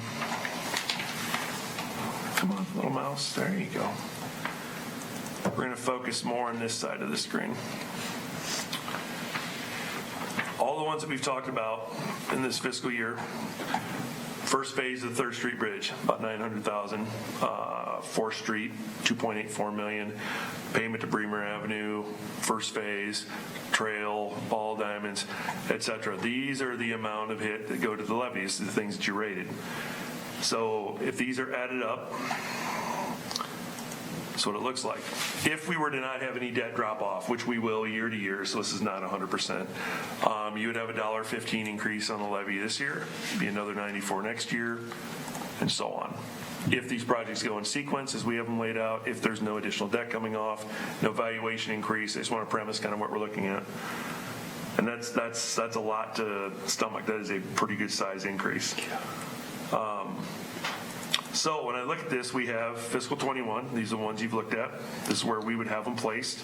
Again, first year of the bridge, first year of face, 1st Street recon, second payment to Bremer Avenue. The year after then, what we have listed in is the finishing of 1st Street Northwest, the final payment on Bremer Avenue, the Public Works building that we talked about, the second phase of that, and the rest of the construction for the 3rd Street Southeast Bridge. The year after that, then, we would start getting into, unfortunately, Cedar Lane. As I said, we wanted to do Cedar Lane as part of this next year. So if we were to look at that, if we were to move that up, we got a problem. We're out of capacity, so we can't do it. And this is all based on a simple 1% increase in value every year, which we are at 1.22. Sometimes it's up, sometimes it's down. It just depends. So we try to reset every year conservatively at 1%. So when we start to plan out these projects and the funding, this is a lot of what we're doing. We're trying to figure out what can we actually do before you decide should you do it. So when we brought this to you, it was to basically show that it is possible. We can do these projects. The question is, do you want to do them? And so when we get down to discussing, do you delay a project? Do you not? Do you accelerate and do them all? Do you bring one up or put one back? This is what we use to see, again, should we, can you? That's how it looks. Memorial Park, this is all just estimates, just to get money allocated so we don't forget about it there. $1 million in fiscal 23, assuming the fair does not need another extension. That is the soonest you could possibly start anything with Memorial Park going, etc. And that would be, of course, July of 22. And then the next year, you'd have a whole lot more going on again, and it's probably way beyond $4 million even. That was just a placeholder. If you're talking about a pool or replacing Kids Kingdom or ball diamonds, whatever it ends up that the council decides to do after we get all the input we're going to need, somehow we'll have to fund this, whether it's through here or some other mechanism. But you also see what Mike was talking about. You have the 3rd Street Southeast reconstruction of that street, about $3.1 million. That's after the other bridge is put back in. It's fiscal 24. We're estimating that out. Now, when we get to fiscal 25 and beyond, slow history going forward, we will start to deal with the rail trail bridge. There's been a bit of discussion about that, and I understand that. The piers are not in very good shape on that at all. Thankfully, the water stays level. You don't see some of the not very good shape of the piers. That will have to be looked at. I don't know that it can be, quote, salvaged in place. You can't really put piers underneath it. You don't jack it up and set it there easily and put another pier under it. It's not a very easy project to do, and that's multi-millions of dollars to replace that structure. You don't have a second phase in the ball diamonds either. Nope, I don't expect us to borrow anymore. Okay. And when we borrow again, $700,000 is our legal limit without a bunch of extra things to do, because it is a athletic complex in a park. That is the maximum for a city our size that we can do by code.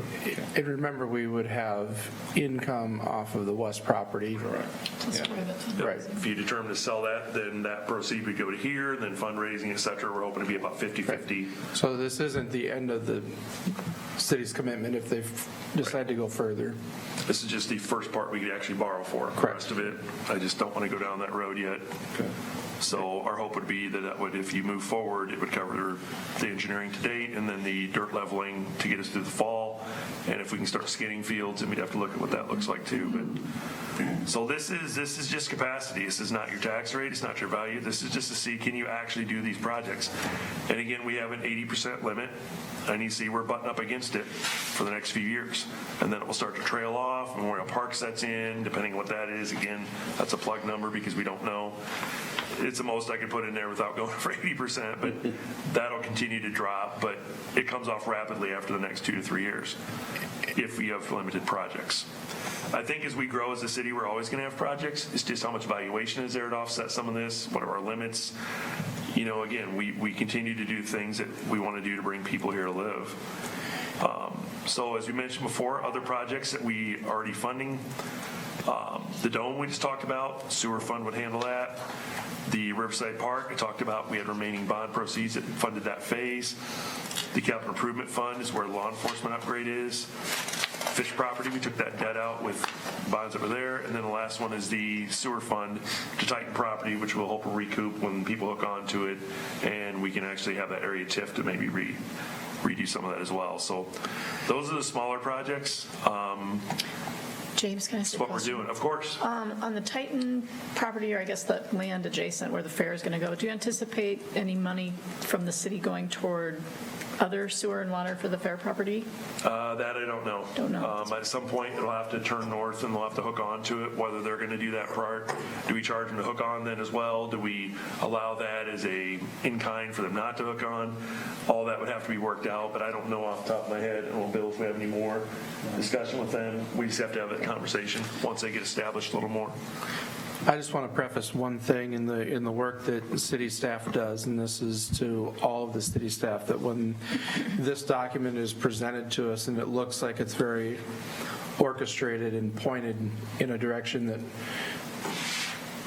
somebody may want us to go, that is far from it. I'll tell you that right now. It's just a possible This is a solution. projection of a possible outcome, and that whatever our decision is, or the council's decision is that this will change, and then subsequent years behind that will change. This is a hypothetical of, conversations that have been had over the last several years to come to, hey, this is those known estimated costs, and here's how it can play out. This is what can fit.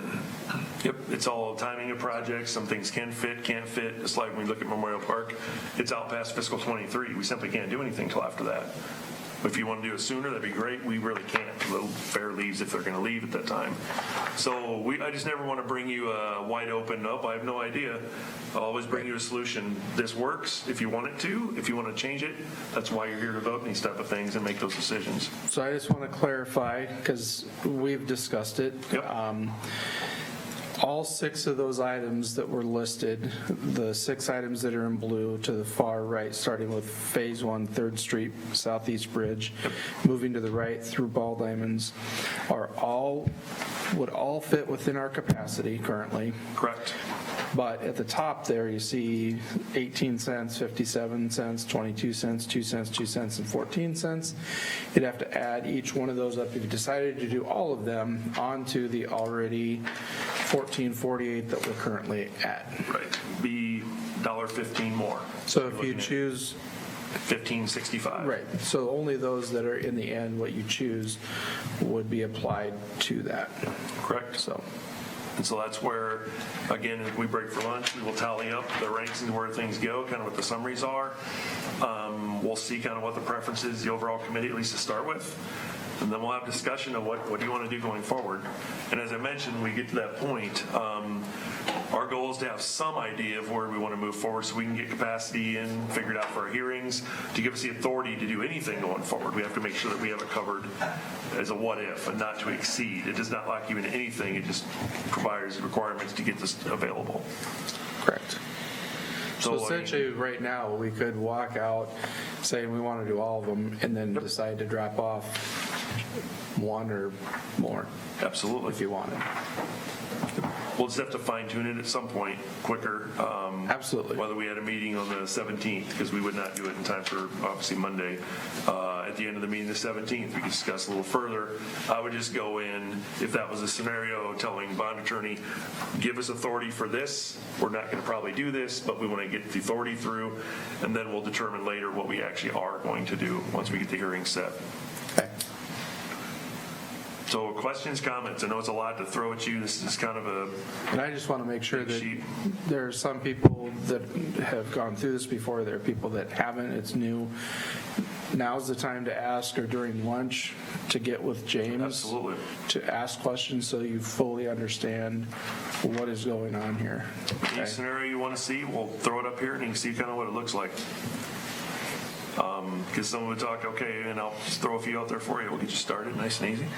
So what if, at 57 cents in levy, what if 4th Street is just too much and we can't do it? You said, I just don't know that we can do it. Well, we'll see what happens. We'll insert it. We'll have to do it next year. Now we get a problem. We can't with what's in there next year. So then you have to look out and say, okay, well, what do we also have next year? Well, we have the rest of phase 1, but we've already started that. We've got the payment to DOT. We have to do that. You can put off Public Works building for another year, or you can delay Green Bridge, but we've already started that. So if you delay 4th Street, the only logical thing with our capacity would be to push off Public Works for another year. But you still have the same funding issue next year. You still have the same tax. You still have another 57 cents in the levy. It doesn't make it go away. It just pushes it off to make it easier to not have that substantial increase this year. And that's kind of the kicker. That's how this all works. There's nothing magical about it other than it lets you see how this ebbs and flows depending on what project you want to include and not want to include. Bridge is the same way. If you want to push that off or bring it forward, what if you want to try and do the entire bridge all in 1 year? We'll see if we can do it all in 1 year. That's a bad idea. So, it's entertaining. I sit here sometimes and dismiss this because at some point, you have to be able to say, yes, we know this is going to work or it's not going to work. But that's where you also find your opportunities. You do. Well, it'd help if I knew how to do that. Let's get this back. But it is. This is where we kind of figure out, what is going to happen with this. So that's kind of what we see as far as capacity. So in a nutshell, yeah, it's possible. You can do all this if you want. If you don't, then that's where we're going to have the discussion of what do you not want to do.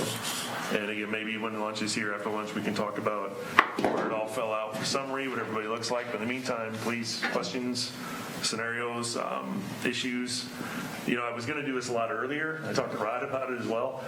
There wasn't a whole lot of decision to be made. You see what we're looking at. If you want to do these projects, there's not many combinations other than it's this year or next year that really work. With the bridge coming out in Bremer, with the fair being not leaving until 23, this is kind of what you're sitting with. So it becomes do you want to do it? And if so, when? And if not, that's fine too. So the Bremer Avenue Bridge reconstruction, that's fiscal year 24? 23. 23. Winter of 22, spring 23. So when we're talking about 1st Street Northwest, we're talking about 3rd Street Bridge. Those are all things that if we're going to do, we want to get done before fiscal year 23. Yeah, we try to. That's why, again, timing-wise, we haven't placed in where we do. Okay. Even in fiscal 23, you're talking about fall of 22. You could do a project then and still be ahead of the other potentially. But if, as Mike said, if they decide, this fall we're getting started, you may not be done in time to have that out of the way. And that's if you really have the need to get these done ahead of time. Again, there's funding to them. There's issues either way. It's just a matter of where do you want to go with this. From a taxing standpoint, doing a quick run earlier, as we sit at 1448, and I don't like to dive into taxes out of pocket, et cetera, a whole lot because, when the valuation goes up or the rollback goes up, the taxes are going to go up. There's no change in that. The amount of reduction it takes to undo that because the state has demanded it is so substantial that it's not worth knee-jerking and reacting to that. So from a taxing standpoint, because the rollback went down, at 1448, taxes are down technically. They're down out of pocket. You have no projects in. You put in a couple $1 million worth of projects, which is 2 or 3 of these, you're about even. Taxes are about the same as they were last year, out of pocket at least. If you jump up more, then of course it goes up more. It's, $20, $30. How much is that a month? $2, $3 per 100,000, per 300,000. We can calculate all that and get all that to you as well. I don't know if it's going to help you necessarily make any of this any better. It just simply is the numbers that it is. And I think you have a familiarity with the projects, what we're talking about. You know what the value is to each of you, whether you should or shouldn't, or want to or don't want to. But the true question is going to be is what is the appetite for that kind of an increase, is if it's even there, and if not, what does not go through and not be completed until the next year, the year after, et cetera. And yeah, this is the hardest part of the entire budget right here, in my opinion. What is that number? You said you have a tracking spreadsheet. What is that number to keep taxes flat? Is it $2 million? About a little under $2 million. We could finagle the first payment to be about that, about $2 million. $1.9 million, $2 million, somewhere in there would get us about even, straight up. And so if you look at that, you take 1.1 out for the DOT because you have to, leaves you about $900,000. And there's only a couple projects. If you look at Ball Fields Phase 1 and 10th Avenue, there's your $900,000 to $1 million. Now you don't have the bridge started or 4th Street. And again, you push them both off till next year, that's fine. Now you get a $6 million issue with, so $6 million and 20 cents a million, there's $1.20 in the levy. It just pushes it down to another area. So again, it comes down to what do you want to do? There's no magic to make it better. It simply is, this is what it costs to do these projects. That's the hard part of it. Well, and most of these projects are not luxury projects, right? They've got to be done at some point. I think the one way I find breaking out what it will cost each individual or per $100,000 of property value is these numbers are so huge, and I think breaking that down shows people how much would you spend per month based on your property taxes to get these projects. Right. And that makes it, it's still not palatable, especially for people on limited incomes who own property, but it does break it down so that it doesn't look quite as nasty. But and I can do that for you. It's a matter of minutes to get that done. I've got the documents to do it. You're looking at $5.75 million, so say $575,000 payment's a nice, easy number. We can plug that into another document. I wish I would have had that here. I've got it on my desktop. It's a matter of minutes. We can plug it in and say this is what it looks like per month. Whether your house is 100,000, 200,000, 300,000. I can do it at lunch and have it for you, and it's just a matter of minutes. Yeah, I think that's really helpful. Number. I agree. So we can do that. Can you help me understand here, James, the impact that this would have on fiscal year 22? Because, we've got $1.15 on the levy for fiscal year 21. Yep. Then we have the 4 amounts for fiscal year 22. Yep. With that $1.15 on the levy, is that going to continue then also into fiscal year 22? Yep. So that's 94 on top of 1565 and move you to about 1640. Because these amounts, the amounts on here are somewhat less from the amounts that you have starting in fiscal year 21 into fiscal year 22. Would that decrease the levy amounts then, or they're still going to be the same? The only thing it'll decrease is if we're taking off more debt than we're adding, and then it's going to lessen that levy a little bit, and that's where, again, we get to where we're eventually in that position where it's happening. We don't have these huge jumps because we've taken off what we're adding on, which is our ultimate goal. We'll have that in a couple of years. That just doesn't help us with these projects that are coming up. Right. Next year, we'll have a $250,000 drop off in debt. I didn't even look to see to make sure it's taxable debt, but that would cover, like, say, your Green Ridge Phase 2, even up. You wouldn't have an increase. So I've not factored in any debt coming off when I have these numbers out here of 0.94, 0.44. I've not gone through none of that. I can do that and take a look at that as well. The problem is I don't know what the valuations are going to do either. Right, yeah. And if we don't gain, then really it doesn't matter. It's not going to be there anyway. Rollback. There's so many moving parts. I think that's what's so confusing for the individual taxpayer is even, when you increase this number, depending on valuations, rollback, et cetera, it's not going to necessarily increase what you pay out of pocket for taxes commensurate That's with just that. our piece. We can't account for the other 60%. Right. But I'd have to agree with that. The couple of people that I've sat down and walked through their property assessment and explain how the valuation and everything works, they have that aha moment that this is a every year thing, and the due diligence of the council and, is truly valued then. But when you look at it, like I come in regularly to get education from James about this, but if you look at what you would actually pay out of pocket per month, it's not very much for what you get. But it depends again on the person's income, and it's all relative. It's all relative. So, Yeah, it's all relative. but that's why when we get these decisions on the rollback, and we kind of panic about some of that, it's powerful. When 75-80% of our value is residential driven, as we talked about the first night, that hit to that rollback on the residential alone, that's tough. You just can't overcome that. And so thankfully, when it goes down, that's great. And, we're lowering tax a little bit. The levy goes up so much just to get even so that we maintain the service we have, much less. Because, we've been through the budget. Yes, we can cut a couple thousand here or there. We can take out some capital and not do it. We can not do repairs here. We can do all those things and lessen it this year. But next year, look, so here's a pile I started with. I got to put it back on. We still got to do these things. Whether it is, parking lot repair out there, $17,000. Can we put it off another year? Sure. Will it be worse? It might be. I don't know. It comes down to we have to still take care of our facilities and provide that service.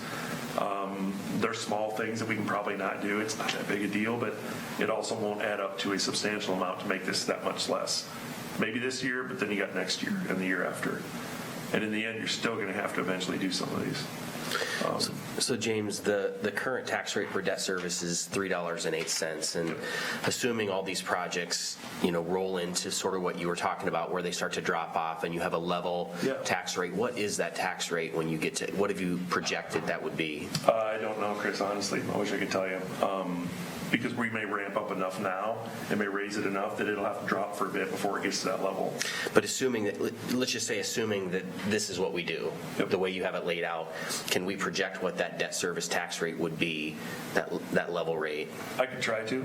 I'd hate to, because I can do 1,000 versions and not one of them is going to be right for you. Because things are changing so much that I can't really pinpoint it that quick. But I understand that. Borrowing. I don't know if $3.08 is where we're going to end up, or is it $4, or does it get down finally if these projects go away, these huge ones?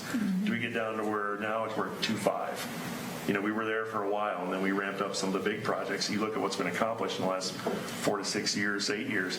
A lot of stuff's gone through here, and you had to borrow to accomplish it. So I wish I could give you a better answer. I simply, be honest, I don't know what that may be. Yeah, I think that would help, like those people on fixed income, I think that would help to sort of know this is where we're going to be once we get to that point where things are level, because it's part of budgeting, right?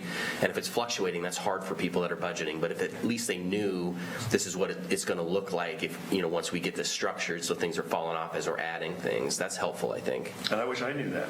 I'd love to have it to budget here too. That's the hard part. When we don't control most of the formula when it comes down to valuations, rollbacks, et cetera, and that all affects the capacity to even do these projects. And then it affects the tax rate that's set, which also affects the taxes they pay because of the valuations. Sure. We set one piece of that 3-part formula, and that's it. We don't control any of the rest of it. So to try and predict what that's going to be, I need to have the state then predict for me what the rollback's going to be for the next 5 years and stick to it. Because I've looked at those projections before, and it's all over the board. And it'd be nice to know, to have the assessor give me what are the valuations going to be for the city for the next 5 years. And we can't predict Then I can make my piece and say, yep, then this is my assumptions, and here I go. But the minute I start to try and assume what these other entities are going to do, because they're responding to different influences as well. And you may have the assessor do a great job and say, I've got it done. The state says, I don't think so. Here's an equalization order. Let's throw that in the mix. And now everything goes up 10% on that piece of property. That throws another wrench into things. It is just a literal moving target. And there's just no way to predict the housing market. Nope. So if we look at the city's needs that would rely on general obligation bond funding 5 to 10 years out, other than Memorial Park, and if we have to reconstruct 3rd Street, are there other big, multi-million-dollar projects on the horizon or not? Well, that's when I talked to Mike. We've been discussing some of that. When you get to fiscal 25, you've seen what we've got here at 24. You're talking railroad bridge. That's multi-millions of dollars. Then we're also talking the bike trail bridge itself. You have to redo the bike trail itself and the bridges along it. Probably bridges first year so you can get across them. The rest of the trail the next year. That's not free either. That's expensive depending on the bridge work.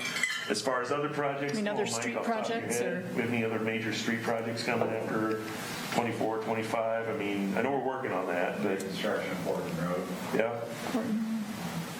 Nothing for economic development. Right. You have Bremer possibly going out of town, is that coming up eventually? Birgen Road. Bremer Road, yeah. Yeah, I mean, it's Just, there's always something Yeah, coming. yeah. But when you look at the project we have now, Fourth, Green Bridge, these are not run-of-the-mill project we're deciding to do. You know, Green Bridge 20 years ago, I wish they would have done it then. Everybody talks about it, goes back to it, well, that's great, doesn't help us today. That'd have been nice. All right. You know, Ball Diamonds 15 years ago, that'd have been nice. Well, it didn't, so now here we are. Yep. And it doesn't matter, we can lament all we want back to the history. This is where we are now, and it's up to us to figure out, you know, what do you as a council want to do forward. But no, major projects we absolutely have to do. I don't see a ton in the next 3 to 5 years. Other than we're starting to get into what you see in front of you, and then rail trail, bridge, that's a big one. I'm sure there'll be something. I just wonder if there were other ones off the left side of the paper that Well, we've not addressed that were residential. in your head but not in print. I mean, yeah, so. this goes back another 14 columns to the left, Right, another right. 12 rows up. It's just not a single document. Okay, that's You know, when you start answered my talking question. residential street, though, when do we start to look at reconditioning that? Right. That's a never-ending, what do we say, Or probably 100 sidewalks in other years? neighborhoods. Or, yeah. Do the whole city at this pace, 100 years? Yeah. If you No, wanna this is recondition, really do it. helpful. I mean, I think this is very helpful, inserting, taking away, and I know you'll do more of that after lunch, after you Yeah, see I our mean, it's- rankings, but Well, let's absorb it a little bit and kind of get your thoughts around it. At some point, we'll see what are we looking at, and where does it start, where does it stop? I don't know. I from wish I my had a better standpoint- answer for you. I mean, I think this is the beauty in a way of city government is it's all right here. I mean, it's not like the federal government where who knows where all the money is going, and I'm sure somebody. The challenge we have, though, is boom, all of a sudden we got to do a street repair or a natural disaster. or So it's hidden Right. things. And you that can't do account for concern me. everything, right? But I think the city does a good job of rotating projects, trying to have reserve funding for things that we know are going to need maintenance, and but we pretty much know this is the money we need for the big things, and we try best estimate to we have. plan ahead. You know, we've got that extra 20% plus reserve for Yeah, if we have disaster to. recovery. Yep. So, It's nice to have that surplus or that that bonus zone if we had to use it, but Yeah, I wish it was easier. you hope you don't. I wish it was some funding that I haven't secretly shown you. Ta-da! It all goes away. It's Don't say not like that. This is what it is, and this is the best that we know of now. Like I said, this goes on a little further. That's the rest of it. Oh, That's the other 14. We go the actuals, the legal deadline this side, our self-imposed limit taxes that we had, our STIF, our TIF, our enterprise funds, lows. Yeah, prior year bonds that are already figured out. Yeah. That's the fun of it, so. So the bottom line on this is really, if I can try to grasp my arms around this, is that if we don't want to do these projects now, we either cancel them entirely, say we're never going to do them, or we're going to end up having to kick the can down the road basically 3 or 4 years until we Delay have them for a while, you're correct. or go over your more debt debt capacity. capacity, or some of these other debts drop off, and then maybe we can pick these up without having the big, the tax increase, or the tax levy increase. Yeah, your capacity's okay right now. Like I said, it's a solution that works. It's the tax increase that's hard. Right. A couple years ago, it was capacity. Yeah. Flipped towards tax. I mean, we got the one kind of, okay, we're good here. Nah, you got to think about this. But you made a comment that, that this is going to increase the levy at some point down the road. Yep. If these projects are taken on, that I guess the question is, number one, are there any projects that we don't do at all, which would never increase the levy? And number two, are there projects that we can kick down the road 3 or 4 years until that debt comes off and then do them, although they'll probably cost a lot more, as we found out with the 3rd Street Bridge, that we're maybe not really saving all that much by kicking the can down the road. I'd say yes to all that, right? Like I said, the only thing I show that you have to do is pay the DOT. That was my agreement before on a 3-year. That's all I have in there. The rest of it, I mean, we've heard from Mike.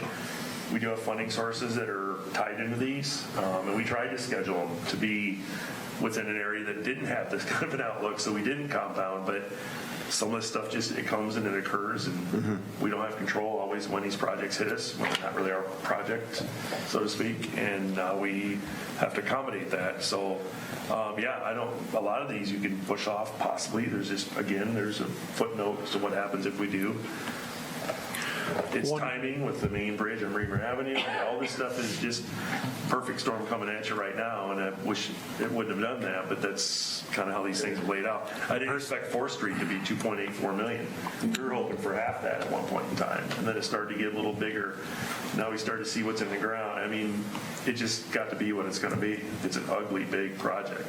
But it's got to be done someday. Right. When we get to that Bramer Avenue bridge reconstruction, are we going to have to pay like 10% of it like we did Bramer Avenue, or is that all Iowa DOT? I talked to DOT and I kept that email. That whole thing is covered from feds and state. Unless we do something elaborate, that we want something above and beyond. Okay. Even sidewalks, everything, that is covered by fed and state dollars. That is not our bridge. Okay. So that will not hit us. But we'll want to dress it up. I mean, I think that's a centerpiece to the community. And yeah.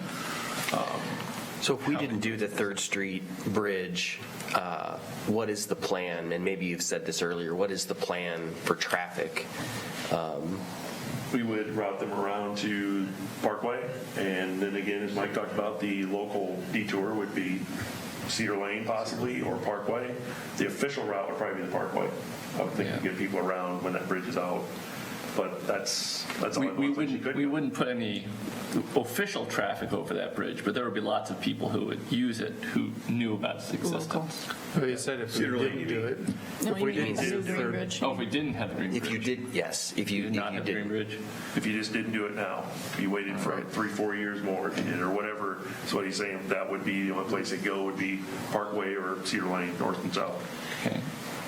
Now, I mean, we also, would Cedar Lane be under construction during part of that season according to this timeline, or? Like I said, I don't have that until fiscal 23, depending on if it's a fall or, because part of it, Mike, we didn't talk about a lot, was there's culvert work to be done, which was the first phase. And I think Mike was right on about doing that first and getting it out of the way. That's nasty and it's expensive, $500,000 for culvert work. Then the rest of it, the overlay, et cetera, is more the rest of it, the $725,000. It was to be a 2-phase project, but capacity, we couldn't even fit that first phase in. Right. You could probably push it off. It's the better of the two for sure, but it's still not tremendous shape. I mean, it's okay, but it's that kind of traffic on it. I don't know what it's going to do to it. Yeah. Can it take it or not? It probably could for a year, but it's going to quickly have to be done after. I mean, it's going to be busted up a little bit. Yeah. So the way I look at it is we've kind of got an hourglass here where to some of these projects, the pinch point of that hourglass is this bridge out here. And if you delay, 3rd Street Southeast Bridge, in doing that, if that was, found to be valuable,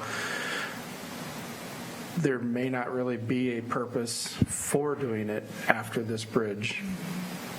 It'd be like as it is much, today. as It'd be much. just like it is today.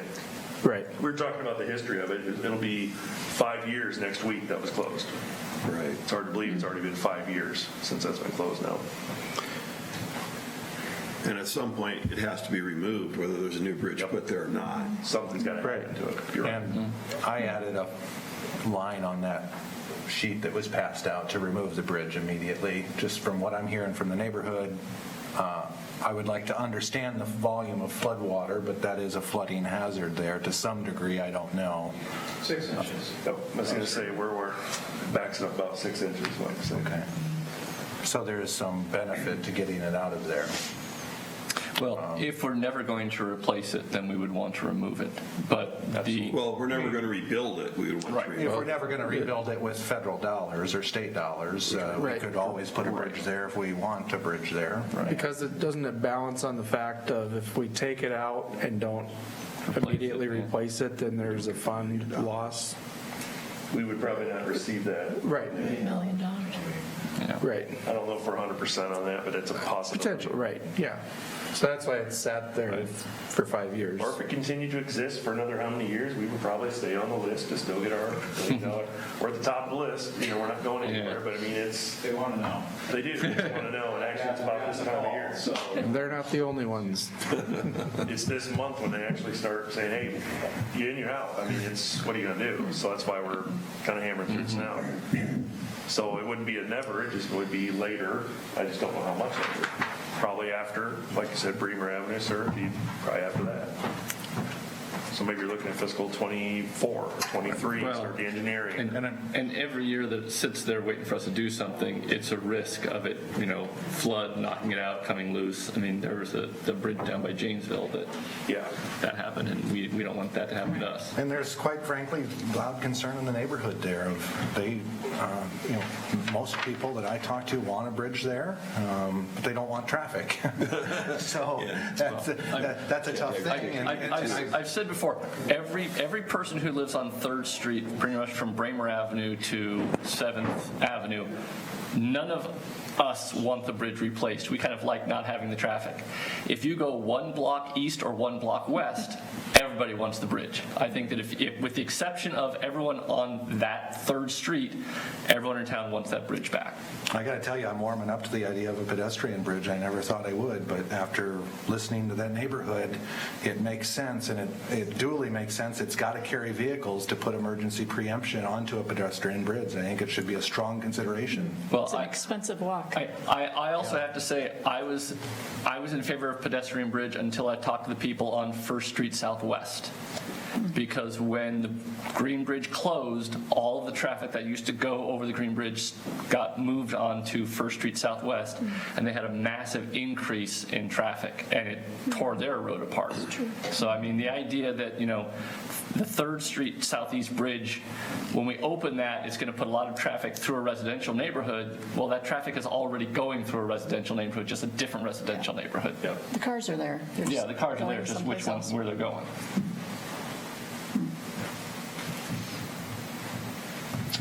All right. It's more like Jenga. The game Jenga. That's what it's like. Where do you take out? Where do you? Yeah. But a bridge is radically going to alter you can cross a river. That's different than just moving traffic around. Yeah, absolutely. Bridge is going to alter the traffic flow. There's no question about that. And there's going to be significant increases of traffic through that neighborhood. Oh, yeah. And perhaps some decrease on the other first. My question is, if they're coming from the north through there, what is the purpose of doing it? Why would you cut across there? Where are you saving the time? Yeah. Well, and it doesn't connect directly with the parkway. Right. I mean, it empties on the south end into a residential neighborhood. Correct. With no direct streets. I mean, you're moving all over the place. And so it would be basically a neighborhood, the way I look at it, it would be a neighborhood bridge primarily used by the people who live in that neighborhood, with the ability to move emergency vehicles back and forth a little bit more efficiently if there was a problem. And it would also provide a second backup for the Bremer Avenue Bridge if sometime in the future that was closed for some reason for a particular period of time. We're not dependent entirely on the Adams Parkway Bridge. I truthfully don't think that the Cedar River Parkway is going to provide a very good alternative to people trying to get from one point in Waverly from the west bank to the east bank. They're not going to want to drive all the way back over there. There's going to be a lot of complaining about that. So Yeah, I think it also serves Northeast Waverly, the 3rd Street Bridge. Commuting from the south, I use that bridge every day. Yeah. To get to the northeast part of town, and I would not use Cedar River Parkway. It's way out of the way if you live up at the courthouse. So, I don't think it's just the southeast part, but it is primarily a local bridge. Well, I think when it was in place before, there were lots of people who would use the 3rd Street Bridge to get to eastern Waverly. So people, going out to, I don't want to say like El Sol, the little various neighborhoods out there. Now that the Cedar Parkway is in place, those people are not going to be using the 3rd Street Bridge. They're going to be finding other routes to get there. But the people who live in northeast Waverly would go back to using the 3rd Street Bridge. I mean, some of the traffic that used to be on the Third Street Bridge will go back there, but not all of it. Right. So. Well, I certainly don't like to see these numbers of the increase in the tax levy. I hated to even show them to you, Rod. Yeah. I mean, I don't like presenting these kind of things because I don't care for it myself. It's a hard thing to really recommend. needs That's going to be a major jump in those numbers. It needs to be broken down, I think. What is each, what's our best estimate of what each individual property owner would be facing? That, for me, that's going to help me make the decision. Residential, it's not that bad. Business, it's a little bit. Ag, oh God, don't even talk about it. We don't have, what percent of ag do we have? Hardly any. Yeah. Maybe 2 million in ag property value out of 500. I mean, it's not much. It's just substantial for what it is. But Yeah. the multi-residential drops too because their rollbacks every year coming down. Right. So it really hits residential and industrial commercial business. Well, and I'm sure that we'll have a little bit clearer idea of where everyone's thoughts lie once that your totals get, the survey gets totaled up and the results are there. Yep. Oh, yeah. Carla just indicated that food is ready, so let's break till 2:15. Yes, sir. That works. Give you a little extra time there, and Yeah, we'll do a little tally for you. 2:15.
Our meeting here. Go ahead and give it back to James. All right. Ooh, I say it was settle. So we went ahead and tallied up your little assignment. So let me get it back now. Come on.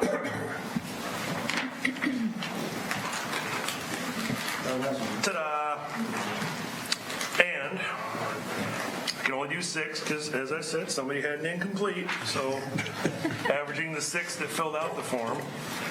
If you were to go forward as directed, you would see Ball Diamonds came in first, 4th Street Southwest, then the 10th Avenue Trail Extension. And then there's a little bit of a gap to the bridge, Public Works Building, 1st Street Northwest, and Cedar Lane finishing last. That's how the spread came out. So, as you see that, you start looking at the debt impact. Then it comes down to, in a sense, in the simplest sense, how far do you want to go? Where do you cut off that tally? And again, with the bridge, it's not fair to be at 0.64. That is the total project. As I said, 2-year projects. The start it would be 0.18, 0.2, something like that. It's on your sheet. So James, that's assuming, again, the 3rd Street Southeast Bridge project could mean a lot of different things to people. Yeah. So when you're putting it here in this context. Okay. That's what I have in here.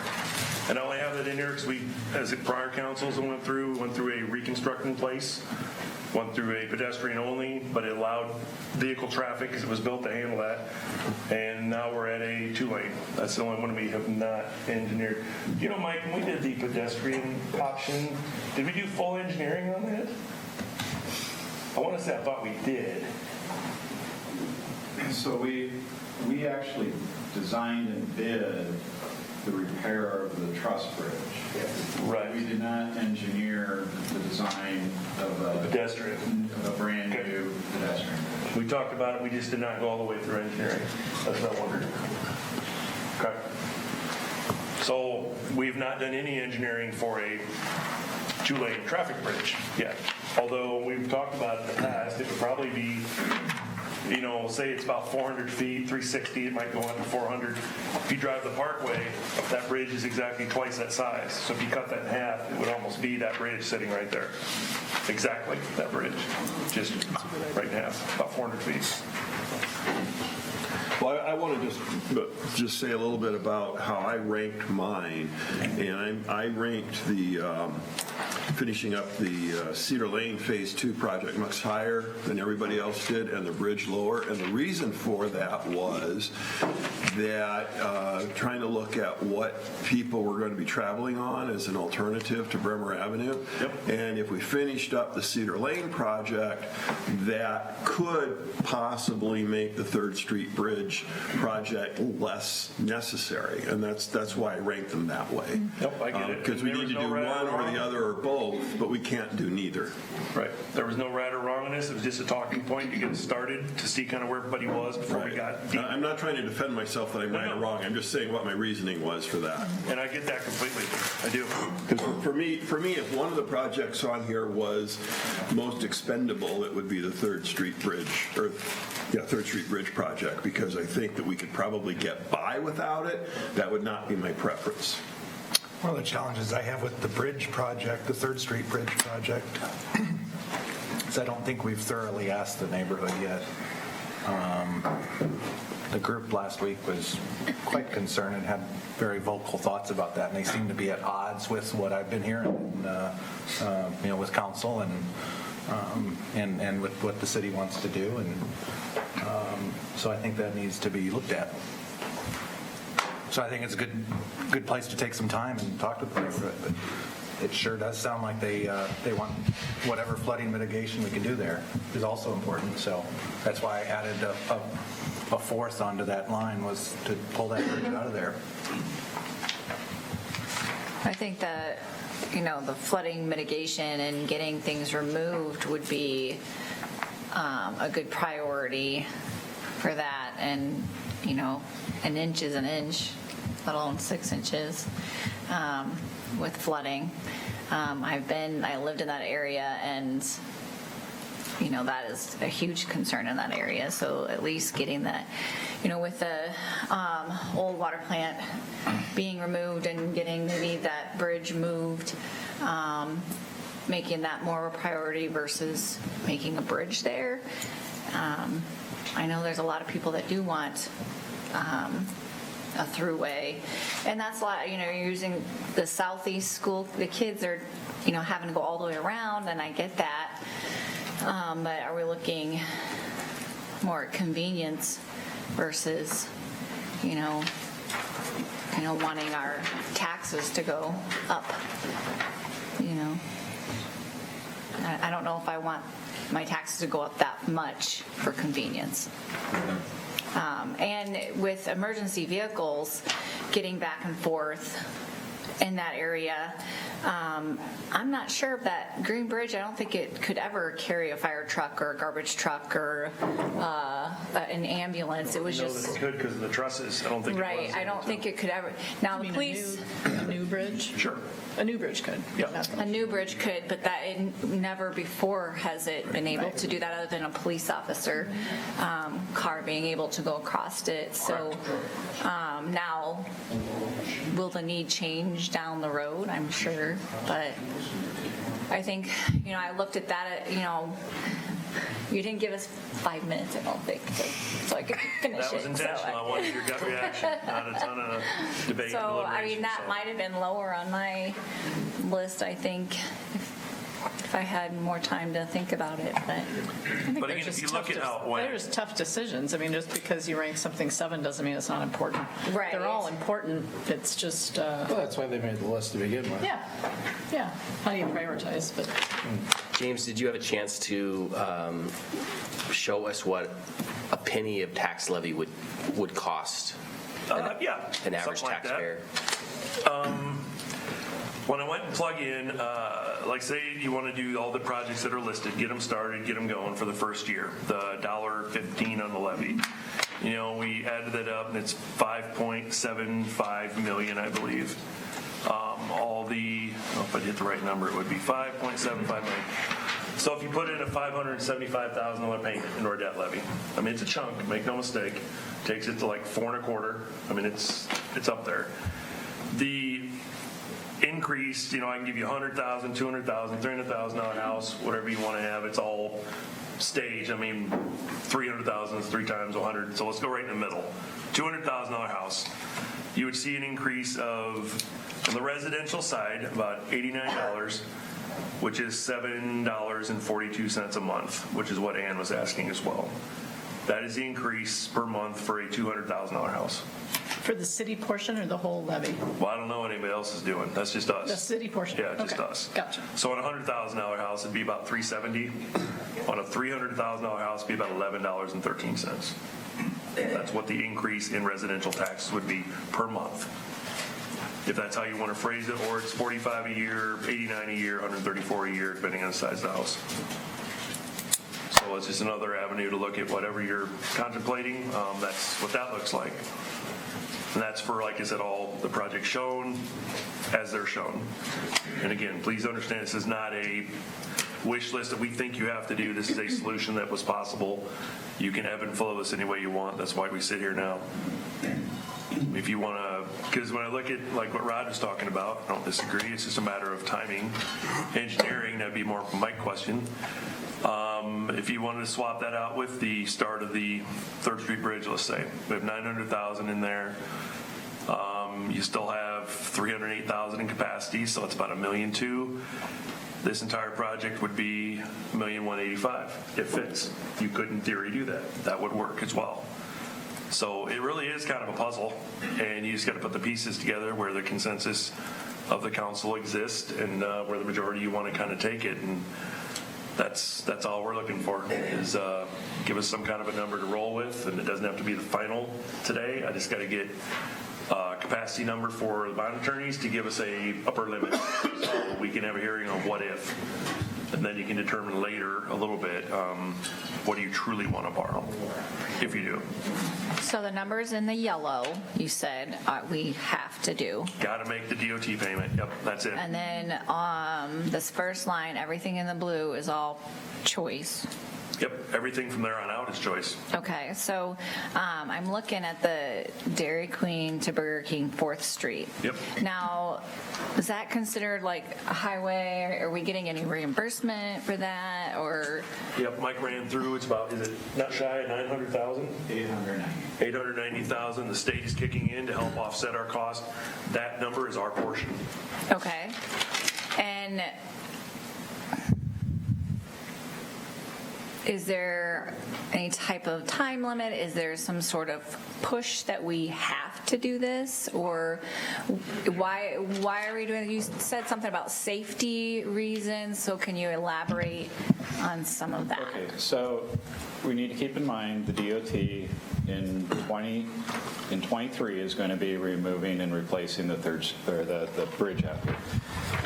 Anticipate that it's going to impact Waverly during the 23 construction season and maybe into the 24 construction season. Yep. So things like Cedar Lane, 1st Street Northeast, 4th Street Southwest, you cannot schedule those for 23 or 24. So then you're in a position, if we can't get them done before, then we're pushing them out to 2025. Will they survive that long?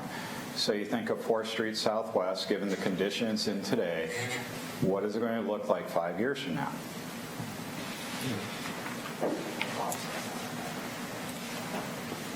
It's kind of DOT timeframe, and some of it is bridge related. I mean, you have fiscal 21 and 22 to get that done before. So if you wanted to push it off a year, it still fits within there sometime. It's just a matter of if that's what you want to do. So what Mike is saying is we don't want to push it into fiscal 23 or 24 because that's going to really muck up the whole city with construction projects of that size. But fiscal 21, 22, fair game. It's about the only time that it'll fit in this with the Green Bridge, though.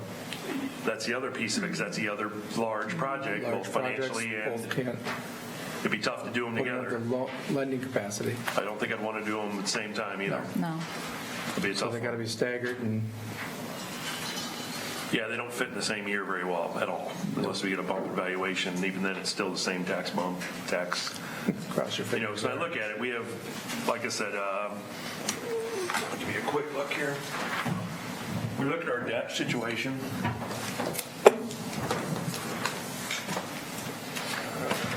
I was checking this earlier. So as we look ahead, so even this year, we had 106,000 drop off, and that was great. It helped us a little bit, but not as much as we would have needed. Next year, we'll have a $257,000 debt payment drop off. That gives you a little room, not a lot, but a little room. So that's 30-some cents, 40 cents, let's say, on the levy. You say it was a $2.5 million bond, 10 years. I'm not sure if that was the whole thing. I'm just giving you real quick numbers. That helps a little bit in fiscal 22, a little bit. After that, we have a $320,000 piece of debt dropping off, but that's all water sewer. It was GO, but it's being retired by water sewer fees, not taxes. That doesn't help us. So that's how we start to look at this, is as we build this back, where are we going to have a little room, where are we not?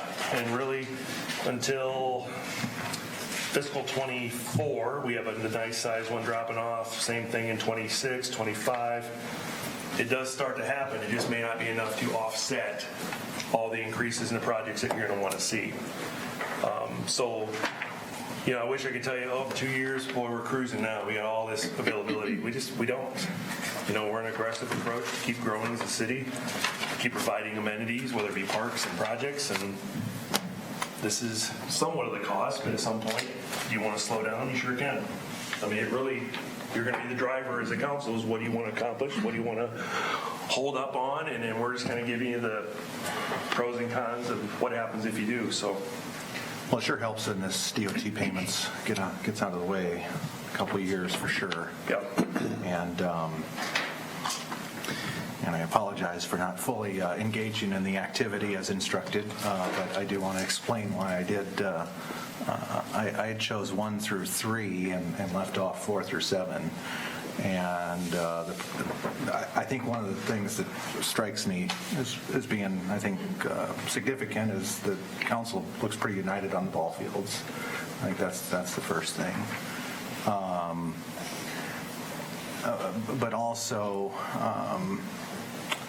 I had picked a couple smaller projects because I thought that, I think the next couple of years, to me, if council decides to perhaps not do some large projects, which they may do, it's a good time for the city to reflect and look at things that don't cost money and do some projects that are free for us to do.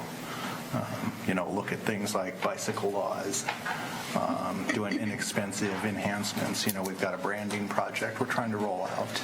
I think those are important things to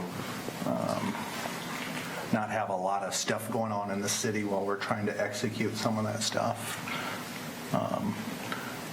What did you rank 1 through 3? My second, they were the tiny projects, the connecting the bike trail. And the reason was I think that, so the other commitment that I made to the taxpayers, I wasn't going to take the levy up. So it's become a very hard exercise for me to do. Because I was kind of, my back's against the wall, essentially.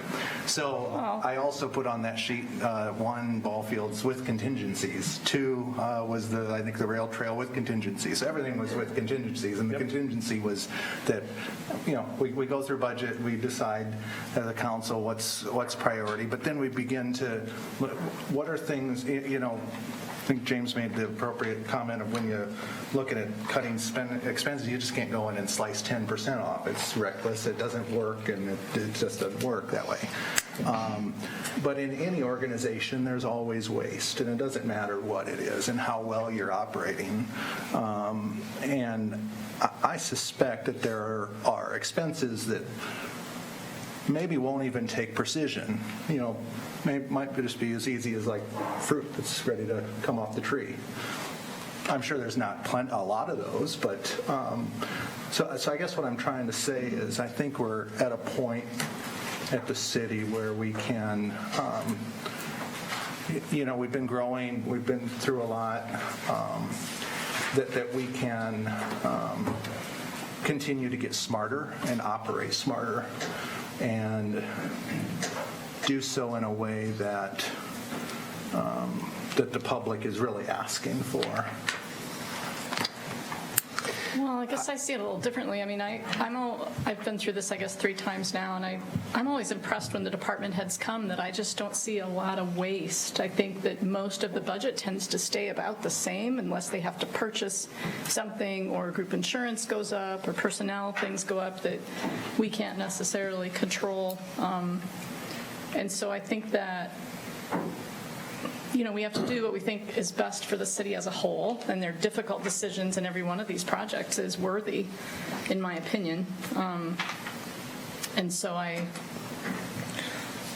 think it's, that's why we're sitting here, I guess, is because we were supposed to make these difficult decisions, and it's important to get input from the public. And I also think it's very important, I was telling this to the mayor and to James, I think it's really important that we do our best to educate the public about how much is this going to affect their pocketbook as best we can. And that can be difficult because there's so many moving parts. But some of these projects, it's just not doable to delay, whether that's because of other funds or because of debt capacity or whatever. And so, I'm glad we did the ranking. I think that's helpful, at least to give us some prioritization. But And I agree with you. I've been doing finance and budgeting for a really long time, and listening to the staff talk about their budgets and talk about things like reusing substrate, and we haven't raised our labor force in 30 years or 25 years. Those are the kind of things that they have been driving efficiencies all along. Mm-hmm. And so I don't think it's, when I went through that exercise, I really didn't have any concerns. There's always going to be efficiencies. in every business, there's always a little bit of waste, but I think staff has been doing a really good job. These capital things, this is tough. It's tough because we know we need to do it. If we don't do it today, we're going to have to do it tomorrow. But I think the nice thing to know is that it's not, and I say this very respectful of people on fixed income. It does cost a little bit more. The example you gave was $90 a year for somebody who had a $200,000 house. If we don't do it, then what's the cost? What's the cost tomorrow? What's the headaches if we don't fix a bridge? What's the headache if we don't fix a road? That's the kind of stuff that makes it even harder. And I don't want to spend somebody's money. That's not why I'm here. And again, everything is about a trade-off. But this is challenging. But I don't want to put any blame on the city staff because I think from an operational standpoint, you guys are spot on. Yeah, when I think about all the services we get from the city for the amount of property tax we do pay as property owners, I feel like it's a bargain for as lean as staff as we run and what people get. And I don't think our city would be growing if we weren't investing. And you can't have better roads, can't have a better wastewater treatment plant, can't have a better park system unless you do spend money. And I think what I am impressed with by city staff, and I think James and Jennifer's leadership is very important, that I feel like everyone comes into this budget process thinking about how can we not spend money, how can we save money, what can we cut, what do we absolutely need to have, what can we stretch one more year, what can we recycle, and I think I've never promised, when I canvassed neighborhoods when I was running, I never promised not to raise taxes because there's just these difficult decisions, and sometimes you have to do that. And I agree with Chris. I don't mean any disrespect to people who are on fixed incomes, but there are tough choices, and we're going to have an increase regardless because we have to pay the Bremer Avenue thing, and some of these projects have to be done. It's just how much of an increase do we want to do? Is there any project that you're really focusing on? I mean, we've got the ranking, that was fine. Again, that was a preliminary, let's start the discussion. It was not a hold your feet to the fire, by God, this is what we're going to do. You can do that, but was not my intent necessarily. It was just see where you're at and talk to the mayor. We decided, that's a good way to at least see where everybody sits. We've talked about a lot of the projects. I mean, you can look at them, we can go one by one if you want, whatever it is, but is there any project of the list here, so to speak, the next couple of years that you don't want to do, that you want to push off, that you don't think we should do? As I recall, if we took that 4th Street reconstruction and we pushed it off a year, we would exceed our capacity. Correct. Is that correct? That is correct. I mean, as everything else sits now, right, you would, or we could move something further out and you're still okay. I mean, so I will tell you where I'm at. That levy increase of 1.15 does not sit well with me, but I don't have any ideas of how to improve it. Okay. I mean, yeah, it's a lot, but I can't see anything to do that would make this better. So, I mean, I have to give credit to the staff that they've come up with a budget that works, that does most of the priorities that we were looking at, that gets us under the debt capacity. I mean, we're putting off the Public Works building a year, we're putting off Cedar Lane 2 years, but it fits. So I mean, I don't quite want to say attaboy because I'm not happy with it. I wouldn't want to hear it because this is not something I wanted to even propose to you. But I don't see a way to make it significantly better. I mean, yeah. I was just going to say, I think, I don't mean to interrupt, but I think if you could push it off, right, if you could delay it and improve your situation right. financially. If things got better by putting things off, I would then do it. That's one thing, but I think about the projects that, because previous councils were in the same predicament we are, and so I'm not sure it gets us anywhere financially, either as an individual taxpayer or as a city, to push things down the road when every single project is something that needs to be done. In some sense, I think that the Bremer Avenue Bridge is causing us to make some harder decisions because you can't just put it off 1 year. There's a lot of things where it's like, well, if we could put it off 1 year, we'd be fine. And what happens if it kept getting put off 1 year and then 1 year and then 1 year, we kind of have this backstop of the Bramer Avenue Bridge that I don't want to put this off beyond that. So, it forces us to pull the trigger on a lot of decisions. So my question to you then, because I think I like that point a lot, Brian. Okay, say that bridge isn't here. Say we don't have Bremer Avenue Bridge coming. What would you do different with this list? Say it's not here. Do you still do Cedar Lane? Second piece? First part was much worse, obviously, but do you do the 3rd Street Bridge yet? It's been closed 5 years. Do you continue to do that? What do we do 4th Street? The DOT coming. Would you do 1st Street Northwest? That's another way to phrase this. If that bridge wasn't the issue, as you bring up, you're correct. We're put in a position of making some hard decisions because we know that's coming, and we want to alleviate issues with it. What if it wasn't here? I would do 4th Street because 4th Street's in rough shape. Yeah. And it's a very prominent gateway to the town, to the downtown area, but it's Right, in look rough at your shape. priorities. Do you still do Ball Diamonds? 4th Street, the trail extension?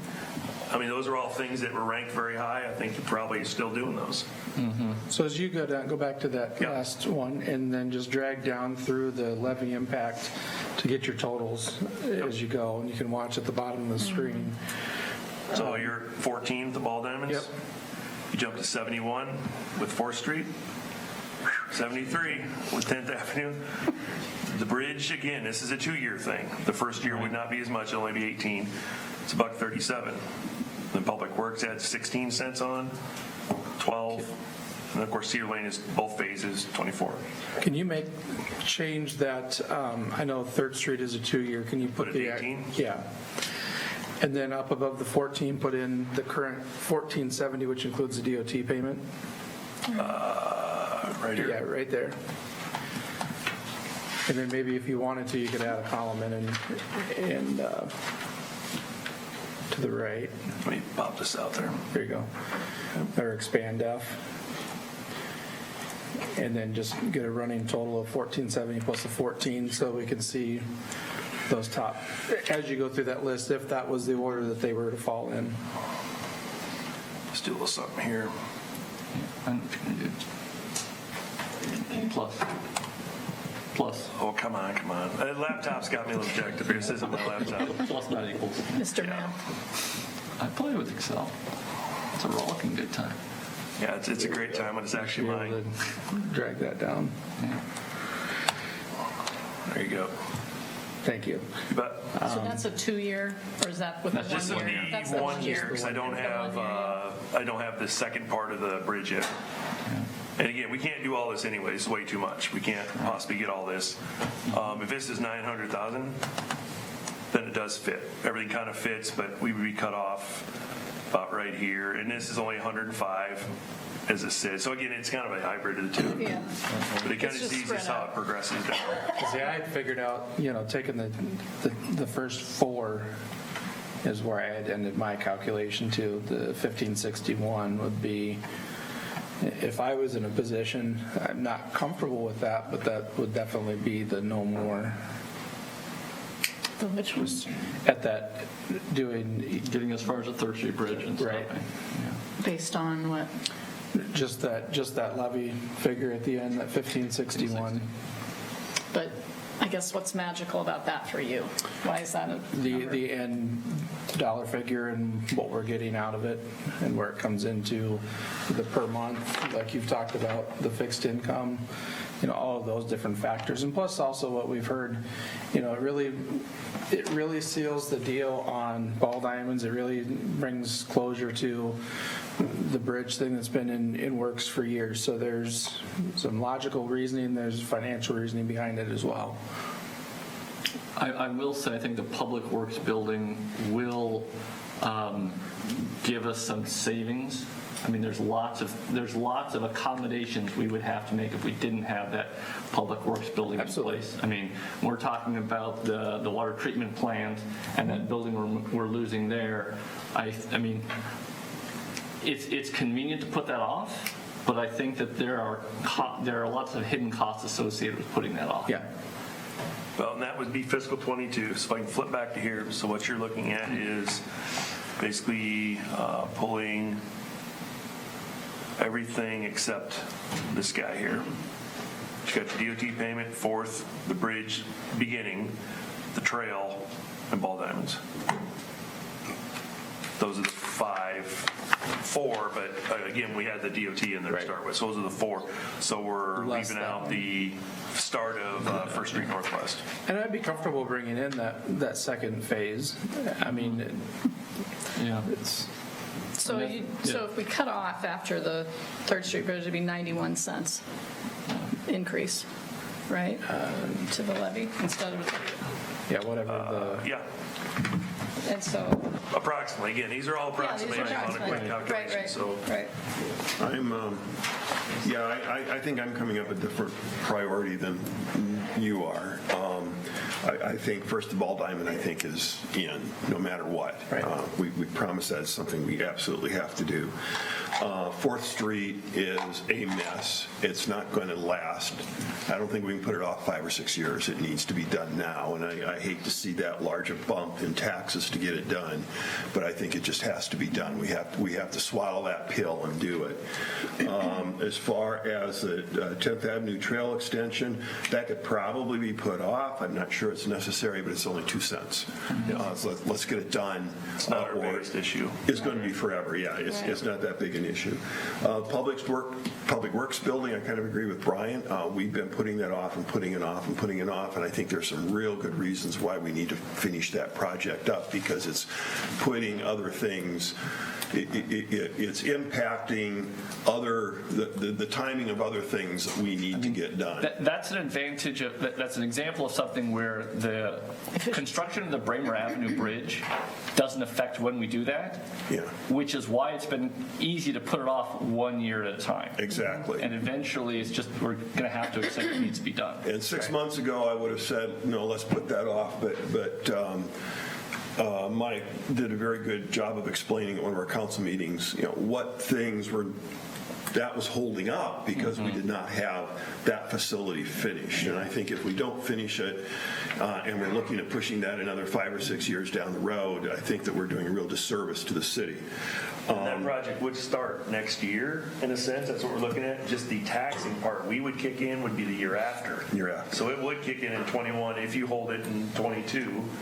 But in 21, it does start with the transfers from the other funds we've been building funding on.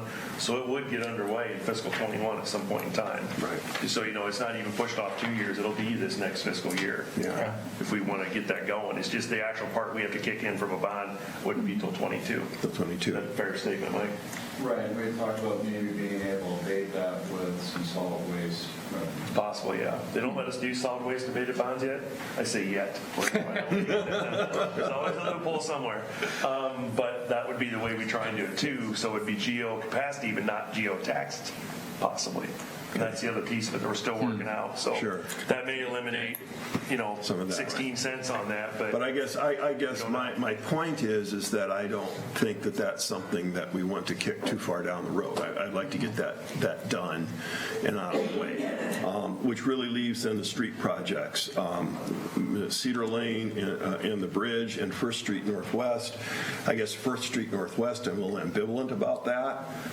It's probably something that if we put that off until after the Bremer Avenue Bridge was done, we might regret it because it might fall apart before then, but it would be a gamble. And I said before that the reason that I put Cedar Lane up on my list was because I don't think that the current configuration of Cedar Lane is going to be able to take a lot of the traffic that we're going to have once the bridge is closed. And that is an issue with the bridge. If it wasn't for the bridge, I'd say, yeah, we could probably put it off a little bit. Although that project has been put off how many years? Long time. Cedar Lane.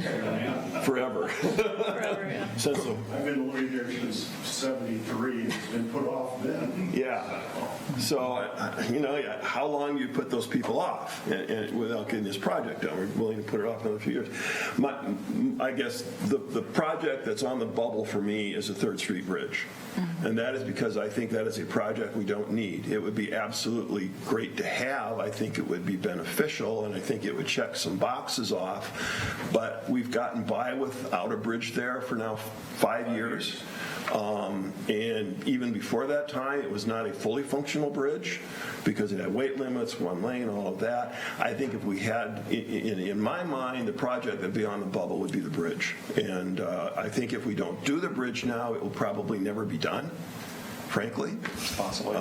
But I'm kind of willing to set that aside to make sure that we don't get our tax levy up astronomically high. It's already going to be ridiculously high.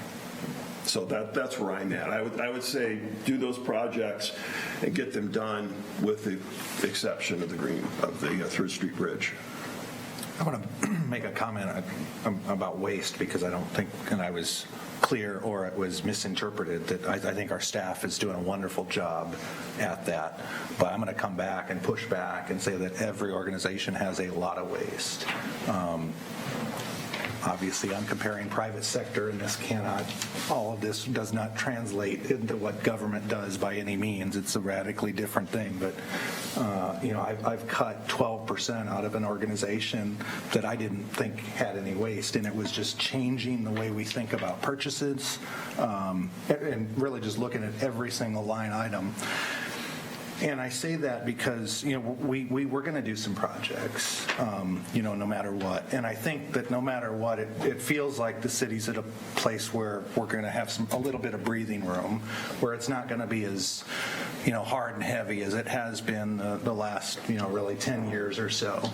And I do think the last 10 years or so have been, difficult for staff, difficult for the citizens.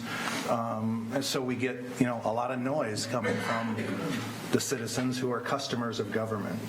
And so I think it's it's a great time for the city to kind of relax and breathe and kind of instill some of those intangibles into the city that I think are very well needed, like ball fields, but other intangibles as well, like can we do purchasing systems and things like that will free up more room while we get this DOT payment out of the way. Get that through the system, and in a couple of years we'll be in great shape. I guess, like I said before, I'd be more in favor of taking a breather if I thought it was going to impact us positively from a spending standpoint down the road, and I don't know that that's the case. I think the projects on the bubble for me would be the 1st Street reconstruction.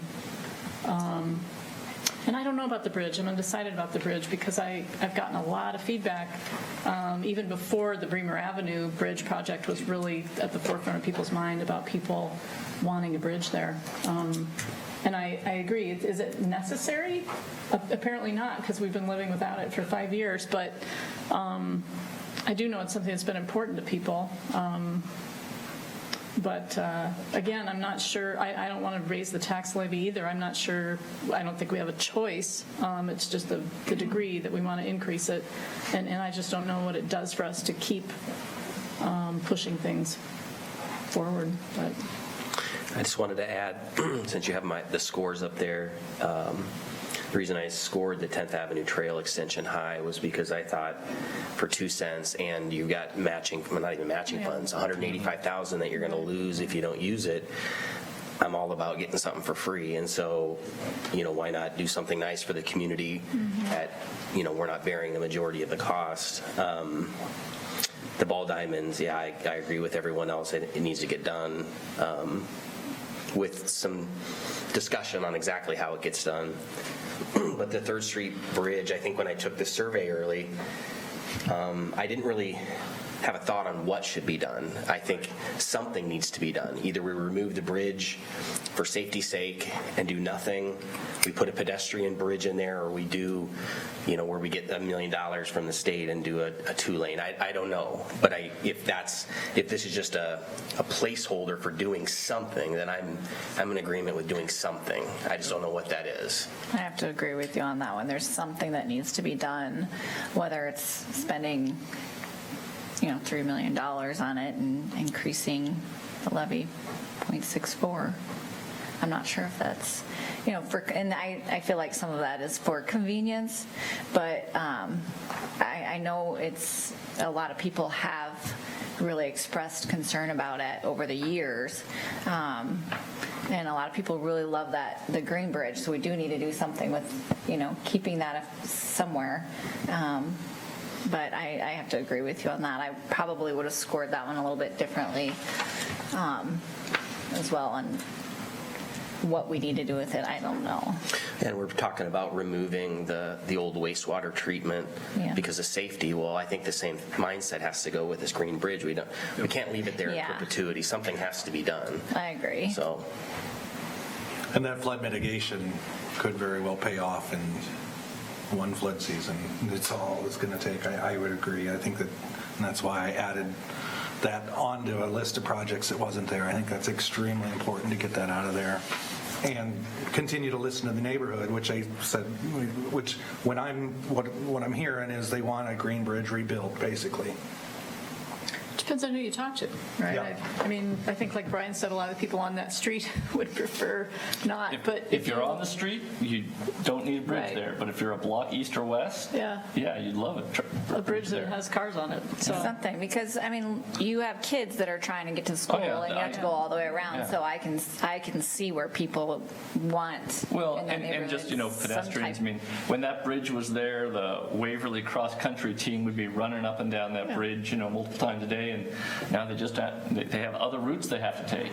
So I think in a perfect world, yes, I would like to have that bridge replaced, no question about it. But I'm looking at the budget constraints here, and if, in my mind, if there was one spot where I would feel comfortable, comfortable is probably not a good word, willing to take a look at, least uncomfortable, there we go, would be with that. I would prefer to have a new bridge, a replacement bridge in. That would be my preference.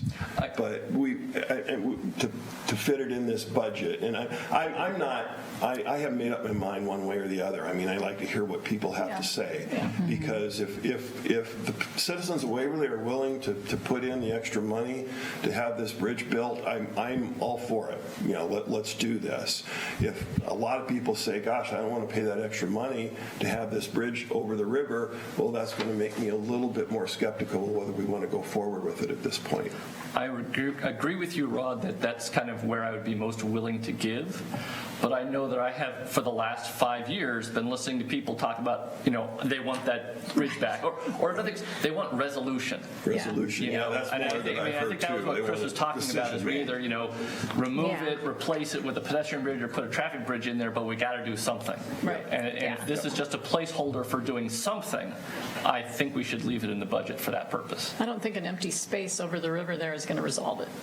Well, something needs to go there for it to be resolved. I think removing the bridge would resolve it, but I think leaving the do not cross tape up there for another 3 years would not. But I think you probably have more people who want some sort of bridge there than you want people who want no bridge there. I would agree with that.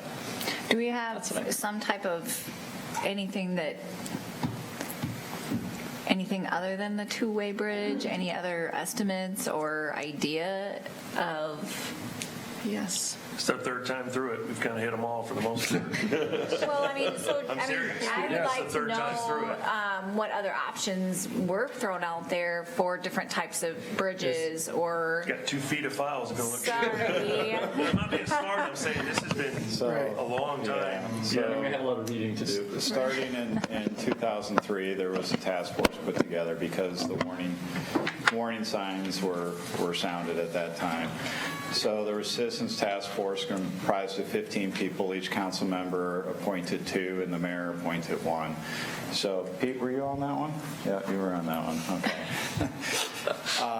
And so the recommendation coming out of the task force was to replace it with a new structure. The council, I know, Pete, how do you? I'm trying to be careful here. I'll be blunt with you. He'll be blunt. Come on over. I need it. It was a divided answer on what to do. But the final recommendation was to do a replacement. Came to the council and they sat during budget session, just like you're doing right now. Yeah. And at that point, it was going to be about a 1.2 or 1.6 and $1 million in funds that were going to come in. The the levy rate was going to go up. I think it was like a half a point. And the council at that time says, no, we're not going to do that. We'll put this down the road. And that's what happened. And it was not unanimous by the task force. You have 15 people. It was divided. It was divided. So we had, I'll put them into two groups. One group is looking with the replacement, looking towards our community's future. We're growing. We need to have a new structure that doesn't have any restrictions there. The other group was preserve our community's heritage, history and heritage. So the council felt, well, it's not immediately in danger of being shut down, so let's kind of just continue to maintain it, and we'll have more discussion and see if we can get a stronger consensus as to what to do. Then came the 2008 flood. Okay, so we had to kind of reprioritize. Getting the community back on its feet again after a 500-year flood was very important. Additionally, people saw, holy cow, that bridge survived a 500-year flood. It's indestructible. Okay. And you know what? I'm like, how's it still standing? Down in Janesville by now. But it survived. And so we continue to deal with recovering from an 2008 flood. We talk about the great kind of recession coming. And then in 2013, it was the warning signs were raised again that our biennial bridge inspection, they said, we don't feel comfortable giving it a 2-year pass. We feel you should inspect it every year. So we inspected it in 2014. They okayed it for another year. 2015 came, said we got to shut it down. That quick. Okay. So we've been through replacing. We've been through, we actually bid the repair and preserve, and that was February of 17, I believe. And we didn't get a miracle bid. Our consultant nailed the cost opinion, $2.5 million to preserve and repair it as a one-lane, load-restricted, width-restricted, height-restricted bridge. Okay. And then we looked at, well, maybe we replace it with a pedestrian bridge. And then, I'm not totally sure where that... We didn't get all the way to engineering. Yeah. This council changed. That was kind of set aside. We just did not get to the point of engineering it and bidding it and seeing what that would cost. And then it kind of circled... estimates, but... And then it kind of circled back around to replacing the bridge. Yep. And here we are. So in 2008, when I first got on the councilors, I was watching the council, I guess before I got on, the discussions were that one advantage to having a vehicular bridge there was for flood, how to get people out of that neighborhood, how to get emergency vehicles in, because even though the Green Bridge survived the 2008 flood, it wasn't usable. Right. So as we saw in May of 2013 and September of 2016, that neighborhood can be isolated due to a high water event where the water gets up and over 7th Avenue Southeast. Now, we did do a flood study for Southeast Waverly. We went through the whole study, and I think that was in 2013 we did that report. 12 or 13, yeah. And we were, again, having discussions about a new vehicle bridge as a way to provide access. We looked at levees and that the cost of actually trying to levy the entire neighborhoods, it would have been cheaper to buy out every affected property owner. So very costly to protect the area between Crestwood Park and the Cedar River. So then, as part of that flood study, one of the options was to raise 7th Avenue Southeast. So if you go down to the corner of 1st Street and 7th Avenue Southwest, where it makes the corner there, there's a dip in the road. So for a few $100,000, we could take the dip out of the road And that would maintain access during a 50-year flood. Not a 100-year flood, but a 50-year flood. And there were some neighbors that were concerned that it might, if you're not providing that overflow for the water, is that going to adversely affect the water in the Cedar River and raise it? And the hydraulic modeling showed it was negligible. Okay. But we have not moved forward with that because we keep circling back around. Why spend the money to raise 7th Avenue if we're going to do the bridge? So as far as if we're not going to do the bridge, maybe we ought to put back on the table for consideration changing the grade on 7th Avenue Southeast so that we could provide and maintain access during up to a 50-year flood event. And that's what we had in September of 2016 was like that 50-year event, and we would have been able to maintain access into the neighborhood. But unfortunately, the neighborhood was isolated for 3 days. Okay. I just wanted to bring, I think, Pete, for addressing, the consideration of the previous task force and looking back through their the notations back then, it was a split decision of 65% to 35%, so it's been fairly strong to replace rather than repair. I think we're beyond repair at this point in time, obviously. But I think it's been a consistent message that I think Chris and I shared the same thing going back to this fall. My message anyway was a resolution. And so I think Rod articulated as well that as a placeholder to start down that road, if I had a vote, that's where I would rest. So if you took 18 cents off the levy by removing that bridge, what does that do to an individual taxpayer's costs per year for property tax? Talk amongst yourselves for a minute. I mean, is it proportional to what it is for the $1.15 increase that you told us about? I don't know. I get another document for that. While he's working on that, I would have to agree with I think, Ann, you said this, that I think people just want us to make a decision and come to a conclusion that we either replace it or we don't replace it. Right. We either replace it or we tear it down. Yeah, and I think that is legitimate. And right now, I'm like I said, I'm on the bubble. I could go either way. I guess my preference would be to replace it. But when you're looking at the tax levy, that's going to add some more to it. But maybe we just, say, okay, well, let's just, hold our breaths and jump in the deep end and get it done. I sort of feel like are we the council that's going to take one for the team? To finally do it, yeah. You know what I mean? And maybe we are. I don't know. Maybe that's our fate. And if we think that's the best I don't thing plan to on do. running again anyway. So. I do want to draw attention to something that Mike pointed out, that if we remove the bridge, if we were to choose to remove the bridge, there would be the cost of raising 7th Avenue associated with that. Right. So, I mean, there is a cost to removing the bridge. Does that help you? What floods does that help you with? Well, I do sometimes feel like that section of town, and I think some of this came out in the flavor of the comments at the Ball Diamond meeting. I feel like that section of town is as worthy, if not more worthy, of our time and attention and money than any other part of town. Sure. And so,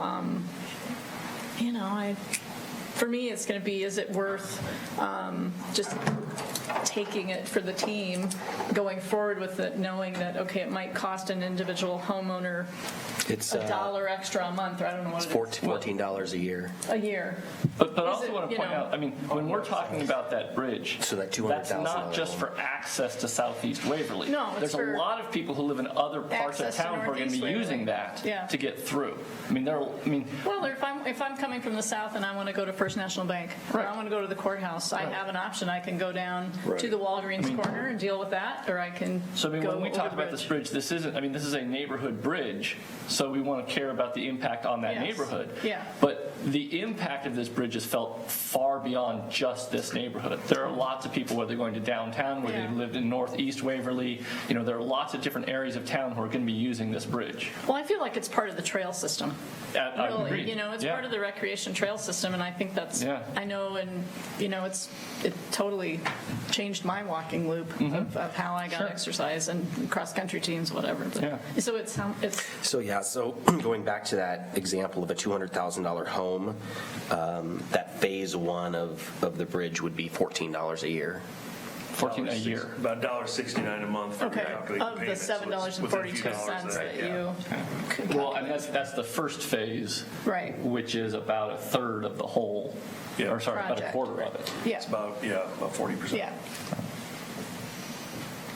Yep, that gets us started, but that does not finish the project by any means. Right. You talk about it being part of the trail system, it truly is, especially if the Ball Diamond project goes forward. Yeah. Be access. Well, a lot of those kids, if they're riding bikes, it's a nice way for them to get through the neighborhood there. I would agree. Well, and that raises a question down the road of the Crestwood Street, Crestwood Avenue. Yeah. What do we do with that as that, the Ball Diamonds, if they go there, what's going to happen to that road? And rightfully so, getting some of these things taken care of now opens up capacity in the future to deal with Crestwood, potentially. Right. So, because you put Crestwood in the list of everything else, where does it fall? Exactly. I mean, and then the other years we got coming in multiple years, where does it fall within that? And that depends on the Ball Diamonds. Right. It does. Yeah.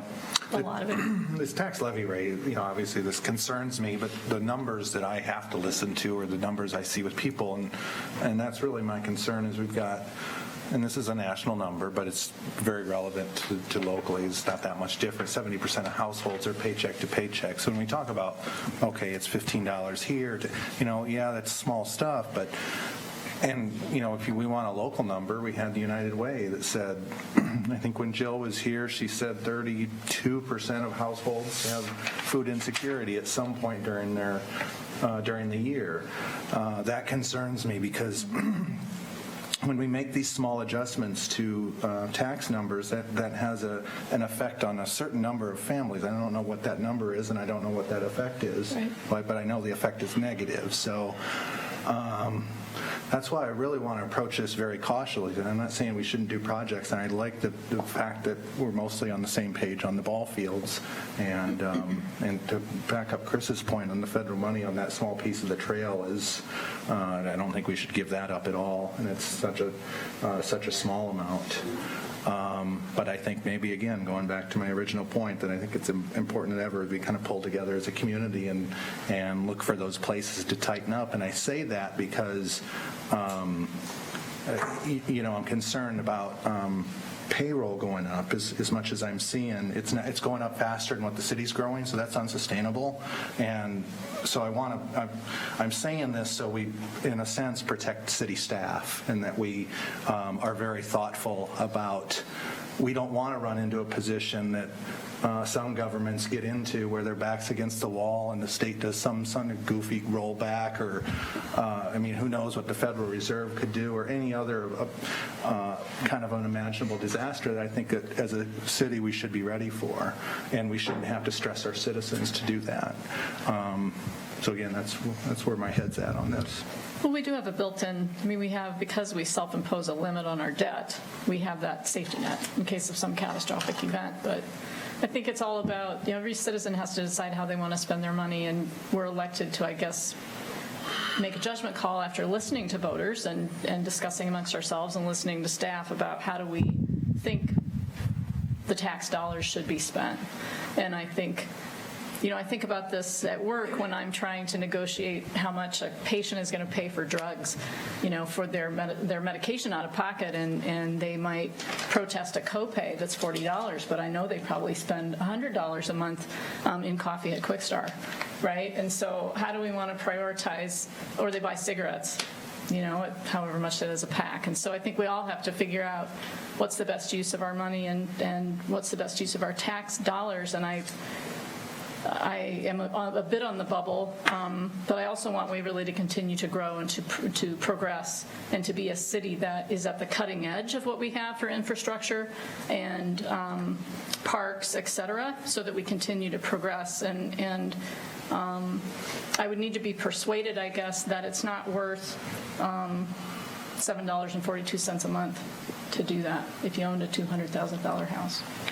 And you also have to look at the second year, though, because what's Yeah, projected sure. in here for the Sure. Third Street Bridge is another, 0.46 on the second year, which, with Yeah, everything else is. Yeah, I think those I'm are her looking numbers. at it. Yeah, I know. So it's not I just the know. first year increase, it's a second year increase. I know.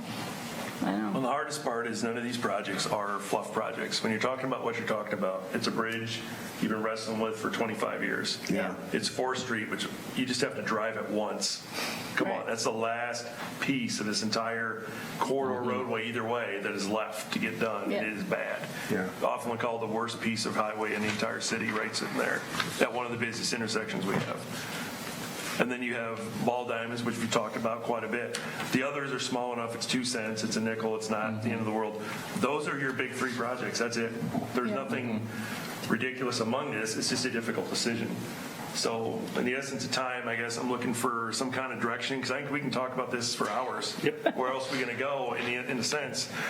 We can come back to this. I propose we go on the 17th, have a budget discussion at the end of that meeting, regular meeting, and try and give you time to maybe process some more of this. I'll let you take another survey. Re-rank it if you want to, but I'm looking for direction on how do we move forward with just ceiling limit to borrow.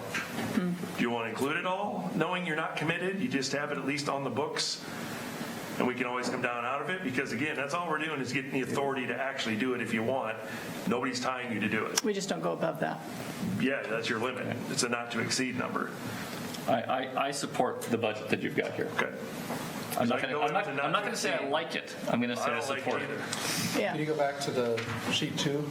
Yeah. So when you say the budget as it sits, where's that line? So the public works is going down. So because that's actually the next year, right? So the 3rd Street Bridge is included, and the 1st Street Northwest is included because it's at .02 for 1 year. We want to get that done before. Right. But the public works is going down 1, and the Cedar Lane and public works are both being put off a year. Actually, Cedar Lane I think is 2 years. Yeah, it's a 23. I mean, based on what was on the first Can you spreadsheet. highlight the rows there? Yeah. Those we're referring to. That are in. And the next one down is also in. Because that's the start of it. Yeah, and then this one would be the other. That only has a start of 105,000. Right. Yeah, and that's the .02 there. Yeah. Okay. So if you look at these, again, it goes back to the $1.15 we were talking about. And again, this is just a placeholder just to get us moving forward. 93. What we can do. So it's basically the same projects we ranked, except breaking them apart. You got the DOT in here as well, so it makes it $1.15 with the DOT. Right. So that gives us a limit to get you off center. Doesn't mean you have to do any of them still. It just gives us a limit to perceive authority to do it, or any combination of or not under it as we go forward, so we can at least get the hearings out of the way. So that comes to 1563. Something like that, yeah. Yep. And that's assuming, and then we will go with staff. We'll do our diligence. We will try to look at, can we pull out a few thousand here? Where can we trim out, not be affected? Where can we make a little harder feeling cut? Where can we can do that again. It was never meant to be, this is it, you're done, don't touch us. Stay away from our budget. It was just a first cut, a first proposal. We want to get the capital there so you see what you're really facing. We can go back and try and see what is and what is not, and staff will do their diligence on this and see what we can and can't go without. I'm not going to promise you hundreds and hundreds of thousands of dollars of stuff, but we'll see what we can do. It's kind of a necessity. We talked about it early on. What if? Rank and prioritize what you really have to have. Is there stuff that we can maybe let go? And we'll have those discussions by the 17th so that we're ready to discuss this further come that meeting, but we will put on that night of the 17th the hearing limits for borrowing. And again, not to exceeds. They'll even be above what you're seeing because that's the traditional cushion for not to exceed. But there'll be 2 hearings, one for everything, one for ball dynamics, or 2 different categories of classifications. So that's how I would propose we go forward. Just let us take another crack at it. And if you're all willing to do that, then the 17th we'll reconvene and have another discussion at the end of that meeting. I just like to go around and make sure that no questions, that's understood, and that's the direction. Great we idea, should- sir. Could you go. just review that one more time about the staggering of things and the, whether we're leaving anything out or delaying? Say that one more time. If you could just run through what you just asked us to. The kind of deadlines and the dates. Oh, yeah. And the dollar amount. The 17th, we'll reconvene. We'll have another discussion about this. Like I said, I'll let you redo your survey and everything. Right now, we'll go in with what we see it, the $1.15 levy increase, which there's no way we're going forward with that whole thing. We'll find something somewhere. I don't know what. I just can't feel good about that. On the 17th, then we will set our hearings for what you could borrow in theory if you wanted to. Obviously, it ties you to nothing. Later, we will have to get more fine-tuned, but not then. We just need to get the authority granted to you by having the public hearings with the understanding that this is just to get us through the hurdles so that come later in the year, we actually could borrow. And that's on the 17th as well. Those actual hearings will be held March 2nd. Budget will be held March 16th. That's the final day on budgets, March 16th. That's we wrap it up in a bow for you say yes, and we're done. In the meantime, we will continue to work on what we can do to possibly reduce out some things. See what we can put off with our own discussions so you don't have to have those and start picking this and that. We'll try and do that for you. And I think it's the best we can do with it right now, or we can stay here for quite a while longer, but I know people have some things they have to get to, and we want to respect everybody's time this Saturday, so. I guess I would just want to comment that if this were easy, everybody would want to do it. They'd be lining up, Rod. Matt? I don't really have anything. James, you did a good job of laying this out, and thank you. You bet. And staff as well, of course. Yeah, I don't have any more at this time. I can support how James laid it out. Okay. No, nothing further. Thank you. Heather? I'm good, thank you. Brian? I said my piece. Anybody out there? All right. One quick thing. Absolutely. Oh, yes. Oh, that's right. Not budget related, but just a reminder, we got the candlelight ski tonight at 5 to 7. You're already here. You might as well just hang out and go to it. I mean, We might as well. I'd say if anyone wanted to help set up, that started 20 minutes ago.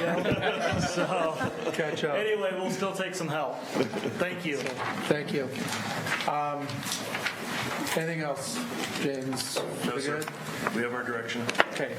Call for a motion to adjourn? So moved. Second. All in favor, aye? Aye. Opposed, the same sign. We're adjourned. Thank you.